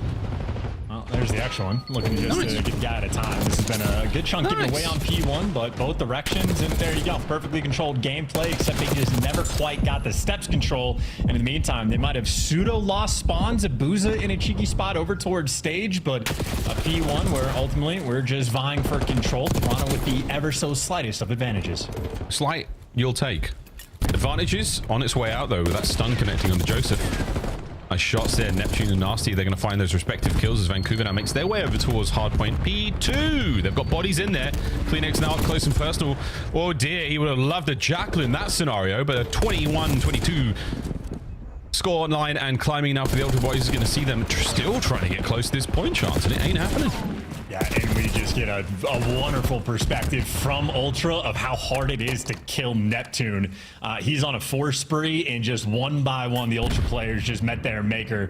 Whether it be at his hands or he's just there for the bait. Now Ultra having to play it like a round of S&D just to break out of spawn. So masterful control over towards P2. Ultra, though, they do take the routes to get out, so they exchange maybe 30 seconds of hill time, but at least they're not in the spawn trap on the rotation. That was a really nice At least they're not all in the spawn trap on rotation. Insights out, the rest are screwed. Yeah, it was a really nice maneuver, and then they all get killed. Ah, dear. Well, Vancouver, Operation Snuff Out Insight. He's the only man over on this side of the map for Ultra. On the reinforcements, Kleenex and Beans involved. Nasty, the summit on this. Nasty from the hip with a pistol. Gets himself another one. All 4 dead. Vancouver could not have been better. Yeah, and Abuza's blocking the mid spawn or the out spawn, which means you're in the diabolical trap right now. This is as good as it gets, and that's to be the next man in line. He's playing a corner to let 2 players run past. He got 0-4 watching the outer lanes, and both of them get absolutely gunned. So you went from a diabolical spawn trap, and Ultra again have to take their time and use the teamwork to get out of it, but they absolutely do in spades, and now they're back in control. That's a really nice bounce back. Oh, 0-4. He cuts right through. Another 3 dead. Spawns in the back right now for Vancouver Surge. Insight 0-10. No time as well on the hard point. There he goes. JB Craven breaks the seal. Towards stage we go, and Ultra in control for now, but the way this hard point's been going, it is about to explode. I mean, listen, you're in a 3v4 and you're only down 45 seconds. I'm gonna call that a small victory, you know, but obviously a very long way to go. Well, Insight, let's see how he does. Is he got one of those games? Is he having that map where he's got a little bit less HP than everyone else? Maybe. A Boozer finds 2 right on towards time. Young Joseph soaking away beneath the stage. A superstar like that, though, no stranger to this situation. 0-4, unfortunately, a bit of a team kill there on the approach, and Ultra, you've slowly but surely got yourself back into this. Lead change on the cards. Yeah, the second Insight starts getting any kills at all, you see how dramatically the pace of the game gets shifted.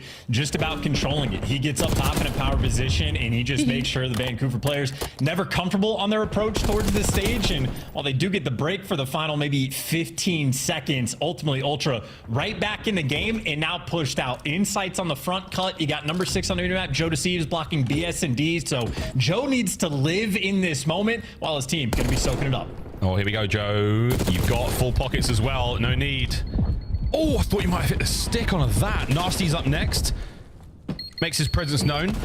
The fight is absolutely on, but Joe is holding this together. His teammates are finding battles across the map as well. Neptune, oh, he pops camo, and he sneaks through, finds 2. And there's the 3rd from Nasty, and that's the break. Yeah, he was trying to buy as much time as he possibly could, but unfortunately for Joe, his teammates not quite able to get the production because Neptune on another 4 spree. Yeah, having a good game. 15-7. Vancouver soaking up P5 time. Yeah, the boys on the desk, including Ali, also said that Abuza and Neptune love this matchup. And right now we're seeing it in the kills department. Nobody there for Toronto Ultra, certainly getting the same level of production, but that doesn't seem to matter right now. Again, the scoreline's still close. Final 10 here on the outside. We go back to P1. The first set, an interesting one indeed. Insight, 5-14. He's going to finish this game pretty good, though. I know how it goes.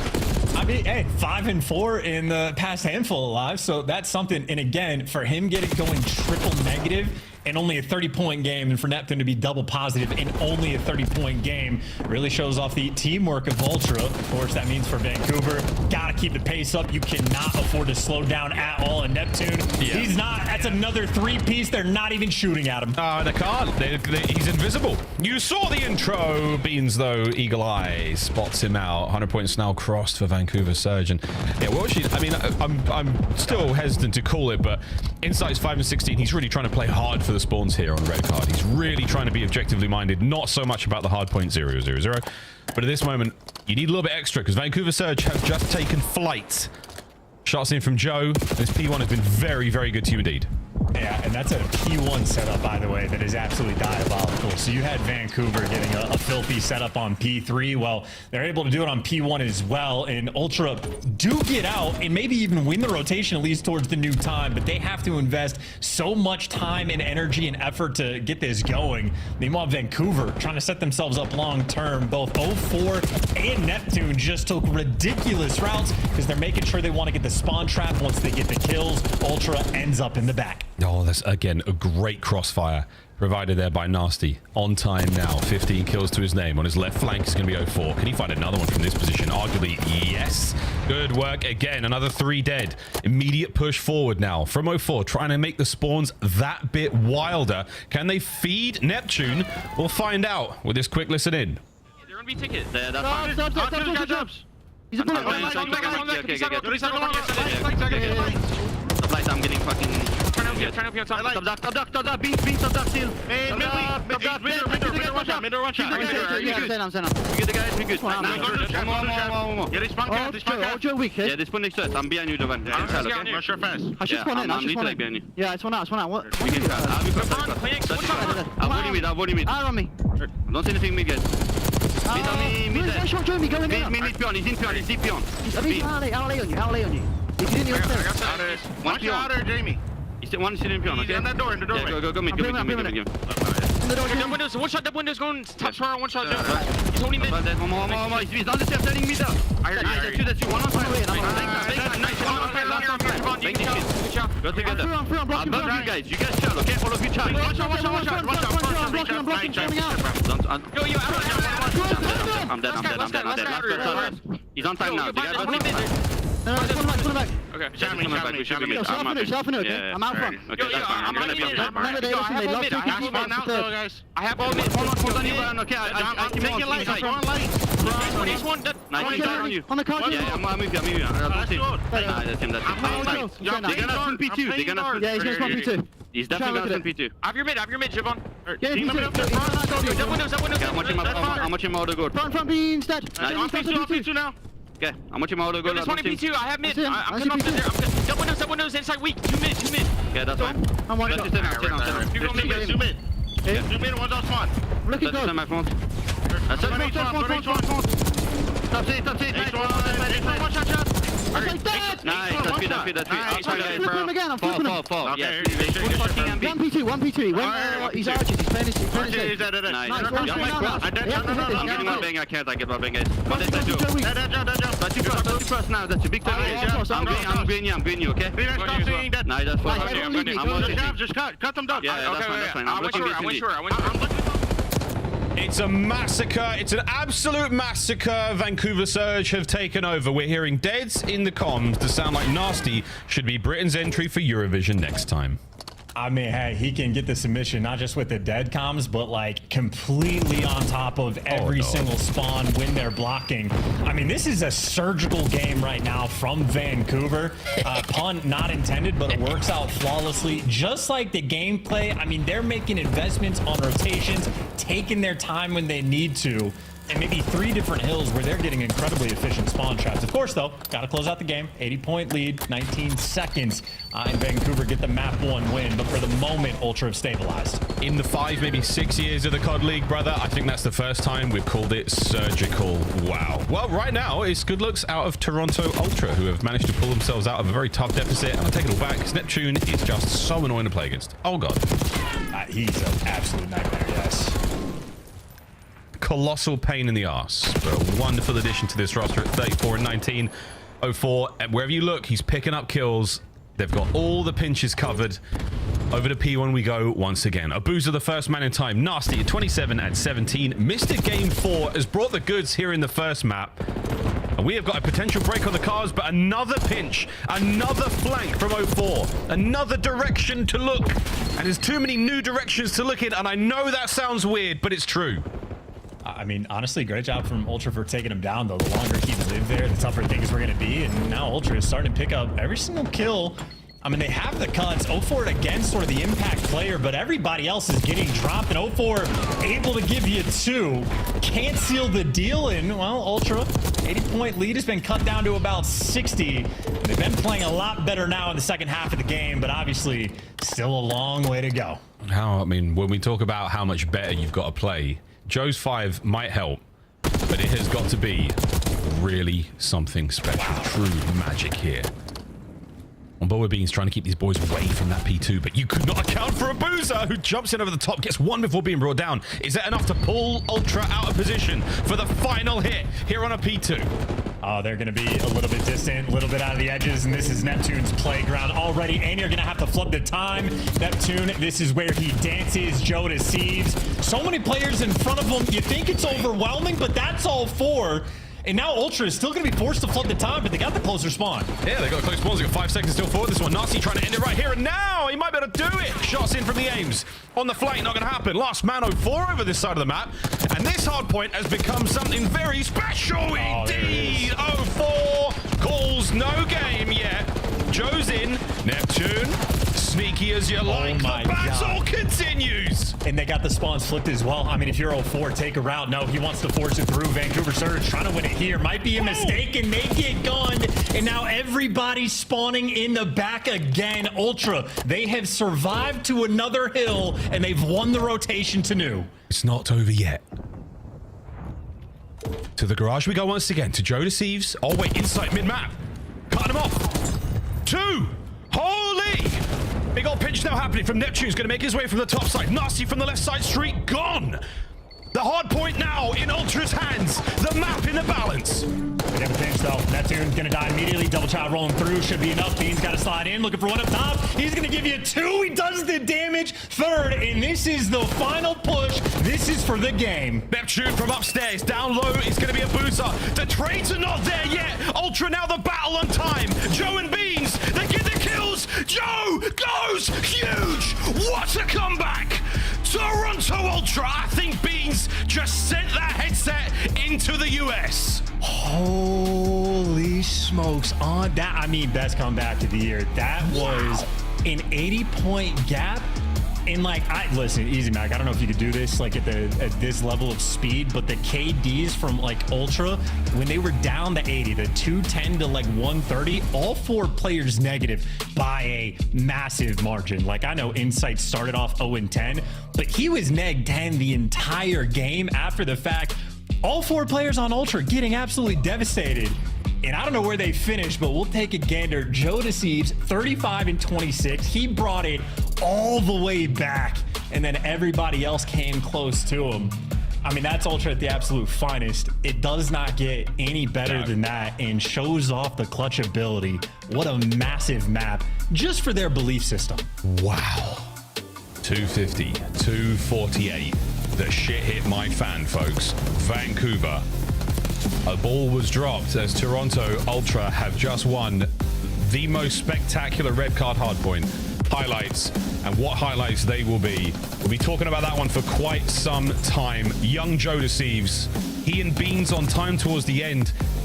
The trades had to be immaculate. We talk about perfect hardpoint play all the time in the COD League. It's got to be perfect from here on out. My God, it was. Well, and it's not just the perfect. Well, we'll be able to take a look. The number, like early on, the decisions Vancouver was making on like the P2s, like the P2 pops the second go around, and instead of fighting for it at all, guys like 04 and Nasty were literally wrapping all the way through like outer bleachers to make sure that they could spawn trap Ultra in the back. When it came down to the wire on the P2, you might be able to see on the mini-map here, they're hitting the old time with 10 seconds left. They stopped trying to take the routes. They were so like dedicated to just trying to force it through and win that it ends up costing him. And he just ended the spawn trap blender in the back. And granted, I mean, the number of things for Ultra that just have to go right. I mean, play after play. Beans is there delivering insights, picking up 2 pieces on the rotation. Joe Deceives there to just bring the hammer home. But I mean, that's just one of those moments that I think a team like Vancouver just gets caught up in the heat of the moment. And Ultra, maybe shout out to the resolve, maybe shout out to the comms. They're just always playing their game. Unreal stuff to start our series. Take a bow, gentlemen, take a bow. What a fascinating flatline. P4. Wow, look at that. P4 all the way to another P3. Toronto. Escape velocity, they left the planet. Bean's headset left his head, and it might be either it might be in the continental United States right now, or it's in the floor above them. Wow, what a hard point. We really did save the best for last today. Rewind, search and destroy now, Chance. Will it live up to the majesty or the mania that was that first map? We'll find out, but a very, very cool matchup for this Canadian Classic.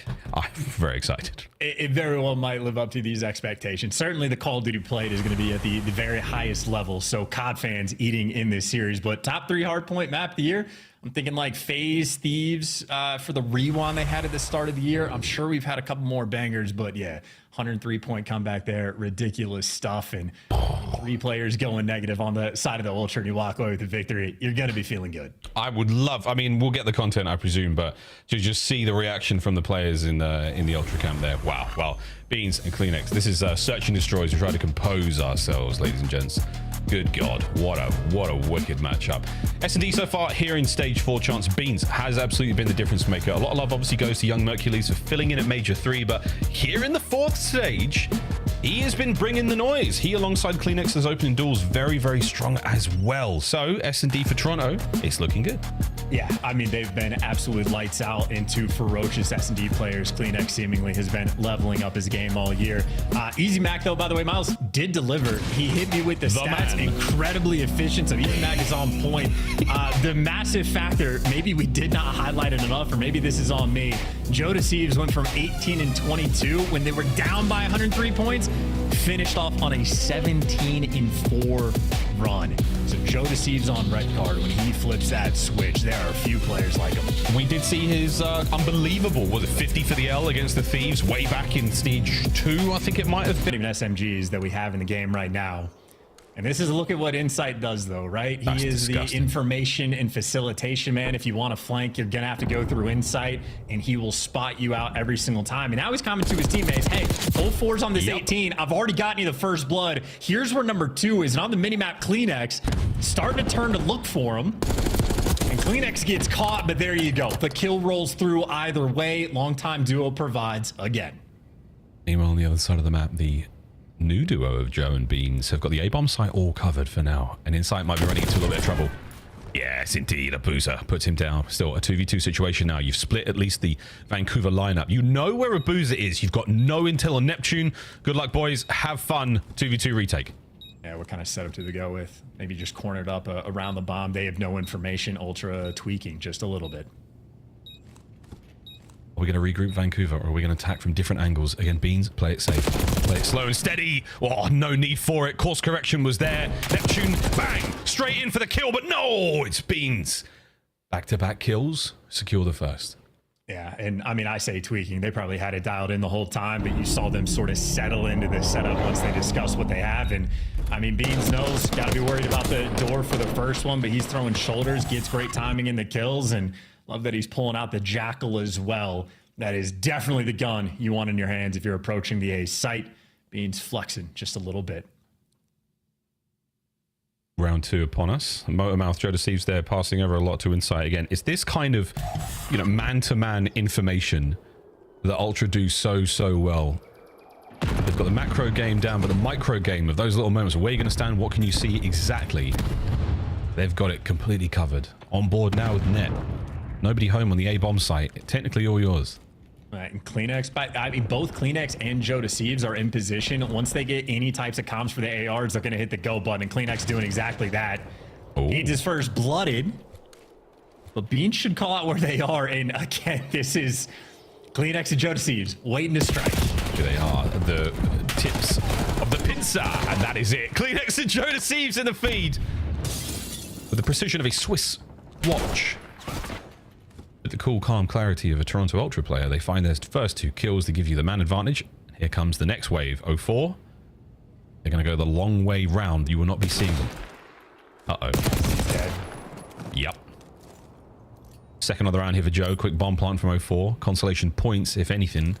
Well, it does too much, but give yourself a fighting chance here in the 1v4. I said fighting chance. It was a running chance he got instead. Ultra suffocating them in round 2. Absolute nightmare. I mean, 04 is the perfect response, right? He sees 2 players just get out of dodge, try to reposition, and then Insight, the annoying player that he is, standing on top of the 18 just to lock it down. So always in the right spot at the right time is Insight, and in spite of Abuza's first blood with the grenade rolling through, the setup on the minimap just too good from Ultra. And it's a setup that still you have to deliver and get the kills, and you're relying on the information to be like relayed from your teammates, but that is where Toronto are at their absolute finest to elite. Nasty and Neptune yet to get kills in this match. On the map, rather. Surely that could change any second now. And again, the Ultra boys, as they make their way in towards the A-bomb site, you're going to see a lot of noise being made. And that's where Nasty and Neptune are. They're just on the outside here. Trophy better late than never. Nep gets on the board. Oh, it's looking for a second. It was under a strong hail of gunfire. 04 dives in, commits for it. Nasty gets his. What a bounce back from Vancouver. Great help from Nasty. Yeah, Nasty just wanted that round. That would have been a 2-2 trade, but Nasty delivers. If Joe Deceives gets that kill, maybe Nasty's there to trade him out after the fact, but then Insight is probably there for the trade battle. Instead, Nasty has the timing perfectly, and then he create a 3v1 rather than a 2v2. That's the bounce back you're looking for Vancouver Surge, able to get on the board and clean execution. 04 and S&D player so good that I was one of the people that thought he was hacking when I first saw him play. He certainly delivered. That was a really nice round from Vancouver again, just adapting on the fly, confidently retaking that A-bomb site, getting those kills, getting those trades. It's a really good moment for a squad who have just taken a 2-second hardpoint loss and a massive deficit like that. 04, oh, hold your nerve. They're in. Oh, God, it's a little bit nervy, Chance. We could have had a 2-piece. Call of Duty timing at its finest, and now we just reset. They just did the loop looking for the pick, and we've gone back to the default. Only difference is now 04, he's put himself in a guaranteed corner. Yeah, this absolutely. You check this? No way. Yeah, no way. There's nearly the 2-piece. Kleenex will get away with his life on the hip fire, but again, 3v3. Ultra now, 2 men and on the site. Stay here, Net. They haven't seen you yet. Springs to life. 1, 2. The third man makes it a 1v1. We've never seen a Booza on the minimap, though. Insight has nothing to work with. Where will he position himself? He's going to hope for the gun. He slides in. It was the slide. 12 seconds on the clock. The defuse will put it at 3-1 to Ultra. Yeah, and that is just the luck sort of being on his side. He saw Inside after it, just a little head shake of like, all right, I'll take it, because that is a tough round to win. And unfortunate for Abuza, just the spot the bomb was planted in, he has to overextend to go and check it. So mind games always in these 1v1s, and Insight, he's been doing it for years. Important clutch there, because that is a bit of a momentum killer in Vancouver. So close to getting right back in this game. Now still working from a decent little deficit. I feel like confidence is still there, but yeah, a couple of moments away from having such a good advantage here, Vancouver. Always concerned about the sort of the long mental game for these guys. We've seen the performances in grand finals. Surely that resolve is getting stronger. Here we go. Fantastic defense towards that B-bomb site. It is not going to work out. You have to retreat, Ultra. Reset the situation for the 3v3, but now just get caught. Yeah, nice stack by Vancouver, responding to the noise and pressure. Now Beans and Insight going to try to bail themselves out. Beans maybe waiting for Insight to take a little bit of space. And I called this corner a guarantee, not in this moment.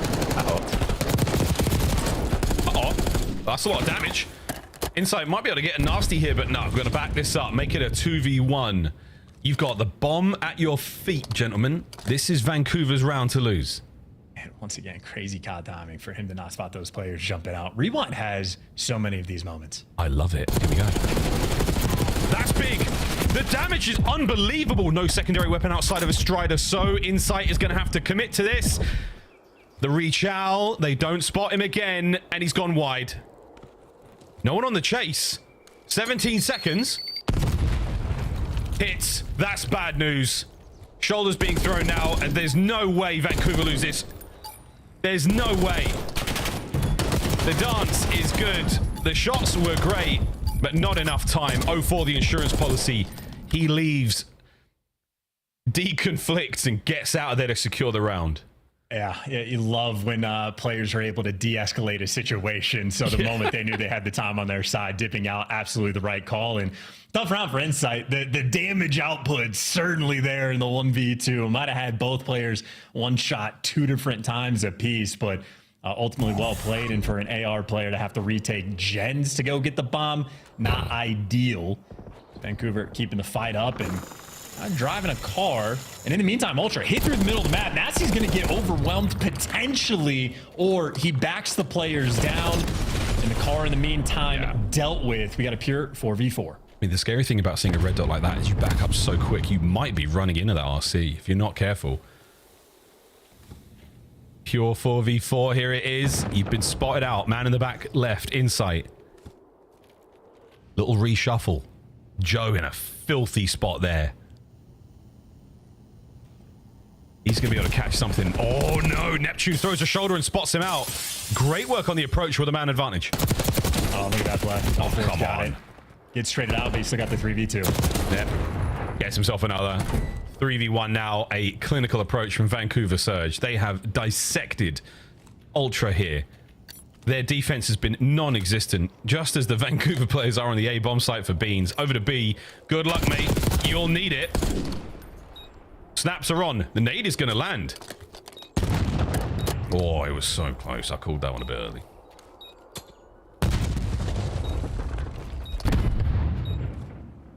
Beans, love this. 30 seconds. He didn't get spotted on this cross either. He did not. If he jumps the fence, he's in trouble. Oh, wait. Timing. Oh, wait. 1v1. Oh! Same moment for Ben McMillan. Wow! Oh my goodness.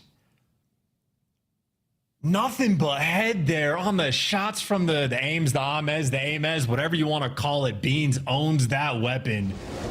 I mean, he got up close and personal, and he knew this is not time for the Jackal. This is time for the AR. Slide cancel, 22 HP, a 1 pump, and a Booza. Met his maker. Beans bow down the 1v3. Oh, that is just gorgeous work. What a clutch. 4-2 Ultra. Big advantage. Yeah, fun fact about Beans, by the way, number 1 KD in game 5s by a mile. He has the ice. Starting this round off with a Jackal in his hand. Even we saw what his aims did in the last one. Booster's first blood to Insight, so the streets now wide open there for Surge. I think Joe, no, spotted. Fast plant. Counterattack might be here from Surge through the A-bomb site. Trades. Still the advantage. Oh, and the hit point advantage as well. Can you finish Beans? Abuza now versus Joe at range. Reinforcements show up, and it's Neptune. The cavalry arrives. Beans, another clutch. Eyes on the first man. Onto the bomb.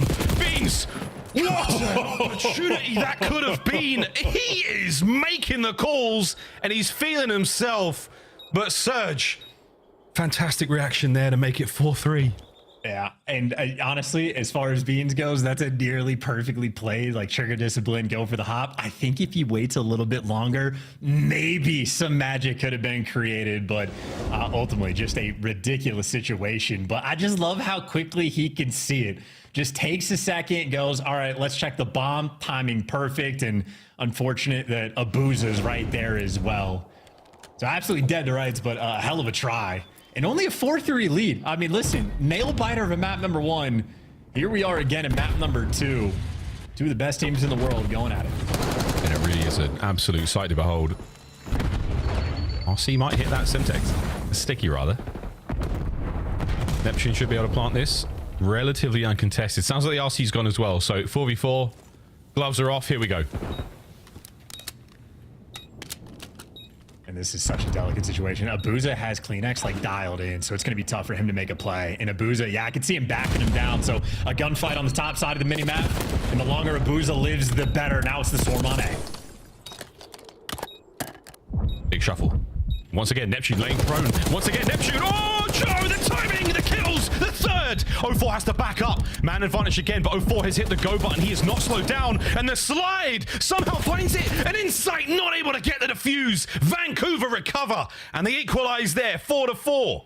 Yeah, and shout out to Abuza, especially at the start of the round. And then, well, Neptune, well, excuse me, 04 there. Yeah.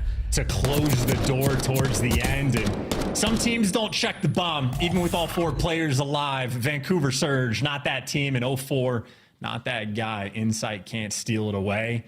And again, ultimately, just the fact that Abuza is able to live and sort of buy his teammates the extra 10 seconds in the post plant to work with, and Kleenex does not get that kill. I mean, the Ultra players' lives are miserable in that round. And tied up, as you say, Ultra back on the attack, and that's a hell of a stat. 7-1 in the opening duels. Vancouver, in that category, have been picking them apart. Yeah, I mean, Abuza's been so good on the outside street. We've seen some good work out of Neptune. Fast bomb plant towards A. No bang out. The retakes have been good. Surge. Not a whole lot happening on the outside. You're running out of manpower in the interior, though. We've made entry. 04. That's a problem. Joe playing the cover so well. Insight from behind. That's a big one. Now Beans providing the coverage, but Abuza from dry cleaning hangs him out to dry. In the 1v2, that should be it. I say that hesitantly because, my word, we've seen it all in this matchup.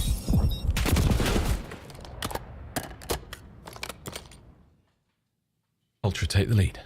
Yeah, and these are intense rounds as well. All of these are coming down to like these trade moments where the comms get hectic and you just have to have everybody on the same page, and any singular gunfight could be the game changer. But I love the look from Insight there, right? At the start of the round, he's like sort of watching outer gens. He's in the depths of his spawn. Man, how annoying is that? We cut back to him 10 seconds later. He's jumping over the courtyard wall and kills are just falling into his lap. So very calculated player in S&D.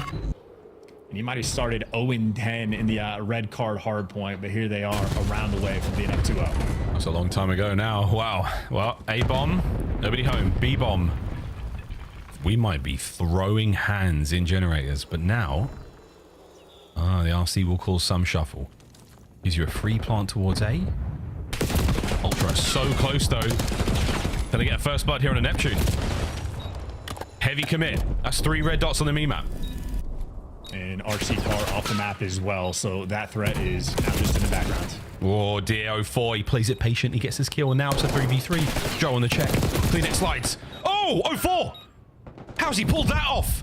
Traded out, 2v2. You're running out of time too, 20 seconds left, and you got to hunt these players down. This is Vancouver's round to lose. They're doing their very best now to clean house. They have done it. That's it. All down to Kleenex. 15 seconds on the clock. Making some noise. He might make it a 1v1. He does not have enough time to defuse the bomb. Nasty can check this at his leisure. Not enough. Round 11. It was 2 seconds in the hard point, and it will be a single round here on Rewind. What a series this is. Yeah, and to talk about like the difference maker in these rounds for this one, it's 0-4 being able to get a kill. He gets in through Zig after finding that first pick, and Kleenex is like, you know what? I got the Zig control. He can't come this direction. Joe Deceives goes soaring past looking for the kill. So that just split second moment where they're not quite on the same page and having to figure that out on the fly. 0-4 making an impact in Vancouver, attacking the final round. They take a big hit from the opening frags, and they're trying to push that pace. You saw him as well. Well played. Net backs up, gives him the A-bomb site. They were trying to capitalize off the nade damage. Oh, and the hop check. Insight spotted him out as well. Massive stun. Possibly 3 players. The nade connects as well. Can anyone capitalize on this damage? A crazy minimap. Oh my God. What a first blood. Complete and total encirclement of the A-bomb site now, but it's B where the plant will go down. Vancouver in position to make this happen.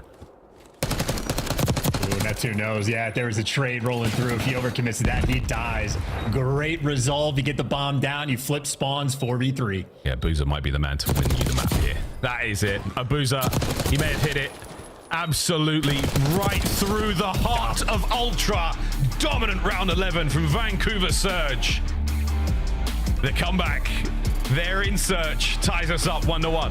Yeah, that is outstanding work for the round 11. And again, for the play call, just hitting some serious pace and running at Ultra. The first blood came through like past the office building. Not a single Ultra player is ready for that degree of pressure at all, but Vancouver, they found the routes and they played that without any fear in their hearts. That would have been another devastating loss if they fell. The number of first bloods they got to get picked apart in so many of them, but ultimately clutching up. Neptune, 4 first bloods, only 1 first death. But just the fact that they got 9 out of the 11 first bloods and it went the distance. Ooh. It's nutty work, man. It like, if we're just looking on paper, Vancouver, like the stronger, more overpowering team, at least in this series, and certainly the years told that tale, Ultra just have some crazy resolve. Yeah, what a match this is proving to be, folks. Here at the half, 1-1, Pro Score Control coming up next. Hacienda, we will go there at the very least. And you know what, folks? It might be a rendezvous and red card to end this series, to end the day. But for now, it's over to the desk. Guys, it's a banger. This is awesome.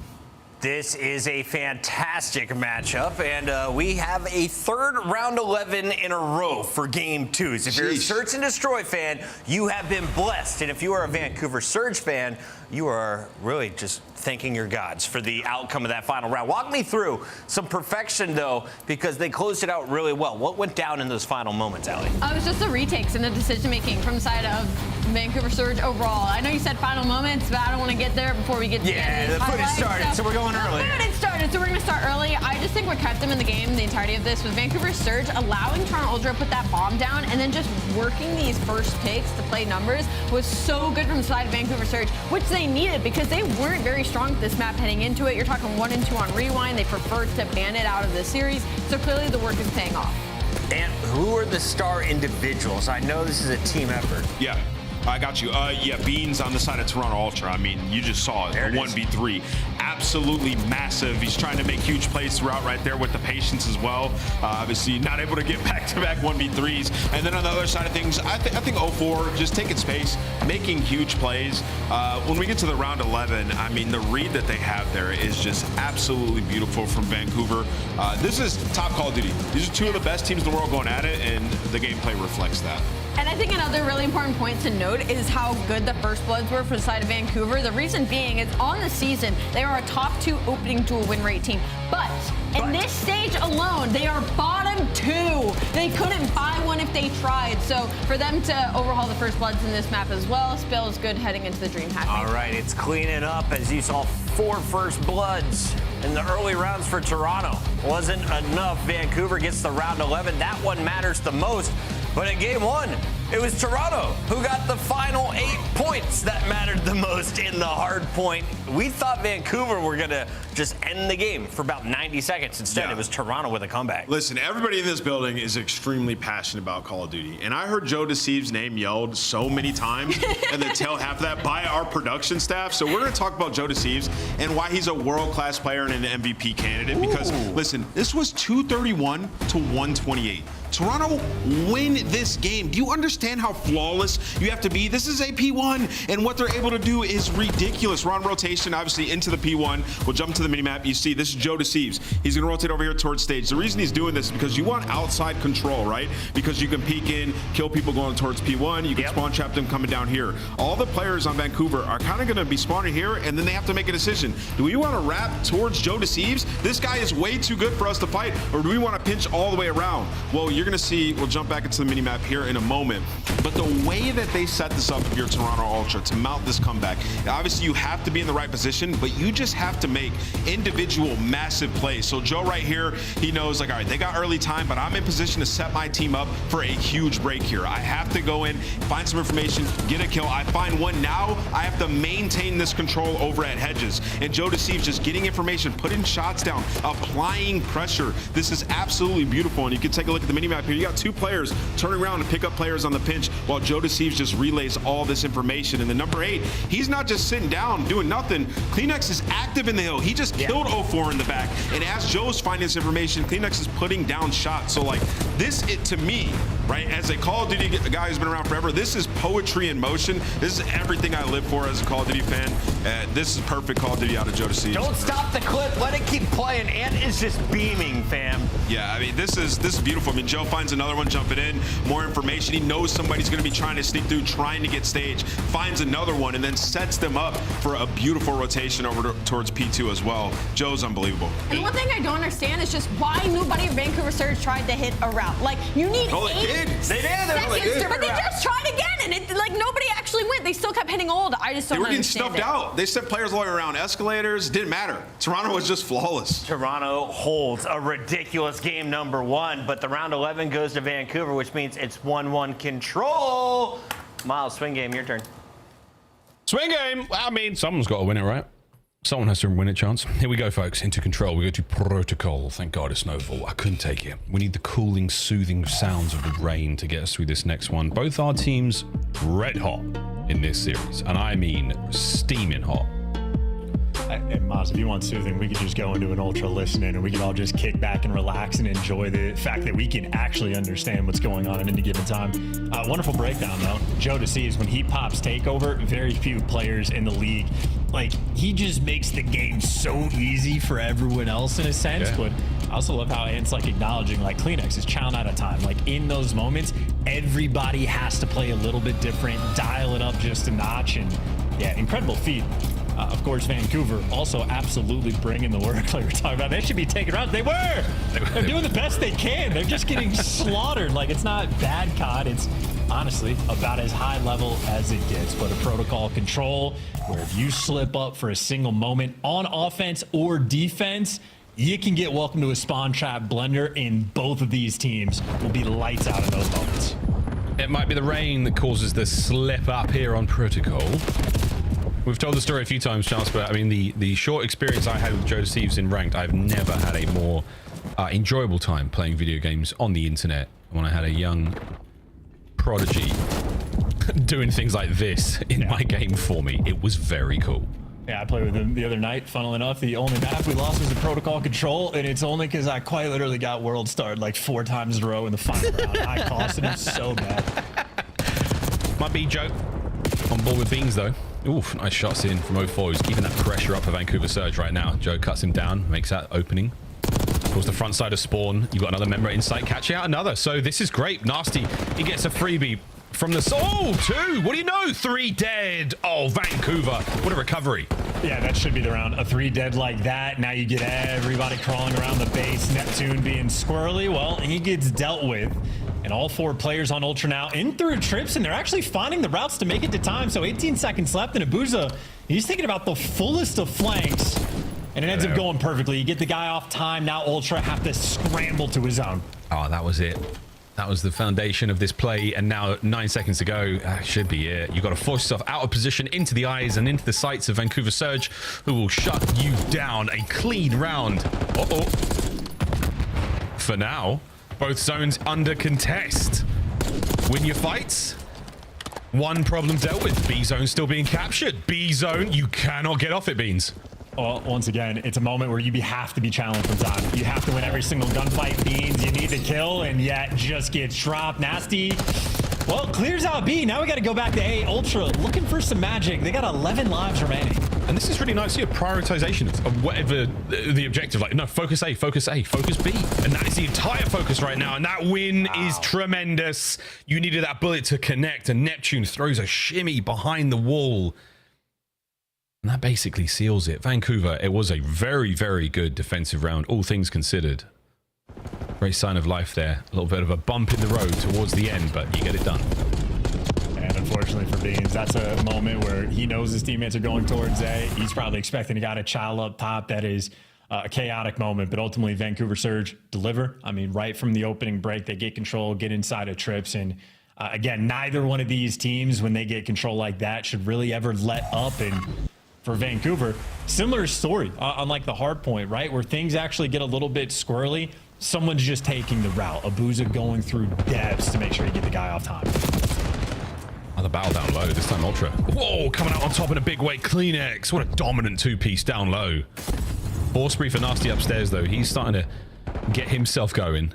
Is he going to read inside upstairs? No, that spree comes to a close. Life lead here for Ultra. And the nade's backing you down, and similar story to Vancouver. If Ultra get a setup like this, it's going to be so difficult in a long haul to actually break down. See kills being exchanged in the feed. Insight gets cleaned up top, and the second you get top control, Kleenex takes it right back from you.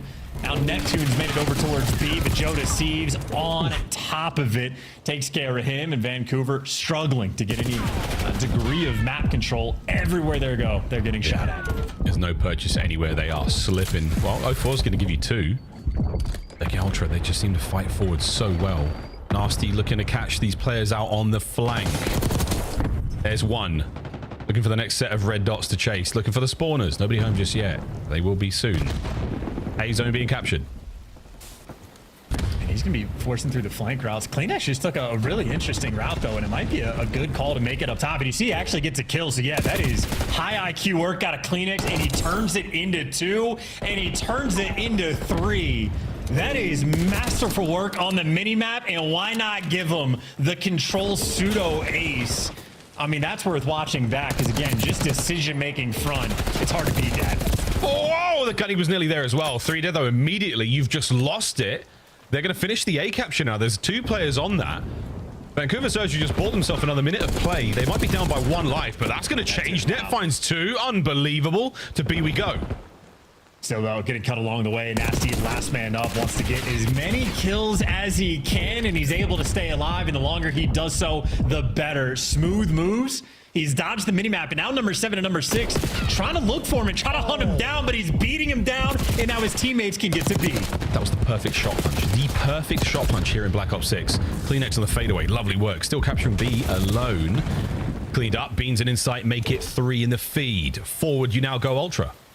Yeah, maybe the missed opportunity. That should have been the moment where you actually get out. Now it should be Ultra with enough control that you'd have to pull off some wizardry to clutch this round. 7 lives remaining. Oh, wow. 4 seconds to work with. It's doable, but it is extraordinarily difficult. Well, the honorary Weasley wizard here on screen at 14 and 6 doing what he can. Thank you, Harry Potter fans. It's about time I got one for you. 30 seconds on the clock, and he's trying to make something happen. Oh, we're in. Beans. He's about to go toe-to-toe. The perfect stun is going to hit both the players on zone. Here comes the challenges. Trophy in play.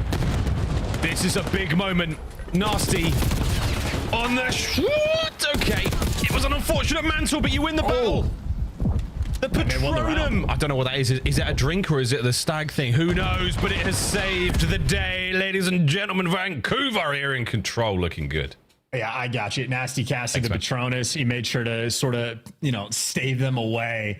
And I don't know what his animal would have been, but he was an animal in that round. I mean, I don't know what he finished. Maybe 16 and 7 he is in the first 2 rounds. But in spite of the best play, where Kleenex literally gets all 4 and hits the reset on the round, Vancouver, they bailed themselves out twice. So that is not easy on the attacking end to fight out of your spawn, and Vancouver Surge did it time and time again in one individual round. I mean, that is nasty for MVP, but Neptune had his moments to shine as well. Vancouver Surge, a massive advantage now on this map. I mean, 2-0 leading control, I feel like is equivalent to a 100-point lead in a hard point. Is it? I don't know, man. We see so many round 5s, so many of these. It's right, he's trailing. We're having fun. So's Nasty. Good shots. 16 and 8. Mr. Map 4 showed up here in Map 3. He's showing up all the time. He's a great player. What can we say?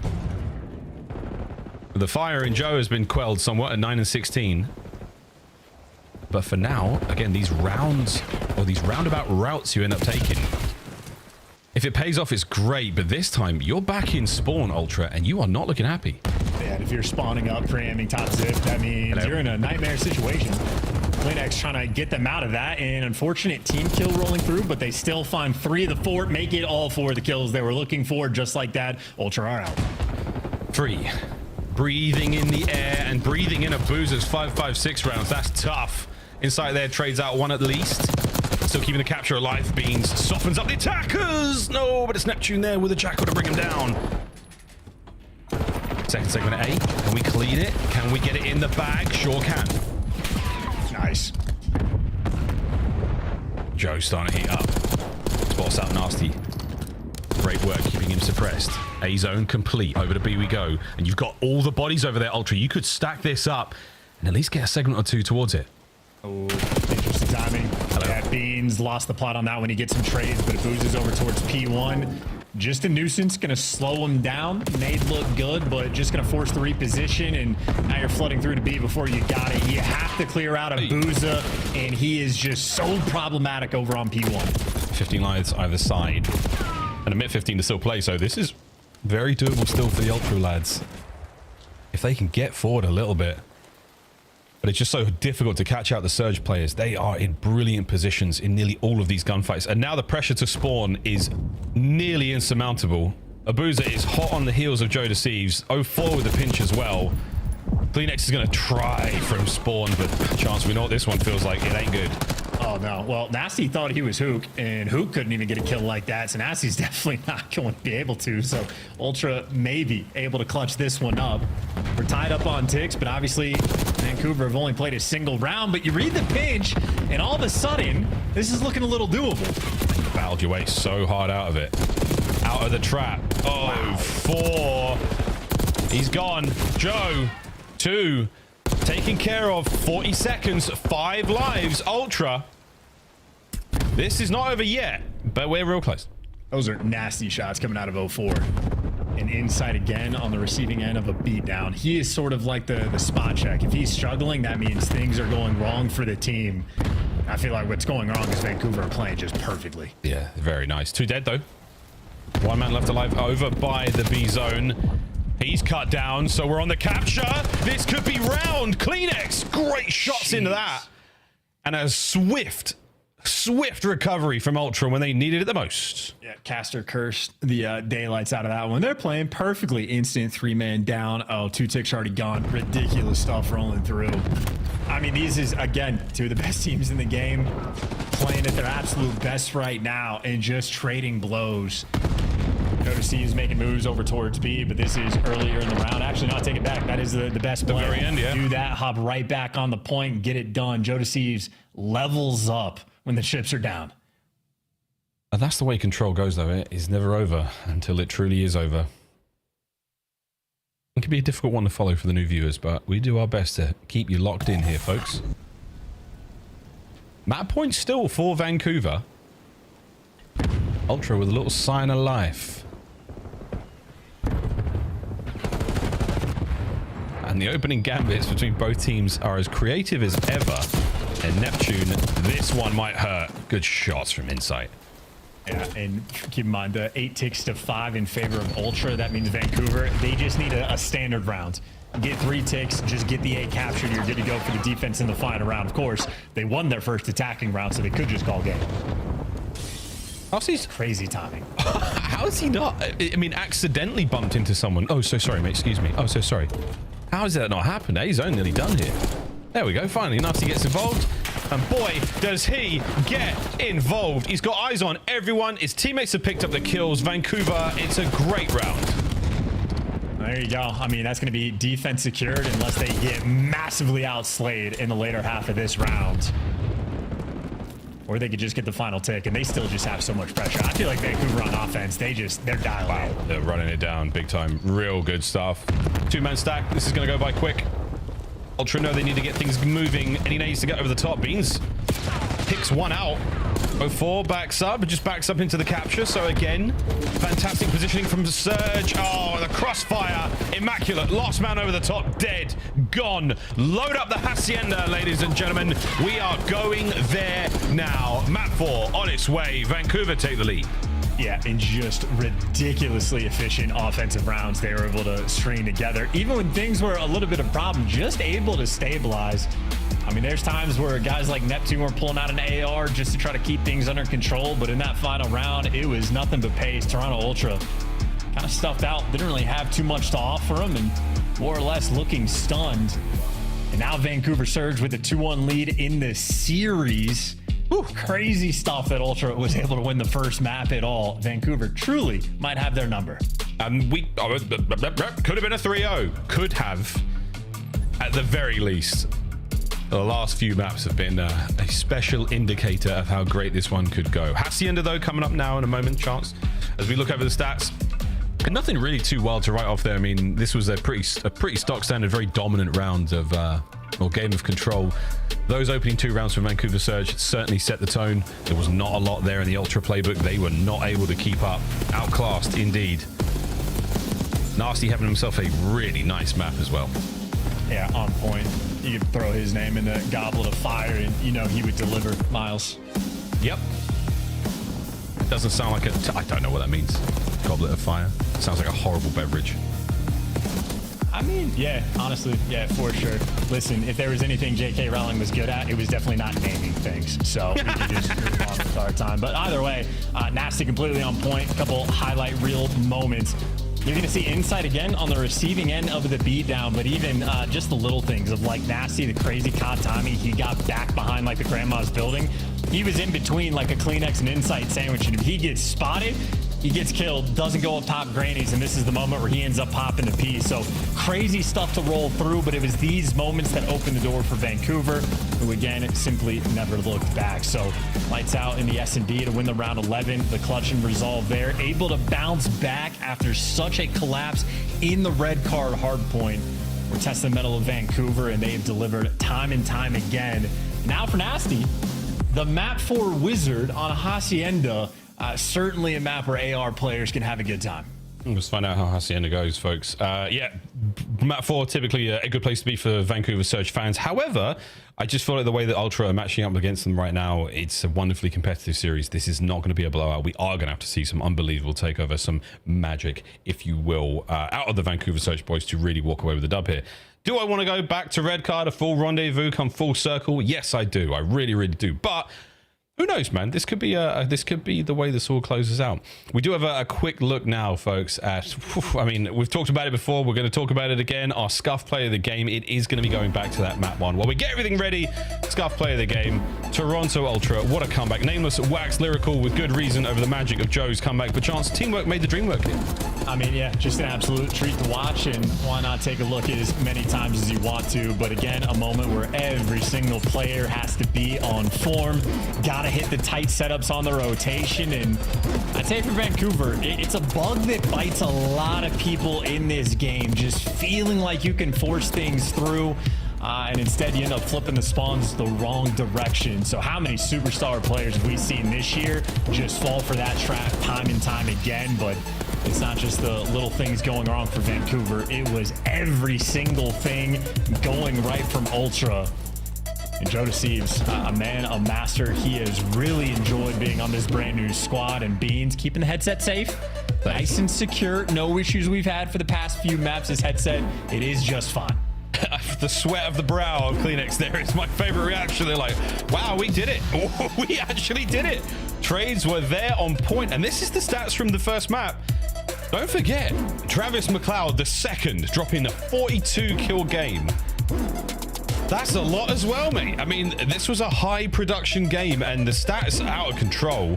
42 kills, 42 seconds in the hill as well. 4200 damage also. I mean, that was the magic number, folks. Ultra snapped that 7 hardpoint map loss streak versus Surge. And what a spectacular way to do it. And they find another one here in Forza Game 5. Hacienda better treat him right. What a match this has been. Yeah, and keep in mind the 7-loss spree, that's insanity because Ultra, one of the best hardpoint teams in the game. The fact that they lost that many in a row just shows how big of an impact Neptune has had to the squad and how calculated and methodical Vancouver Surge is as a team. So they broke the seal, but the fact that they do not have the sort of confidence advantage against this team, Surge has had their number and they're kicking things off with the better side spawns. Not to mention, I forgot about that 250-249 game. God, they've been tagging each other back with those. But a wonderful, wonderful opener as well here. Kleenex, I wouldn't poke it, mate. I just wouldn't. They've got you. Oh, no, they do not. Kleenex, you walked right into his trap. Great. Holy Toby. Good shots. Over to hardpoint. We now go, and it's going to be Ultra in there after the opening salvo comes to a close. Yeah, and I love the sort of high IQ play out of the SMGs there from Toronto Ultra. Kleenex loses the dance battle, but both their AR players get zapped off the break. And then you look at the score, and Ultra already have the lead. So Joe Deceives and Kleenex both handle their situations to a T. And I mean, hey, if you don't always have the brawn of the slaying power, you got to make sure you have the brains to go through. And Joe Deceives just found the route. He's got his teammates. Unfortunately for them, Neptune is going to be hunting him down and shoot him in the back. So Ultra right now in a bit of a kill box. Neptune, how many kills is he going to get in the feed? Well, you see Vancouver get every single one. Wow. Clean 4-man wipe to start off their P2. But of course on P1, Ultra got 30 seconds, which is crazy in its own right. They're trying to get out in towards time once again quickly from Rock, but nice work out of Neptune. You have been held back. Beans is trying to make something happen. Neptune, is he a planet or is he king of the seas with a 2-piece looking for 3 on a Kleenex? No need. He and Nasty locking down P2. And just to acknowledge the methodical nature, both 04 and Booza not interested in helping their teammates because they trusted them. They're just locking down everything else. So this is a perfectly orchestrated P2 that is absolutely about to be a perfect full 60. And again, just the nature of how Vancouver are willing to play, it feels like they've just got this game dialed in. They know exactly what they want at any given moment. This is wonderful hardpoint so far. Good work, Kev. Insight, nice timing, nice shots. You clean up those players on rotation. This is your hardpoint Ultra now. Will you set up in a way that deters Vancouver Surge from getting in there quickly? That is going to be the question, folks. Kleenex now upstairs. The 2-2 split here from Vancouver Surge.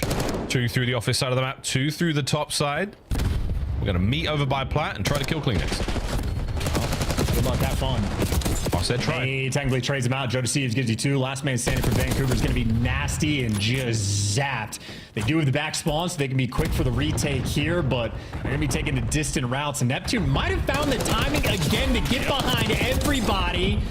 Gets 2, and just like that, the hill's broken. You had Ultra get a clean 4 down. And a rare mistake coming out of Toronto. They just did not pick up the full pinch. Oh my goodness. Well, P2, Vancouver Surge. P3, Toronto Ultra mostly. Now over to Rock, P4. How important this one will be. Joe's the lone man over there for now. Neptune's going to open up another avenue of attack, as Joe has got to win another battle now against Neptune. Oh, and look at the stuns just raining in on him the second he goes for the entrance. That's teamwork on point. He drags one to the grave, but on the break, you'd assume they had the extra advantage. Maybe Neptune just enough. A 1v1 for the bread, and Kleenex just gets backed down by the nade. We're still keeping it a tug-of-war game. Yeah, he commits to the kill. He commits to the kill, so you don't have that many players on point, but Neptune looking for the 3rd. No, insight there, as Subsight still battling. Endless resupply now for both teams. Abuza finding a big one, and again, from both sides now. Ultra still making their way up the stairs. They cross over into the guns. A Surge absolutely crushed them. Dude, and I bet Vancouver probably loves this matchup because Ultra plays such good Call of Duty that Vancouver just know how to play around it. They're going for the pre-fires. They're going for the wall bangs. They know where to nade, and they know what to do. I mean, if Ultra's playing near perfect Call of Duty, that's how you counter it. And Abuza and Neptune players that love it, they live for it.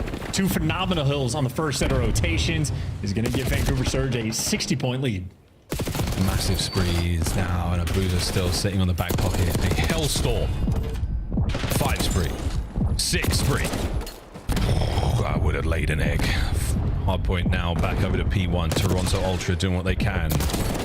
And it is a deadly position to be in now. Long run, massive kills, and a wonderful wave of momentum. A couple of Hellstorms certainly help as well. Vancouver looking fantastic at map 4. I mean, this is lambs to slaughter. This is just a team that is dialed in Vancouver. And typically the thing that bails out Ultra in the hardpoint is the teamwork. I mean, that's what happened in map number 1, but this is shaping up to just be a devastating blow. Joe Deceives trying to be a nuisance down low, instant trades rolling through, and the players on Vancouver wrapping back for the rotation. You don't need to soak up the final 10 seconds. You need to pick up well, and 04 needs some help. And he's not going to get it. He's left on an island, so Ultra trying to apply the pressure on the back line. Vancouver, though, still holding a perfect P2. Well, Ultra struggling to battle their way in towards the impregnable fortress of Vancouver Surge here in P2. Let's go for a listening and see how they go. He's very weak. Number weak, one's close. I spawn front. Behind you guys. One more M twice. He was on the right side. Number. There's two. Dig and ramp weak. One shot Ben. Already child out. Two on top. I got a boozer weak. He's digging me probably. Digging me Number back lobby. I'm signing. Help me back lobby. I'm native front. It's gonna be sick, Joe. Number weak. There's Three on Lambo. I naded, bro. I naded us, bro. Three on. I naded. 2 ult, everyone probably spawned. Alright, we're good. Just hit 6 seconds. Two and Jack, got one. I No one take top ups now, one I'm gonna ramp Maybe rock as well, new boys. front office. I got secret now. I can rock. I'm looking at the rock. I'm trying to get a limit right now. Good bit, boys. I think open. They're playing too close, okay? I think I have a flat. Do nothing closed. I'm just, he's streaked. Could hit my front here. I'm in you. Is that here? I'm just laying. Is there anything in front of you? Come on, Compton. Saving you. Front down well. Dark. Shut down, going to... Oh, it's out. Yeah, I'm Weak by nade. What's the pitch late? On me. Yo, office. Charlie, nice. I'm blocking. You block. I'm pitching. We're good. It's close to me. Inner. How you push? Their side. Their side. And I don't see him. Shut. Twice. Pushed up. They Shoot again, by the way. Vault here. Putting off his Ben. One shot top. Oh, I got. He climbed up in. Weak Tom. Nice. Coming shot. One's dead. That's here. Give me a second. Weak. Weak out of fence. Weak by nade. Free ult. That's it. That's he's an old. Okay, no there. Neptune. Push me out. He's going top office, Joe. I'm playing Close right. That's what it sounds like to get beat down by Vancouver. I mean, they're playing their hearts out, but they're dealing with double Hellstorms. And on rotation rock, they've gotten here first. They got the timing, but they're going to have to, well, do the exact same thing they did on Red Guard, Miles. They need a miracle. It needs to be perfect. Could it be perfect twice in a series? Can lightning truly land in the same location, back-to-back moments? Probably not. Great work out of Nasty. Mr. Map 4 has come to play here in Map 4. Who'd have believed it at 18 and 11? Over to the hard point now, though. Ultra, a lot more success with this attack. They've got the hit point advantage, and now they've got the man advantage. That's a good break, and you needed it, lads. Is this the beginning of the maybe comeback? Kleenex is trying to fight 3 players right now, waiting for the reinforcements. Neptune playing for the reinforcements, and he's got great damage out, setting off the trade battle, and well, his teammates win it again. Ultra back over spawning towards boat. They're losing the timing on the rotation to get to New, and Abuza desperate for a little bit of help. Did a great job at staying alive, and that is fantastic work on the time for Abuza as everyone on Vancouver Surge is dialed in. Yeah, that's it. The final moments of this hard point, ladies and gentlemen. Kleenex, what a turn. Nasty brings down his squad mate, and like rolling thunder across Hacienda, Vancouver Surge are just dealing death at every possible avenue. Force free from 04. Neptune pressing spawns. 10 seconds now for the win. Vancouver Surge will be coming out on top of this Canadian classic. Another throwdown and another beatdown in hardpoint. Vancouver take the Hacienda happily.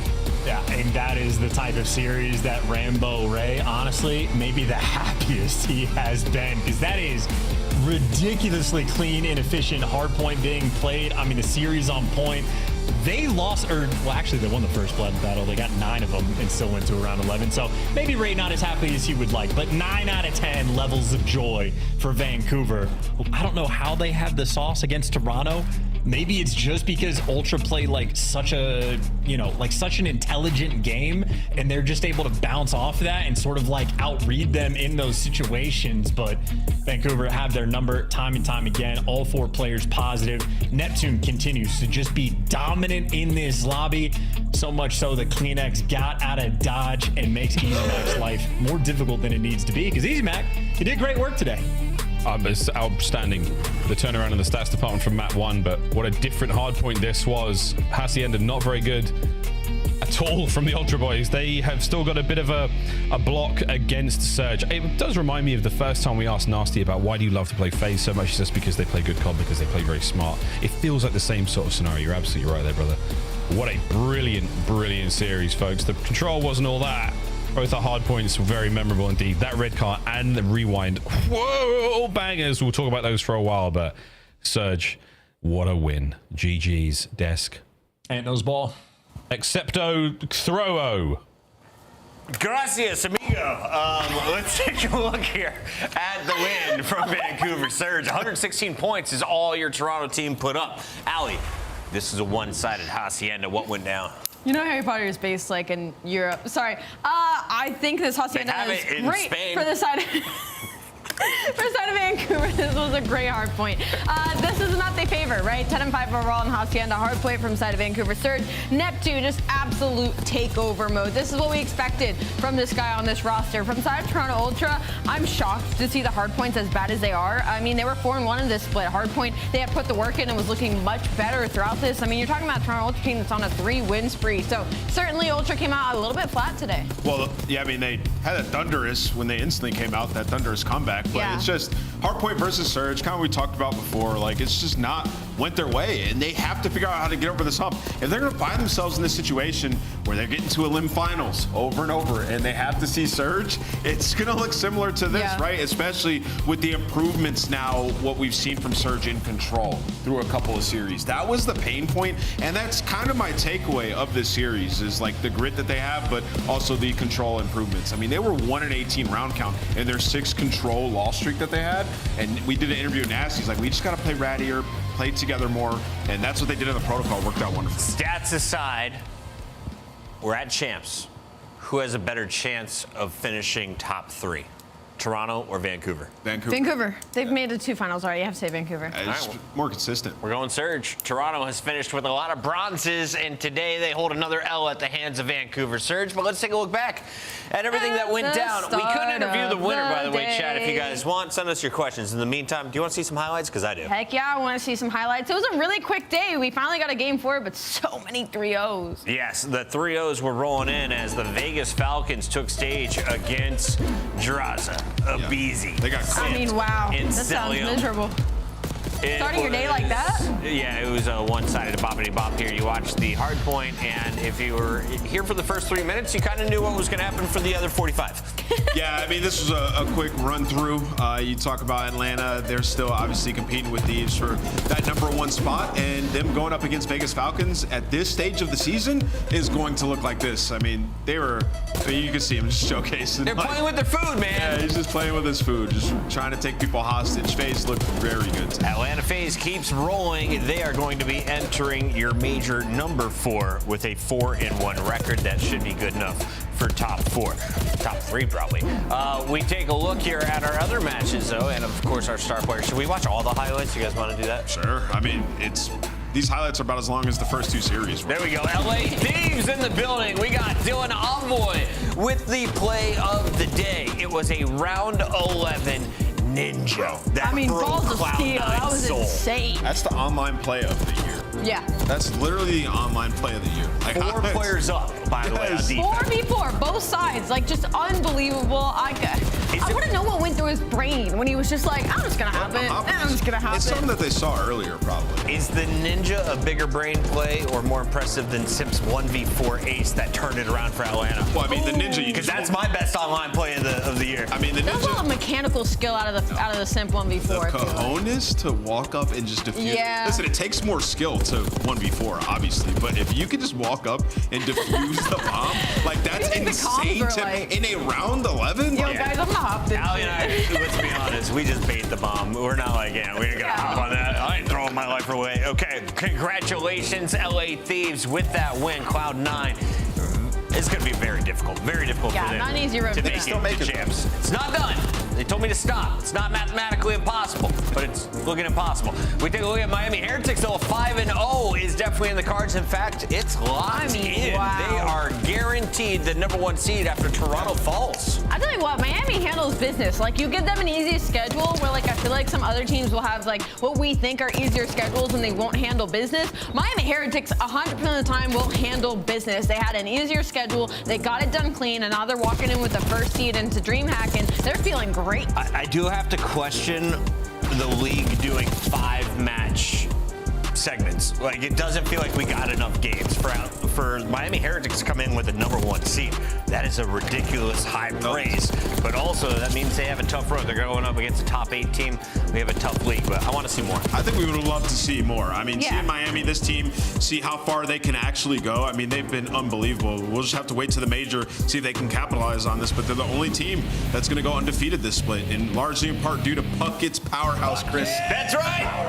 He's Rancor. You fell in love with him during his first interview on stage back in Madrid. Ever since, he keeps delivering the bombs when it comes to the numbers today, Allie. A 2.03 KD. He's dishing out the damage. He's delivering the hype, and probably the best individual control game we have seen from a pro player in this stage. Yeah, this is one of the most fierce series that we've seen out of Rancor, I feel like, in a couple of matches. Not that he's been doing well, but this obviously exceeded a lot of expectations. And I loved his interview afterwards as well. Like, I don't feel like a rookie when I'm playing on the map, and you don't look like one either, sir. You have been unbelievable for this Miami Heretics team. Taking down the old guard of TJ and Slasher, Gwyn and Dylan Rex. They are going backwards since adding the new player into the mix. One player, though, who continues to climb goes by the name of Neptune. He's been in back-to-back grand finals, and he beats Toronto again. Neptune, can we start there? What is it about this matchup that gives you guys the edge? This matchup against Toronto Ultra, they're a great team. Don't get me wrong. I think we just match up super well against them. I think our play style is the perfect counter to the way they play. They're super fundamental, and we're fundamental too. But we also love ego challenge, and I feel like a team like that, like when you're playing like that, it's just hard to beat. For sure. Neptune, congratulations on the win. Obviously, specifically the control win, I think, was big for you guys in this series. It's been your biggest struggle when it comes to the top teams. Was this just a good day, or is this the fruition of practice and scrims and control we can expect to be well during the major? I feel like it's definitely because of how our practice has been. Ever since, like, I think Major 2, we've been trying to prepare, like, our controls, all 3 maps, just trying to make it, like, as best as possible, so that when we play against, like, the better teams like LA Thieves and FaZe, we actually have, like, a better chance of, like, winning. Because our controls, when we play them, like, we just get smoked every single time. Only thing holding you guys back. Excited to see it on LAN.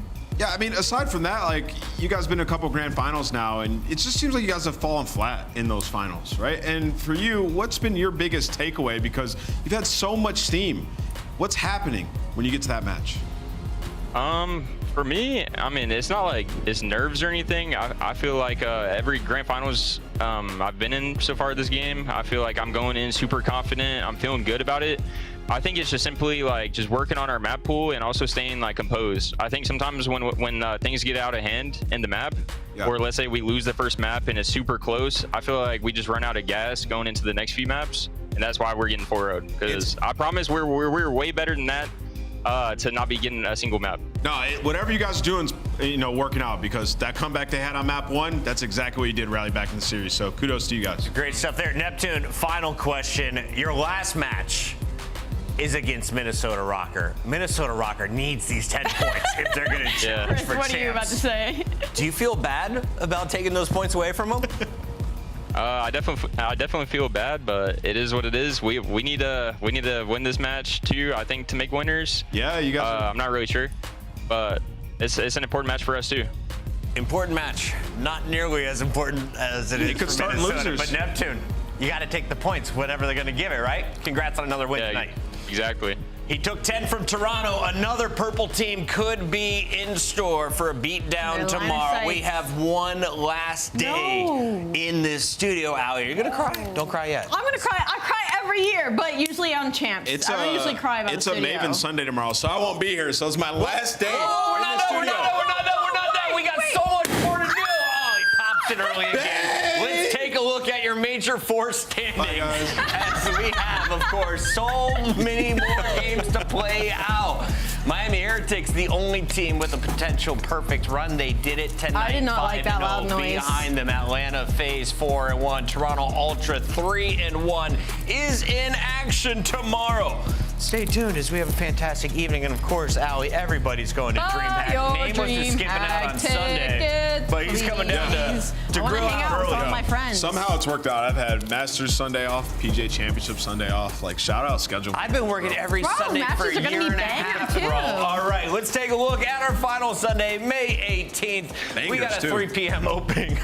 Really? Yeah, Toronto Op. Yeah, tomorrow's gonna be great. Banger, and then Mini. I mean, Mini. Obviously, you just said it. Playing for a champ spot. That's the one I want to see. Surge could not make it into winners. I thought you were talking about that first match. LAG, Boston Breach. LAG could start winners. They can do it. We'll catch you tomorrow, 2:45 Eastern. Can they? Bye. See you guys. G-O-A, keep time, we don't need you. We the greatest of all, and time you'll believe. G-O greatest don't evolve, happens in the feed. See my gritted jaws, wonder who gon' feed us. Hungry to win, hard pressed to beat us. Hundreds and tens, hard fresh to beat us. Thought I knew men, most of them was beavers. I'm more than man, I'm a natural born genius. Where my medal is at, I don't pedal back. I'm too smart to meddle with a fellow, keep his medal at. They pedal for the stacks. I'm making benefactors, landlords without the fight to call the kettle black. Hello, I know you feeling mellow. You're thinking life is gonna be cinematic as these cellos. But that's just the rumble for the build up like a bellow. And they gon' hear you roar, time to let go.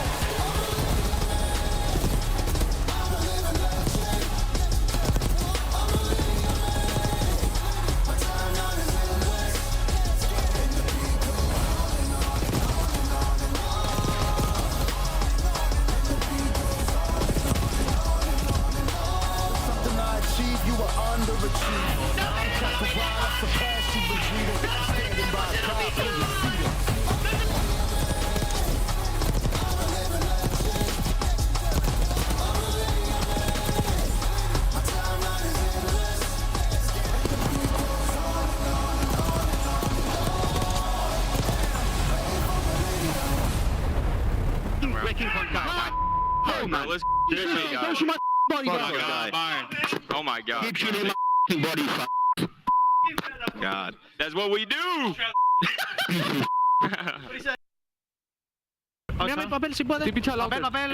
Morte buena. Va a pulsar lobby. Back derecha, que este yes. ¡No perdemos lo mide, Jorge! ¡No lo perdemos en oficial! Renko que saca vías. Bien. Renko sobre Win. Solo Cali que muere. ¿Y esto qué va a ser? Ronda 11 para Miami. Joder, qué bien. Va a dar igual.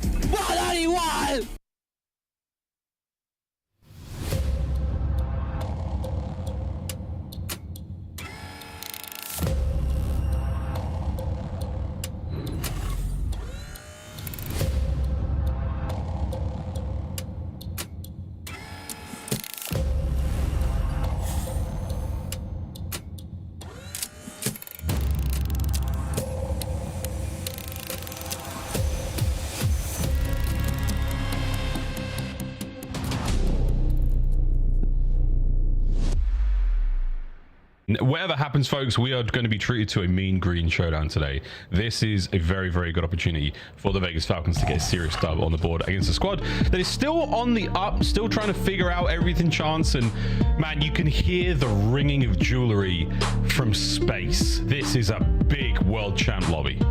Yes, absolutely. I think we have, 8 rings in total, and that's just because we got Shotzi that's picking up a pair. And those are including different games, in which case both Hook and Shotzi having success in multi-title esports. But all things considered, if we're talking about rings, the quest to get to champs, I think, is very much an important conversation point, especially for Optic, because they're one of the few bubble teams trying to make the 8th seed. All things considered for Optic, they're in the best spot amongst the bubble teams, but nonetheless, against the team at the very bottom, the Vegas Falcons, you cannot afford to lose. So you got to come out, play with some fierceness, because Exon's been shooting. Exon's looking like the best player on his team. He's teaming with a bunch of world champions. You expect the rest of the pack is going to start catching up to him. So Vegas Falcons, a very lethal threat. You can't take them lightly. Absolutely, folks. Map 1, here we go. Right in a vault. Expect a very high kill game here, boys and girls. Elims are plenty. And the first time a lot of these players will have matched up against each other since the roster move. So here we go. Arstes picks up a nice pair of it towards time. And Priester, last man left standing, time to the Falcons. Clean opening break 1, and Priesta playing for some pace. Hook just soaring and flying right past. So Priesta there to give you a little bit extra. The kills falling into his lap. And Falcons, I mean, good P1, maintaining the right side spawn. Shotzi the only player that's able to sort of get through on this setup, but he does not have a ton of help. And by get through, I mean he's underground. A tough mini-map to read. Very tough indeed. While Dashi off spawn finds himself a couple shots in the flank there. Might pick up a pair. No, Priester, what a map he's having so far. 4 and 1. Holds the front line. Now to the back line. Spawn secured right now for the Falcons. Going into P2. An ideal setup. And I love this too. Pred's getting nice and pushed out. Everybody else knows that they're just playing containment. Don't let anybody slip through the net. Exonid and Arcades need to be a little bit careful. 2 players working through the right side, and where Exonid falls, Arcades corners up. Does it get checked? It does not. There's a freebie. And right gun for the job. Ripping heads, the trades the whole way through. And thus far, a beautiful P2 hold from the Falcons. 40 seconds to go. The net remains strong. Optic Texas do not bring any wire cutters to get through that one. Hook, though, nice slide on OX, and he finds a way through the front now over to the left flank. It's Arstes v Skies over to time. Once again, Priester 5 and 1. Makes it 6 and 1. What a hold. 4 dead for Optic. Falcons running it up. This might be one of the best P2s we've seen all year. If it continues to go this way, this is typically a hill where it's flip films. Look, because of those spawns. Number 3, Skies spawning in the back. Falcons have to read it. Number 8 going to pick it up, but a little bit too late.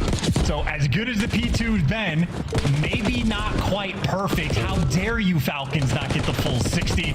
In the meantime, though, well, they won't get the spawns either. Shotzi fries his former teammate in Pred, and now Optic are going to be set up long term. Oh, what a battle that was. Yeah, far left-hand side of the mini-maps where you want to see those Optic green arrows spawn. For now, Hook running things in the middle of the map. Can he catch another onto exit? Nice job. 3 dead, but wait. Arcades has managed to spawn up in the back. He's been spotted toe-to-toe with Dashi. Can you win this fight? You can. Big Bruce holds the line. That's massive. That is absolutely massive. Falcons get given a gift, and Dashi just outplays his opponent. And now you just need to make sure that, well, again, on the net front, no one slips through. You don't want a Falcons player get a little bit cheeky and find their way through, because Exnid might be that guy. That's why Hook is swinging all the way over as his teammates just try to be responsible for making sure Falcons don't get too much time on P3. So Hook trying to be the safety net, because they end up losing those spawns, and all of a sudden Hook has a massive responsibility as he might have the entire Falcons team to deal with. It's a very different kind of net, but nonetheless, we're still trying to keep this one hole free, folks. Priest in the back line. Skies reads it, takes care of business. That's that side of the map all secure now. Here come Falcons through the front, though. A 2-2 split. If they can buy the time, this is going to work out. Dashi's got a bit of an awkward pinch situation. We'll see if that pays off for him in a moment, but either way, towards the time we go. Pred on time, traded out. 1 man left alive here to get things going, and that is it. Last 2 members of Falcons over towards the backside, looking to get the break. And Shots is here as well, though. At Priesta, maybe the better gun for the job at that range. Jackal Nerf maybe coming through in that regard, but Hook is the man that had a big responsibility, and it's to try to lock this time down on rotation. And well, at least the first step he was able to do very successfully, but eventually they get broken, and Shotzi did not spot the supine player. Makes me happy when even Shotzi can't see those guys, because I never can. What? Oh. It was that from Skies. Oh man, I was trying to make a Pred joke because he was the guy lying down, and too late. Skies goes wild. What a piece there on time. 8-11, 4 spree, close to the Hellstorm. Exnid, you're next. Step right up. Bueno, gunned. Hey, listen, the first set of rotations, we're about dead even. This might be a pretty good series we have on our hands. Frankly, I'm a little bit surprised Alec is 11 and 12. We've seen him get body bagged twice, but the kill's still flowing. And right now, Optic maybe overall in the driver's seat, so to speak, around P1. But you see guys on the Falcons taking their time, flipping to get the right side, but only for a brief moment. Now you just need a battle for the actual hill. Falcons inside of it for a moment. They need the kills to start to flow. This is a great hard point from both teams either way. We're seeing the fun stuff. 30 seconds to go here on P1, and no one's really able to get anything going. But Priest, a fantastic series. Well, map so far from him. 5 spree, 15 and 9. I jumped the script there a little bit. 20 seconds to go here on P1. Chance, you're taking it if you're the Falcons, but you absolutely want to get the break towards P2. Yeah, and they're going to be, I mean, at least playing with the idea. You had Pred make a noise that direction, see if he can be a bit of a distraction. But I think ultimately Falcons maybe just happy to be the super soakers to try to get those final few. And Priesta really wants that Hellstorm. He's on a 5 spree, but he's not going to get it. Hook shuts him down, and Optic set themselves up on P2. They'll get the initial time. Yeah, Priesta desperately trying to play from the hill for the points bonus you get there. Skies left flank. Cut open. Falcons playing with pressure towards the front. Those shots, he gets 2. And that's a 5 spree on time. Again, huge point gain. And now the lead is within sight. And it's going to change for the first time in a long time. And in P2, where Falcons had the most success this time, No Magusta not going too well. And Shotzzy, in the meantime, he's on a 5 spree and super soaking. So he's got Dashy pushed out, but Shotzi's going to be getting close to the Hellstorm as long as his teammates continue to protect him, which Dashy absolutely does. Wow. Optic, this might be the switch getting flipped. One more kill. Sweet gunfight from Exnid, traded immediately. No Hellstorm, the lead though still yours. The minimap's still yours as well, Optic, so you'll take that. You move over across towards the new time. You lose a couple of gunfights here or there, but right now Shotzi's still trying to maintain pressure. Presence is there. First man on the snap. The second, a little bit of damage, but now you've still got an opportunity to lock down P3 and maintain those left side spawns. And it's worth the tag on it. Exnid, that gunfight against Shotzi might very well be one of the most impactful of the map to shut down that streak from rolling through and to make sure you kill the momentum of Shotzi. And now with P3 though, that can be very difficult for either team to collect. Priesta right now out of palms, just wants to play keep away if he can. He's got Exnid soaking up the time, and RC's, maybe him and Pred need to be worried about the pinch. Shotzi toying with the idea. But so far the P3's not been too bad. Not bad at all. Absolute battle continuing here on time. Pred on the slide. Pred on the 2. What a kill. Let's go for a listen in with the Vegas Falcons. Mid on me, Dashy. Watch out, mid. Absolute, Dashy. He went to the mid. He's close pillar. Dashy, what's close? Alright. Control. Nice. I know control. I got control. Go vault to front. Go vault to right. I don't see him, right? You're missing shots. They backed up. Let's go. Yeah, I'm with you right. Top art. We got under him. One's on time. Take your time. I got killed from top art. One on time. Or top art. I'm going right. Stay alive. Push out front. Big kills to top art. Nice. Go. One top. One, two, jump. I'll see top before Caesar. Come down. Caesar, no bullets. Caesar dead. Outer dirt. One shot. In the back. Nobody saw. One top. I'm maybe. Game idea. He's free. Don't force it. I swung fun. I named my shadow. Yo, me. He time. One time. And one's fine. Actually, one shot. In the back door your time. One's push out side door right now. It's on the which one deep? Side door on the truck, okay? On top of the truck on me. Yeah, he jumped down. He's one shot in the back. Alright, he's back P2. It's one shot. Kill that guy. I'm bad now. That's one of those, guys. I got Make sure back up.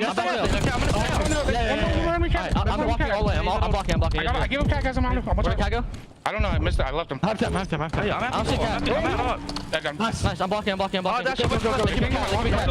They can be only cat. I'm trying to get cat.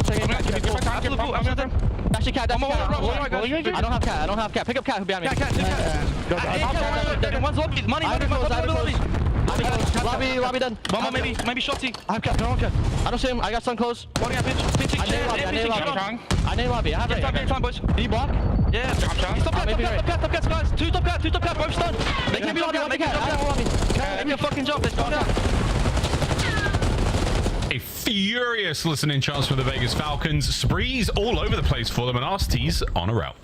Yeah, and it's clearly a team that they might have 0 CDL points, but they are coming different right now with this new roster and applying the pressure towards P2. Maybe this has been the hill that's been the ultimate difference maker in this game so far, but with Arcsies getting shut down, that means Optic will have that initial time, and they got all 4 players remotely in position.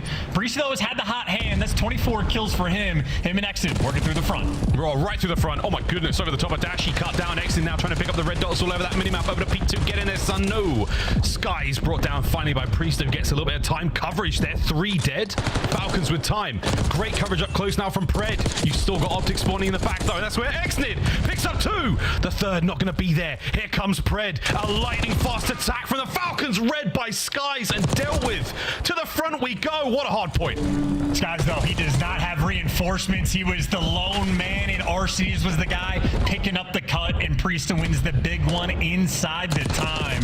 A game where P2 has been the difference maker, and Falcons again lock it down for a substantial chunk and even flip one guy out. So they have a 70-point lead going into new time. This is Falcons' game to lose. Oh, yeah, it is. Dashi still maintaining that top left-hand side position. Optic with the spawns, well, maybe on the next set of kills.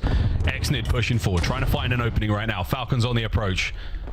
And again, a fractured setup right now from the Optic boys, but they are making this work. Full coverage on the left-hand side still. Exit taken care of through the front. Pred trying to make the play again. He's looking for it. He wants to find the flip. He can let the players run past. He wants to find the flip. He gets the timing. He gets the route, but he gets caught. That is heads-up awareness there from Optic. Hook and Dashi coordinated together, and if not for Exnid, the play might be dead, but he gets dropped in Optic. We're talking about being Falcons' game to lose. They've done the hard part. They've killed any sneaky plays. Now you want to keep them out of the P3 time and make sure you continue to rotate. I mean, Optic right now, this is a stranglehold setup they have here on P3. It's incredible, and it's a great war of attrition right now. So you've maintained the time, you're maintaining spawns, and you're finding all the kills. Wicked stuff from Optic. This is exactly what they need to maintain this pressure. Priester finds a small opening to cut through the middle of the map. He has made it across. This is an opportunity right now. Vegas possibly able to turn it on his head. He gets through. Exit into the back line. There's a wide open hole here in the setup of Optic, and Priester punches through. Dominance asserted. It's 10 for the win. And they got the back spawns. This is going to be it. Exnid shutting down Shotzi as well. Falcons, best hardpoint team in the game, Miles. I don't know, but they get it done again. 3 in a row in a fun pop-off.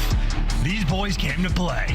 We might have cut away prematurely, but the end of the game was definitely within sight, and so was a lovely falcon on the map. It might have been written, or at least sculptured in stone there. As Optic Texas, they will lose the first map, and the Falcons are soaring, smiling. But they know full well this is a long series, and they have to pull off the hard points. They have got to pull off the search and destroys as well. Control could be anyone's game. And listen, man, there is nothing more dangerous than a man with nothing to lose. Well, this is an entire team with nothing to lose. 0 CDL points. It is literally nothing but going up from here. And they get to have fun while they're doing it. Actually, it might be the vibiest player we have in the league. Like, he's been incredible to watch. All smiles. And, I mean, the plays he's making on the map as well. We're sort of like watching him grow and evolve as the year goes on. A very interesting dynamic for the team, but a fun one to watch. And a lot of credit to guys like Priest as well. 28 kills. He was a titan in the first half of the game, and where he slowed down, it's only because he was the super soaker inside of the hill. 2 minutes plus with the damage output to match it. A well-orchestrated effort there for the Vegas Falcons. I feel like between these two teams, I don't necessarily have the highest expectations of like perfect S&D in terms of getting the first bloods and just closing out the round without breaking a sweat.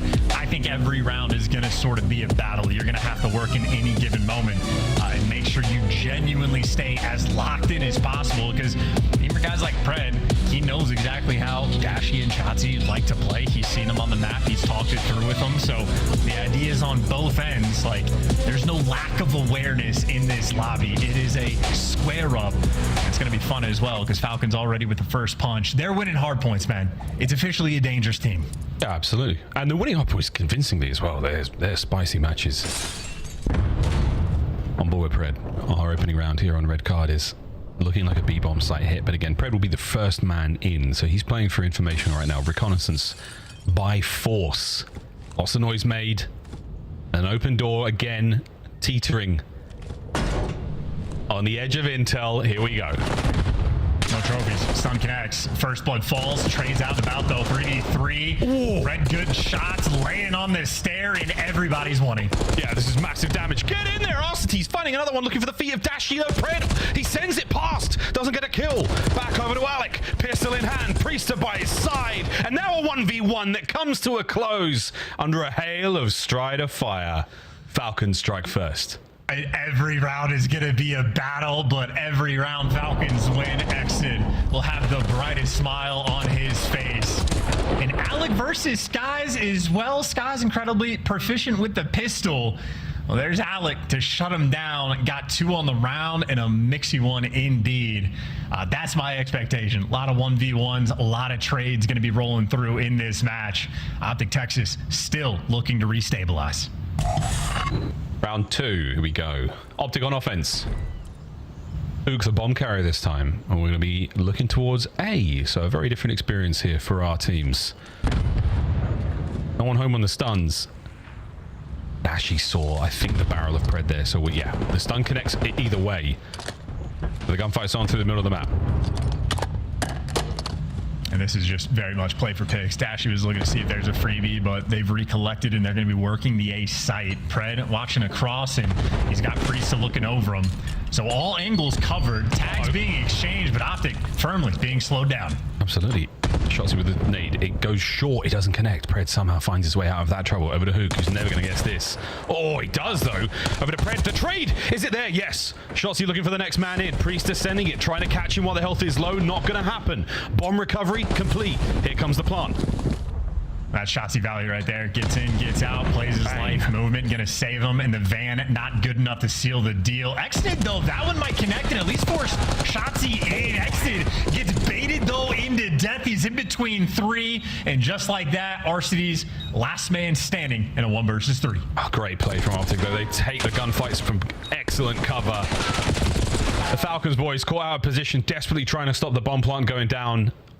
The ideas were there, but the execution of the positioning certainly punished them. Well played out of Optic there in the second round, and we're back and forth shots. We're all tied up. Yeah, and a very interesting theme as well. The idea for, Exnid, very fresh. He's playing with, I would say Americans and Australian as well. So he's learning different accents by the day. But communication might have been a bit of an issue in that round. If the nades were coordinated on the bomb site, I think they'd be able to get Shotzi, but a little bit discoordinated and just enough for Shotzi to be able to live. Baits Exnid into death, and Optic able to close out. So they're on the board. Maybe a little bit of room to breathe, but with Falcons back on the attack, and they are flying at B. Yeah, comms are essential. Here at Brocard, that's saying a little with a lot. 3v3 now. Trades endless. Man down for Optic. Falcons. The brakes have been pumped firmly here. Optic going to overwhelm the B-bomb site now, try to find their corners.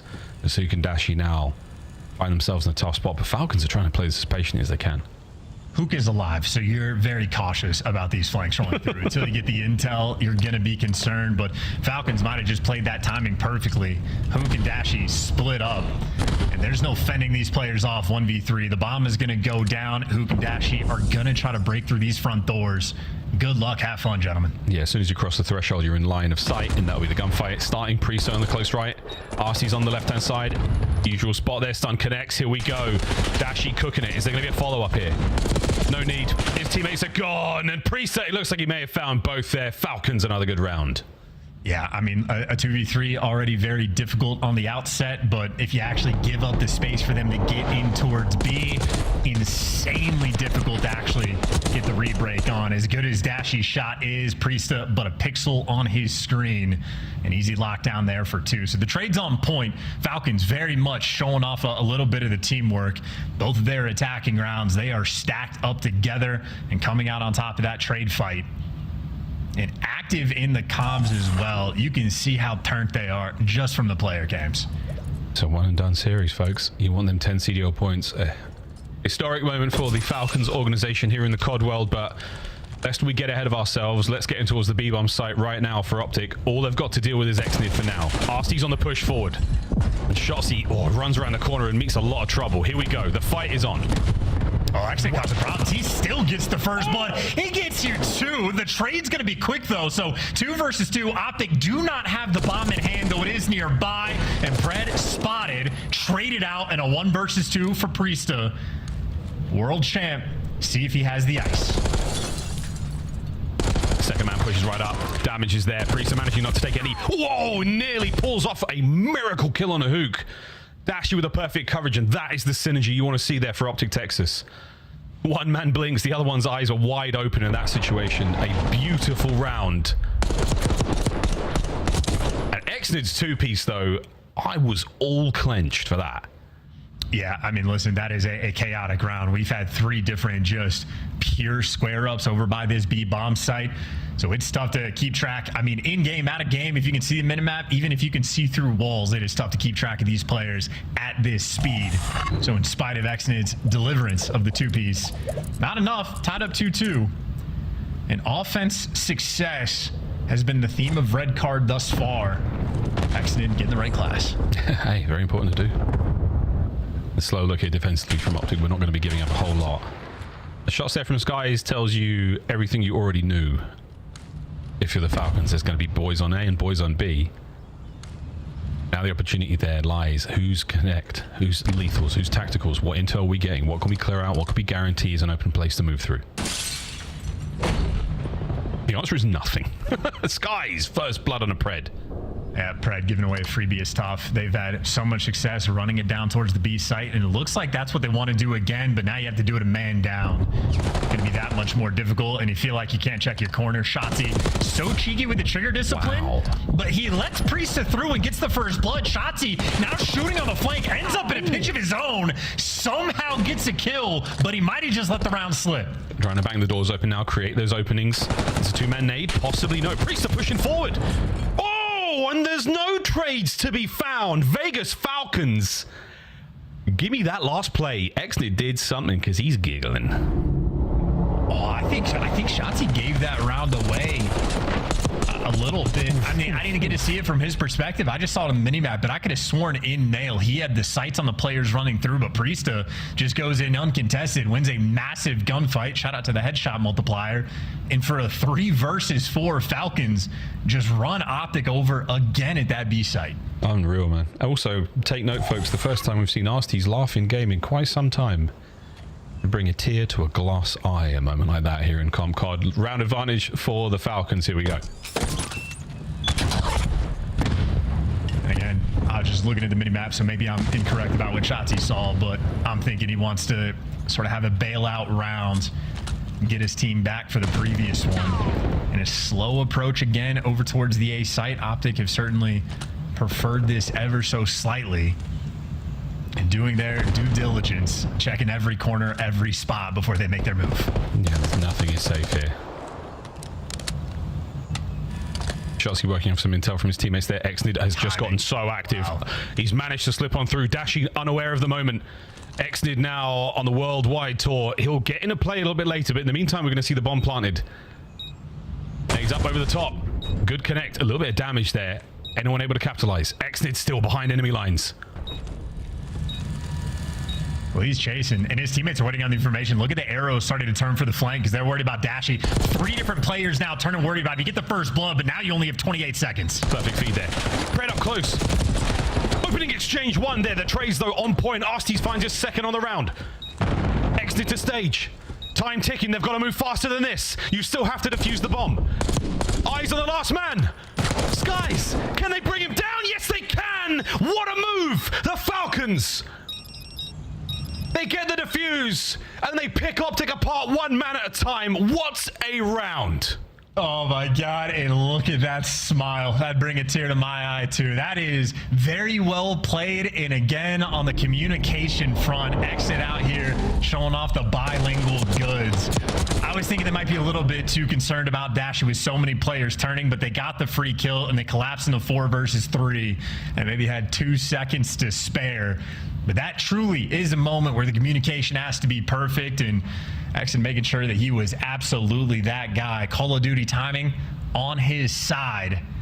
Now you got a nice little lead. And this Optic camp, they're going to be sweating. Yeah, absolutely, mate. 2 more rounds for a historic moment here for the Falcons, but they've still got to get it done. Optic, the conga line right through the middle of the map. They are looking to change this. Destiny taking it into their own hands in this round. They're going for it. A very different look and a protracted gunfight. We are emptying magazines here, folks. Not a kill yet. Empty pockets, empty mags, but full hearts. There we go, first blood. Oh, what kind of nade did Shotzi just throw to get that kill? But we'll take it for the first blood. Angles dialed in it. A geometry major there from Shotzi. But another 3 versus 4 attempt. But at the A site where Falcons have not had success. That was the Halo player in him for sure. Here comes Pred, looking to even up the odds. And Sky is completely unaware. Lei G finds himself a very sweet and safe corner. Is he a cat? Who knows? There's an animal metaphor in here somewhere. As the bomb gets planted, anyone who's going to now push past those stairs threshold, Skies, little do you know. Oh, but you turn it into a very winnable situation right now for the Optic boys. Now they can fight forward.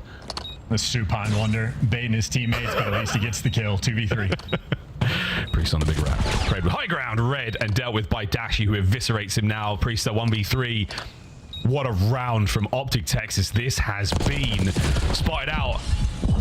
And advantage. They play it perfectly. Optic, they get the round. And after a wild opening strategy, right through the atrium, right through the middle of the map, Shotzi's first blood pays off. 2 there from Dashi as well. 3-4. Yeah, I love the strat call. That's sort of like a big brother moment of like, you know what? Like, I'm tired of getting run over at B. We're going to make the play here on the defensive end and really shut you down. But there's a look from Shotzi. Oh, wow. No angles, no geometry, straight line. He just had it perfectly cooked up. Shout out to the chef. I would not trust Shotzi to cook for me. Not even close. Not even close. He does not know what salmonella is. No. Don't eat. No, he thinks that Sam and Ella are 2 different people. Absolutely not. Here we go. That girl from Frozen? Do you want to build it? No. Actually, I'm wide open. Like again, he's gotten through. Actually, playing it differently this time. He had bad Call of Duty timing. I think he doesn't know how it happened, so they're a bit more tucked in. And Shotzi's gone for the exact same plant spot, and he lives every time. The nade coordination for Falcons is not there. The flank from Exnid, though, still is. And now it has to be a gunfight, and not ideal situation for Priest to be in. He can play this as slowly as he wants, but Exnid, he and Osty's working the flank together, managed to get something going here. 30 seconds to go. Dashi tears the stage asunder. Oh, and it's now a 2v2. Pred and Priester. Over to the PP duo. They've got Hook tagged up. They can't get the finishing kill. Dashi's on coverage from high ground. He should have this round safe. But the battle, though, up close and personal is not over yet. Here comes the Chow. Can they get him off the bomb? Big Bruce. Perfect positioning. That's the PP we were looking for. Beautiful. That is exactly why you want him there. And I think that entire round, well, Dashi is the savior, but I think it comes down to Falcon's inability to just nade Shotzi off bomb. There was 3 nades I heard that landed around him. Only a single one actually connected, though. And I mean, listen, this is the default plants rolling through. So Optic just able to get the bomb down, and Dashi, a player, he does not miss very often at all. Easy clutch there for Dashi for the 1v2. Yeah, and the nade as well. I mean, it's everything in the right place at the right time. Really, really good stuff. 4-4. We go deep into red card. Heavy stack towards B from the Optic boys. Trophies doing their thing. And they're squaring up, though. Falcons, yeah, they know B is their favorite bomb site, and they're rearing up, getting ready to go. And once again, Optic just give it up entirely. Maybe worried about the middle of the map pressure, but with no noise being made on the map, 2 players rotate back in. But Falcons, they've been overwhelming by this site. Might have another round like that again. RC kind of play. And Optic have been so ineffective at the retakes here on the B-bomb side, but this time trying to make it different. Pred, he is wounded, has to get out with his life. He can do that. The Shotzi's going to be the first man for Optic now to enter the B-bomb site. And once again, the RC. Buzz. It's got everyone on edge. Pred, the Guardian Angel right now. Man advantage for the Falcons. Back into the site. What is going on? What is going on, brother? Shotzi running into death. Everybody's getting traded. And all of a sudden, Skies is in a 1 versus 2. 20 seconds on the clock, and Skies is a clutch player. But Pred, roaring, rips his head off. And Optic might have just thrown that one away. That was Pred for the ace, I believe. Wow. Unbelievable. Predwood, the Giga Chad, Cool, calm, and collected. Make sure the hair is right. You're on map point.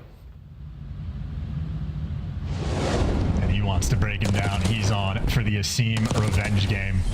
Do not know. Shotzi must have had somebody one shot to chase like that, but you don't get the kill. You get traded out and give Pred an opportunity to feel even more confident than he already is. Optic desperation. They might go down 2-0. Over yet. Dashy starting things off wonderfully. Another wall bang on exit. We've seen a few of those on this map already. Look at RCDS. Priester. Look at RCDS. He's got the positioning. He is behind all of them. They just broke glass. RCDS has 2 players lined up in front of him. There's the first, but should get traded out. You don't read Dashy. You do get a 2v2, but he's at least slowed the pace down. His teammates have the extra edge on the defensive end. It is ARs all over the place on this map for the 2v2. A-bomb site, we're committing to this one. Skies is going to try to take as much ground as he can. And he's going to take the ground. Yeah, sure is. Can he get the second player as well? He's finessing. Schmoving. Pred can't get the 1v1. He's desperate for it. Finally involved. But he's been tagged up. And here comes Dashy to try to force the round 11. And it's happening. We go deep. We go as far as we can. Optic trying to stay alive. I don't want to see a funny moment. Miles, you were able to talk to Skies about who has the best dance moves between him and Kenny. Well, Skies showed off the dance moves there in that round. The only reason Optic clutched up on that 2v1 was Skies bought Dashy all the time in the world. Take a quick bite to eat and get ready. Square up, round 11. This is what you wanted. We're getting it, folks. Gongs out. Optic on attack. Vegas Falcons, this will be the first round 11 they have ever won in the CDL. Optic to tie up the series. Heavy commit towards A. RC in play as well. Pred driving on the wrong side of the road, being born out of Australia, but he's at least slowed down the pace. The nades, always so close from the Falcons to getting the kills, but no first blood just yet. They're still unable to connect. Coordinated team nade, not quite there. Skies with the slow peak, nice shots into Asties again. Not enough for any kills right now. Nervous tension in the air as we try to find an opening, try to create something. Is anyone in position? Yeah, Xnid on the route. Did he get spotted? Has he done it again? I do believe so. Is anyone looking for this? Meanwhile, another A-bomb plant for Optic. Deja vu, man. Xnid, he gets the Call of Duty time to get through on the pinch. His teammates trying to recollect. You gotta be quick. He's done it. First blood, dashing out of position. That's your insurance policy gone. Optic now scrambling to try to make something work here. But wait, plan B's looking pretty solid so far. Shotsy behind the beer crates. He gets one. He can't get any more. 2v2. They know a man beneath the stage. Priester sends it. Blind pistol fight as Hook turns it into a 2v1. P-Dog, can you find the 1v1? Shots are there and it's done. Optics survive the round 11. What a fantastic game of red card that was. Good night, almighty. The Falcons left stunned. They don't even know what happened in that final round. Shotzi breaking out some cheeky spots in the post play, and even with Xnid again making the play, the team simply unable to deliver. I think Hook might have been the saving grace for Optic in that round, including whatever player was dancing down low underneath the stage, doing a phenomenal job of staying alive. But Pred simply could not find anything in the final one, and ultimately a very well played game. If Falcons had better nades, I think they end up winning this map, but they can't deliver, and instead we get a Dashy, maybe not masterclass, but he gets a 1v2, he gets 12 kills, MVP of the map. See, if Optic could, well, sorry, if the Falcons could throw nades together and accurately, I think that's a 6-3, to be honest. Optic did a great job of getting Shotsy to that bomb site and surviving. It does crack me up now I think about it, of like all the narrative of like, you can't shout Optic on Vault Hardpoint. Have you seen it in scrims? This is why coaches and players have been saying for years, scrims don't matter in that regard, right? Like, it's just practice for the matches. You can be as dominant as you want in scrims. You got to make sure you deliver in the matches, and Hook in control has delivered in the matches. 1.26 KD, especially so on the attacking rounds being even better. Hook, a lethal threat on the map, might make this one his playground. Man, everyone's got a playground, right? Every team has a player with a playground. Who's the daddies, though? That's what I'm more interested in. Who are the parents of these wild children running amok in these public places with firearms? Whose kids are these? Let's find out as we get into our first control round. Yobi, this is a B-hit attempt as well. I mean, a little bit split there for the Falcons with Fred waiting down low, but they're just trying to draw these players out and going underground. Nice shots from Xnid, but no trades rolling through, and now you're worried about your own base. Pred is 0-0. 30 seconds have gone by. Finally, he's made his move, and he's going to die. So not the best play from the Falcons. That's a 4-man wipe, and Optic can set up the spawn trap. Set up the trap. Try and do what he can. Priest is the only man who's managed to wriggle out so far. We'll find out how long that lasts for. Good job, Dashi. Keeps him penned in. Xnid trying to get out of pool. He's causing problems all over the place. And again, you've got a couple of players out, so a squirrely situation right now for Optic is, wait a minute, Dashi doesn't make too much progress there, so Xnid pushes right on up. Ooh. And a single headshot is all he's going to walk away with before being taken care of. So a 6-life lead right now for Optic. That is crazy mechanical skill there from Xnid. Granted, I mean, a lot of the pros have shots like that, but impressive nonetheless. Still, though, 30 seconds left in the round, as you say, and Falcons, you got to make something happen. You got to make it magical, and you got to make it happen now. Well, we're trying. We are not having any success. Nice work out of the Optic boys. Xnid managed to get a little closer. Shots are in there on a shot tee, but not enough to keep it going unless Arsties can, and does, find a big kill. 13.8, and just so eager to throw themselves at these players. Optic, quick response there on the defense. Damn. Yeah, they're playing a little bit nervous. No one able to stay alive. Every single trade from Optic rolling through instantly. Clock has been stopped at 6 seconds. But you have only just now captured your first segment. And Optic right now, I mean, they got bodies everywhere surrounding this A zone. Arceus, though, doing what he can. Great tags, and if he can stay alive, it's huge. That's your teammate. Keep that guy alive. He's twisted. Absolutely lit. Whoa, he's turned. Daddy Alec, Pred there on the pinch, picking up 1 or 2 shoulders. Good gunny from Dashi. What a pistol that man has got. On the point. 0.3. We're in. Stack it. A big kill. Oh my god. Oh my god, they're alive. They've done it. They've captured A. Quickly. Oh, the swing and a miss, but Skies with the pistol as well. Over to B we go. I mean, what is this round? I can't believe they just delivered. Priesta somehow got 2. A wild sequence there, but now back to a standard round in a 7v12. You're not going to win it on the life count if you're the Falcons. You want to find your moment. Just try to get some type of coordinated wipe, and maybe that's the start of it. You're going to have to kill Hook maybe 2 or 3 times to get this B zone. But they're working the left side of the map, and they are working as a unit. Together, and what a unit it is. Fred gets through. And a kill. Dashi saw the man upstairs. 9 of 5. Falcons putting in the work right now. Fred trying to get another one in this life. Brilliant play from Shotzi to stay alive. They get onto the zone for a second. 16 seconds to go. No lives left. Optic are holding it. That was a huge win from Shotzi. That should seal the deal. Yeah, Dashi from over top is just going to close that one down. Brett found his moment. I mean, he took the route, won a big gunfight against Took, but that little dance battle between him and Shotzi just had the ever so slightest extra edge there in that battle. So honestly, not a terrible round for the Falcons given how it started. They certainly bailed themselves out just a little bit, but ultimately defense there reigns supreme from Optic, and Dashi throws up a 10K round. 10 and 5. Bruce putting in an outstanding amount of work there. A lot of criticism for Dashi this season so far about his performance. Scrim stars come to mind, and right now doing his very best to deliver the goods. The pressure has not been higher for this Optic roster in some time. I mean, this is a very, very stressful period of play for them here in Black Ops 6. Let's see if they can turn it around. Keep this round going. Here we go on the attack. And a 2-2 split. They actually had no pressure towards the middle of the map, so maybe trying to play off the Falcons and see if you can get them to tweak and overcommit. And in the meantime, Shotzi's gotten to work, found the first kill. Dashi is just keeping everything nice and slow. And you got a body on the A zone, so the clock is fine, but there the kills fall through for the Falcons. And an interesting opening break. Not too sure what the concept was, but Falcons handle it perfect. Wow, okay, Arsties is cooking today, folks.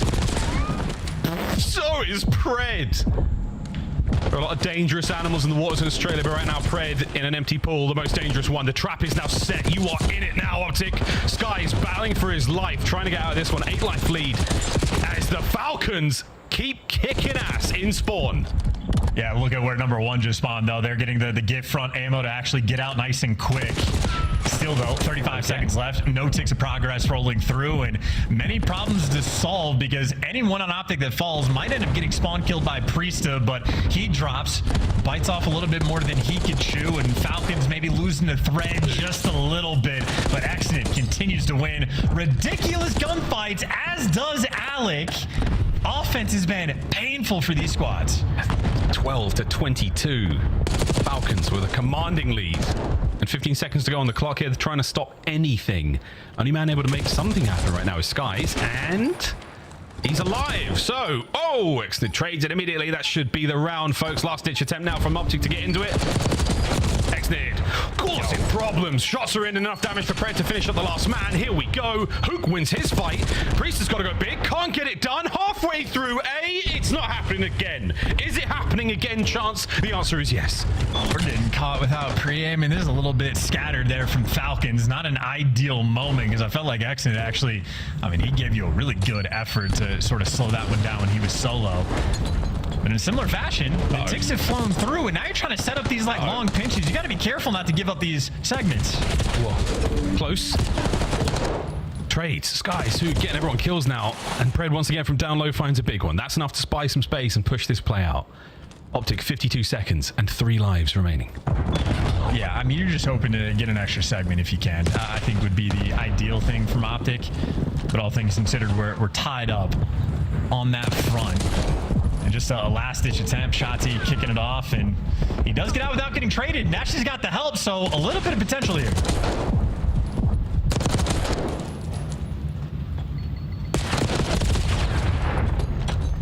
A 1v8, though, from Shotzi is Miles. I feel like I might have lost you. But he does not get the tick. Falcons there in the end, and they get the elimination. So 2 very similar rounds we just saw. The A zone, where the initial progress is not too fond for the attacking teams. They just find those bailout moments. So a little bit of magic rolling through, but that is just to keep things even keel. Tied up on the segment front, and I don't know if I'm looking at both these 2 teams. I'm just thinking on the attacking rounds. Don't need to think too much for these opening breaks. We're just burning way too much time off the clock before we sort of sink into the thick of it in the respawn. Just make sure you try to get active and do it right from the jump. So it'll now be Optic back on the attack, or Falcons. 1 of the 2, there you go. Falcons getting ready to fly. No splits rolling through. No one to ground rounds from Pred. Exactly what I'd love to see. You got trophies. Now you can go and attack the middle of the map. Let Exnid roam up towards Top Cat and everybody else nearby. They get the setup around the zone. RC's gives you that intro kill, catching the player underground, and everybody doing their job. Exnid getting great intel on Dashy behind enemy lines. The front lines there for Pred. Every kill rolling through, and Pred maybe has found his brand new home by Art. This is what he lives for. The Reaper of Albagra on these attacking rounds. When he gets in these types of spot, when Pred needs to slay, he becomes the best in the world. 4-man wipe. The spawn's going to be a dagger. The A zone is going to fall.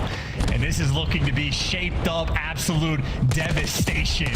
29-20 in the kills column. Optic scattered, torn, beat down. Looking for the bailout.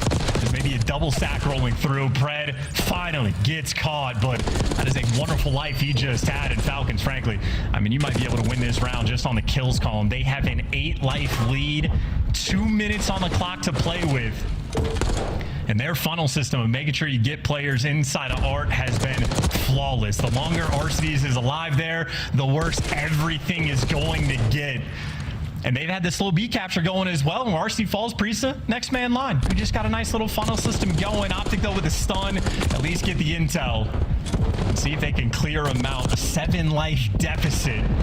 They have not stabilized. Look at this battle. Priesta versus Dashy taking a year. How is Dashy not getting any help? Maybe it's just the coverage. Maybe it was number number 8 on the minimap. Arcees that was able to protect his boy. Optic can't make anything happen.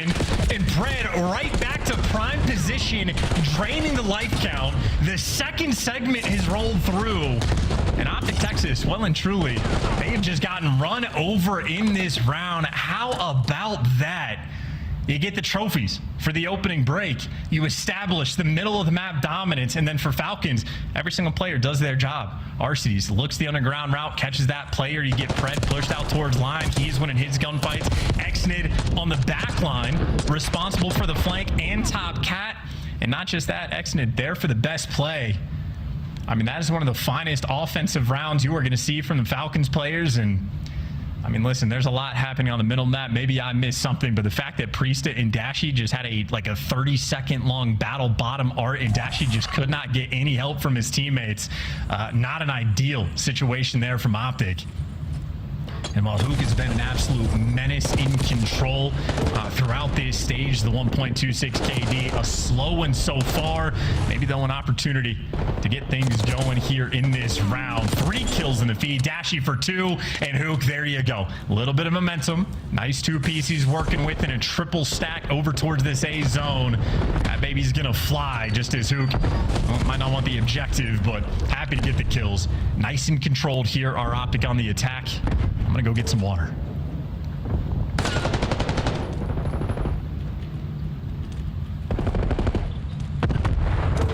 There you go. A-zone falls. Optic says anything that you guys can do, maybe we can do better. It's not as aggressive. It's not as pouncy in this moment, but Skies has at least made it to his home. So saying, hey, Falcons, you want to get all the kills from top art? Well, now it's my turn. By the time he makes his move, actually, those players getting through, and Skies for the moment does not have a ton of help. Dashi gets traded out. He was the man out of palms, but 2 players to deal with, and Priest and Arcees bamboozled. Looking up top, Skies was down low, and a 5-life lead from Optic. The back and forth game continues, and now you're just trying to get out of spawn as Skies, the dance moves on point. He's making TikToks in the lobby. The 2-piece, the 5 spree, and Optic right now respond. We might have ourselves a round 5 rolling through as Skies looking unstoppable. 22 and 16. He's got the hot hand while he gets shut down. It's not before the 2 ticks already roll through. Optic in a phenomenal spot in this round, and Miles, my hatred for you knows no bounds. I just wanted to give the people what they wanted, brother. Not just an electrifying series, but a chance solo cast opportunity. What did I miss?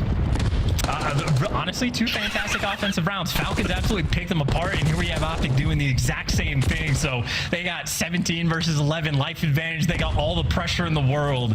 It is literally the anything you can do, I can do better series. Here we go. P-Dog on the dive. Pred finding the first opener there, and the trades are so good right now. Priester managing to keep the zone safe for a Mo. Hook shots he brought down. Still keeping the capture going, though. You have to get rid of Hook off the time. Here comes the coverage. The boys are showing up. Sweet nades. Get him out of time. Pressure still there. Shots from Hook. Not able to get the kill chance. He's still getting the capture. It could be over right here, right now. Last man. Woo, nearly gets it with a pistola, but a minute to play. No more lives, Falcons. The capture. It's happening. Yeah, I was going to say, for the Falcons, you actually want to die here. You don't want to give away that tick so you can get defense for the final round, but they didn't have a choice in the matter. Optic get the capture, and I was criticizing Hook just a little bit. At least in the stat line, he's had a slow game. He just went through together a monstrous round. So right from the jump, Hook is able there to deliver. And as you pointed out, back and forth battle, going to a round 5.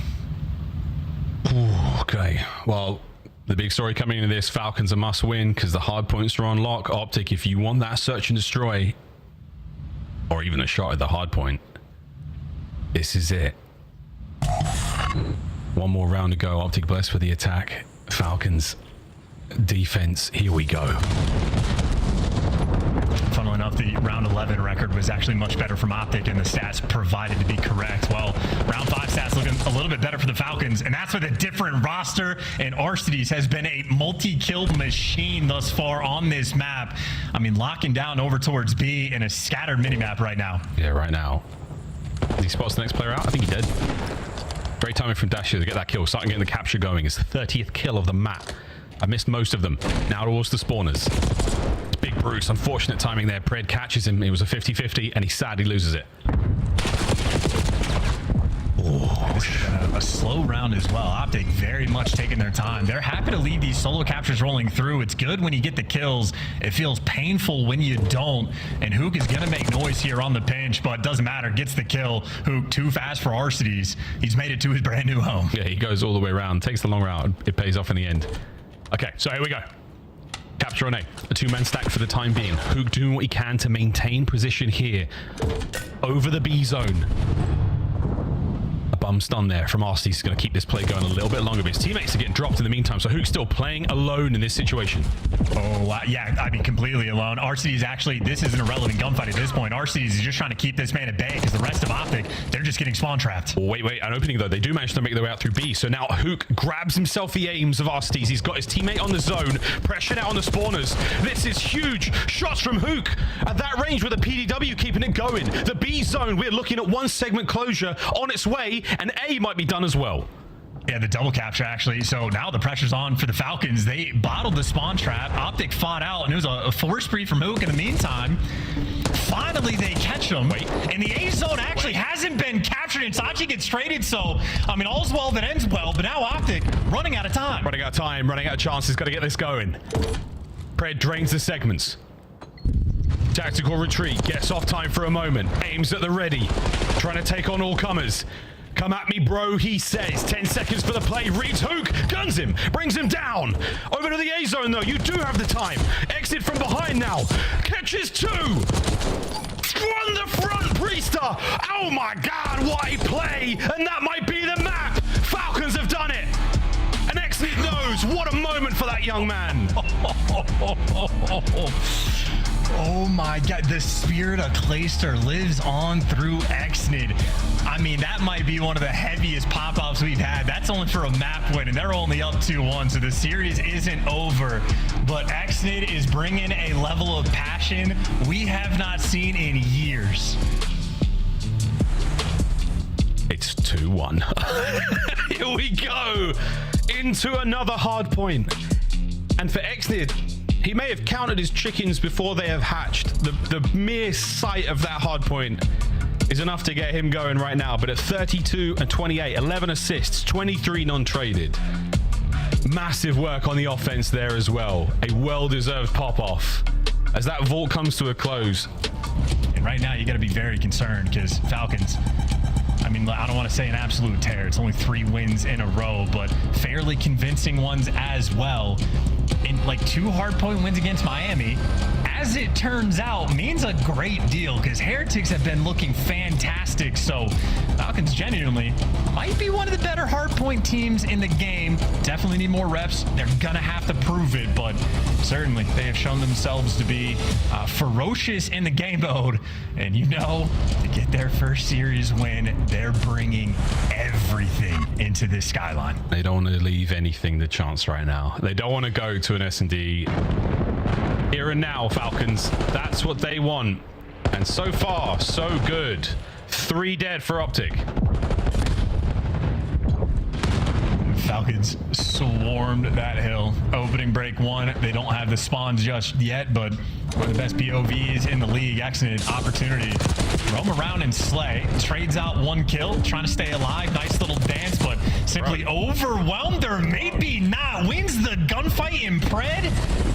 Kills the guy from heavens above, and just like that, Falcons, they flipped the map, got a 20-point lead. Things are looking great. But when they get flipped, because you've made a big play here from Skies, he gets to the back line. Pred's still spawning up good, but for now, yeah, Optic are in there as well. Pred knows. Pumps the brake instantly. Heads up awareness right now in a big way, and that could be a very impactful play. He's the last man left alive over this side of the map, and he's got to do a lot of work. Yeah, anytime a player makes it out to that putting green in the back, they always win that gunfight. But all things considered, I mean, that was a 40-second P1. I mean, one of the best P1s you're going to see for the opening break. So Falcons ultimately happy.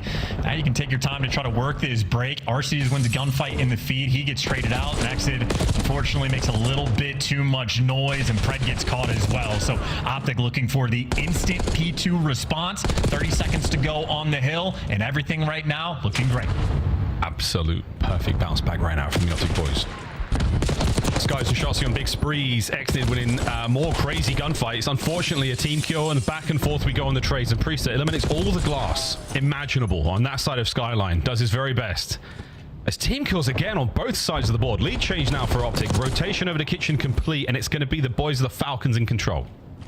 And you got a hard point shaping up to look like a slums maybe from Black Ops 2 in terms of just you win the rotation, you anchor down the hill, and you get a near perfect full 60. So 2 massive hills coming through for each of these teams. Falcons on the rotation had the initial time, but they did not appropriately handle those spawns. Shotzi found the timing, found the route, and they're going to find the break off the back of it. That's a great break, an ideal break at perfect timing to get themselves in there, get some early time. Now push the front line forward, but no Daddy Alec.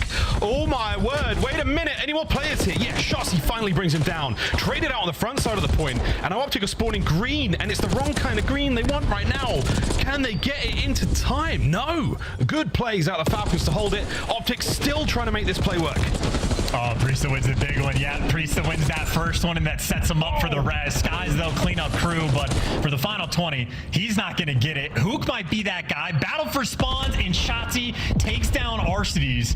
So all things considered, a better hill for the Falcons, you would have thought, but they take it away, get that scrap time, and here they are in prime position on this P4. Oh my God. Until Skies hills the worst angle imaginable. And that's a mistake and a half. Optic just dropped the ball. Falcons ready to go. Ball dropped and it's rolling down the hill. Shotzi trying to pick up something now. Priester towards the back. We are anything but lounging right now. Shots in the sky straight away. Damage dealt to all these players. You've got a front line developing now. But wait, Hook's still alive. Instant trades. Good eyes on that minimap, folks. And P-Dog is trying to do everything and seemingly able to do so. Arcides with mid-map coverage and Falcons with a hold. Dude, this is one of the, like, Priest's POV, he's one of the most twisted players in the league, and I just never understand how he drops .8s consistently, because he always looks like he's frying when I watch him. But there you go. In the time, in the feed, everything going by way of Falcons. They have retaken the lead, and Pred in prime position, creeping up on that Hellstorm. And he is the most patient player I have ever seen. He will wait for this kill. Here it comes. Maybe not. But knows when to go. Skies underneath. Oh, what a shot. You love to see that. Priester, though, picks up straight away. His 6th spree on the road still. Showing very little signs of slowing down. Pressure on towards the spawners here. It's back over to P1 we go, folks. Falcons, an electrifying start here so far. Unfortunate timing, but again, team fight there. Great stuff. And Priester kicking ass. Looking to get the Hellstorm here and now. Doing everything he can. I mean, slow down Dachi, gets the trade, but not quite enough. Optic find their way through. No perfect P1s this time for the Falcons, but a nice square up battle. I think there are 12 bodies in the hard point. 12 corpses of Optic players and Falcons players, and we are sending it to no end into this hard point. Skies still from Jim. His spree getting things going as well. Great turnaround of the damage department here from Optic. They've managed to get a lot of presence here towards P2 also, so the chance for them to get into this, but the holds have got to be on. Yeah, well, I mean, listen, it was a perfect P2 hold, the last go around, and they have a pretty good setup here so far. Not a ton of pressure for them Falcons just yet. It's a 3-man hit, make it all 4 through the right side. And Shotzi does his job. He gets you the first kill and gets out with his life, and now, well, wow. I mean, listen, it's an idea. It was an idea. But it was a great hold there for the Falcons. Priest on the rear security, finding the big kills. Optic still trying to get into this one. All of them down. This is a huge moment for the Falcons. Let's put Optic's brakes to the test and listen in. Top actually kind of weak. These under white steps. You should be front. I'm gonna go right. Shit. Yeah, to Charlotte. They're just playing safe angles. Yeah, we can time next to it. And one back right. Look couches, guys. I won't lose it. You guys working there. Yeah, I'm gonna go near. One guy's gonna be here. 100% one knee. So I'm table heading. I'm one shot. Push me outer. And one's outer and inner. It was that was looking for one. It was AG. AG's here. He's behind you. DJ. Let's go on that. Close couches. No close couches on me. They're bottom bed. I'll see this fucking guy. Oh no, they spawned up. You go exit. Our side fire. Yeah, he's dead. Yo, aim their side fire. You weak. I hit him once. They're fire. Last guy fire. They spawn close. Yeah, they're gonna make from mid. We should make from mid. They're gonna aim time. 2 times. There's 3 times.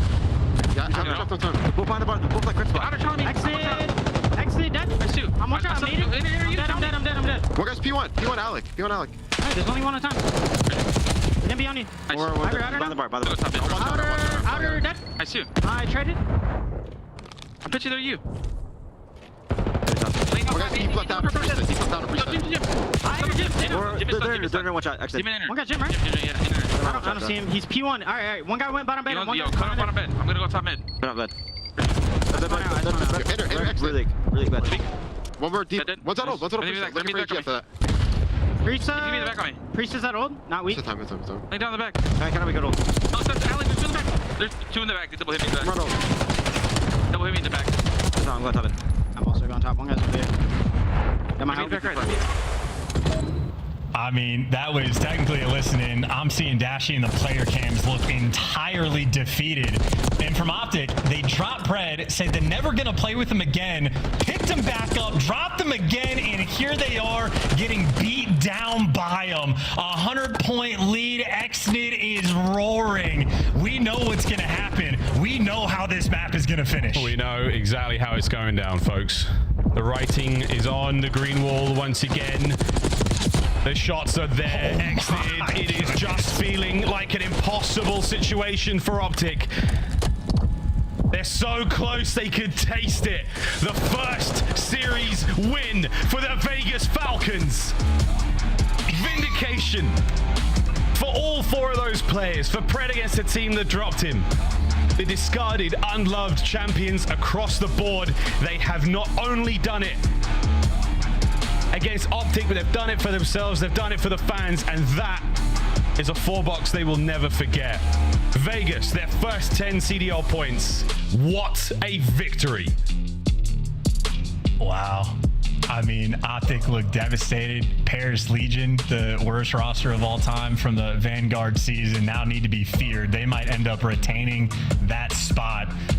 Falcons are on the board, and as you say, that 4-box of player cams there, I mean, that's camera number 2 gone from Dashy.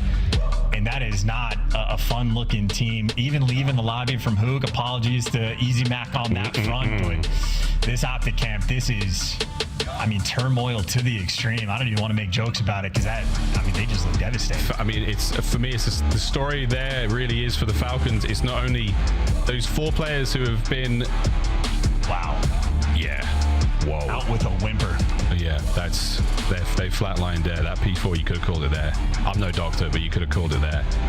There is a chalk outline of 4 players across the skyline that vaguely resemble that Optic roster. Wow, Falcons put them down, and they put them down hard. Some of the parts that were dropped from Optic have gone on to now find success in their own rights. They're looking a lot happier, but those left behind, they are not enjoying themselves as of this one. Around 11, the only success that Optic really finds in that series. Apart from that, nothing, folks. Falcons win. What a series. Yeah. We're joined right now, though, in our winner's circle. Welcome, Xnid, to the winner's circle on the Call of Duty League. It took you a while, but you're finally here. How does this match win, or I guess, what does it mean to you? First thing, like, hello, how are you doing? That's, I feel like, you know, I feel so better now. That's my first win in the league. We deserve this. Also, I trust my teammates because this I play so good now. That's it. You know, like, I feel better now. He's losing his voice. I love it. We're all so happy for you, Xnid. You know, this has been a very long time coming for you. And, you know, it feels like every time we watched you play, we got to see your progression as a player. Did you feel that, like, the win was coming? Like, with scrims, with this new team, did it just feel like a build-up that kept accumulating to this moment? You mean with the new team? Yeah. Yeah, like, I feel the winning is coming. Also, like, we can win the tournament, not also the series. My teammates, like, look so good. Also, like, I around with 4 ring. Also, my coach had 3 ring. You know, like, I feel so better. I can improve so fast because the guys. And also, like, we will improve. We will do everything good, inshallah. Actually, man, how much fun?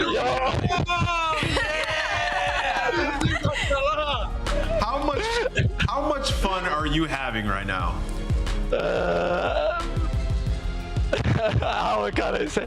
I'm so happy. I am so, you know, like, I feel everything now. I love that, man. Hey, good luck in your guys' matches, and hopefully you guys can make a run for winners bracket. Thank you so much. All right, we'll let you go celebrate with Pred and the rest of the team. Congrats on the win tonight. Thank you so much. Have a good day. Thank you.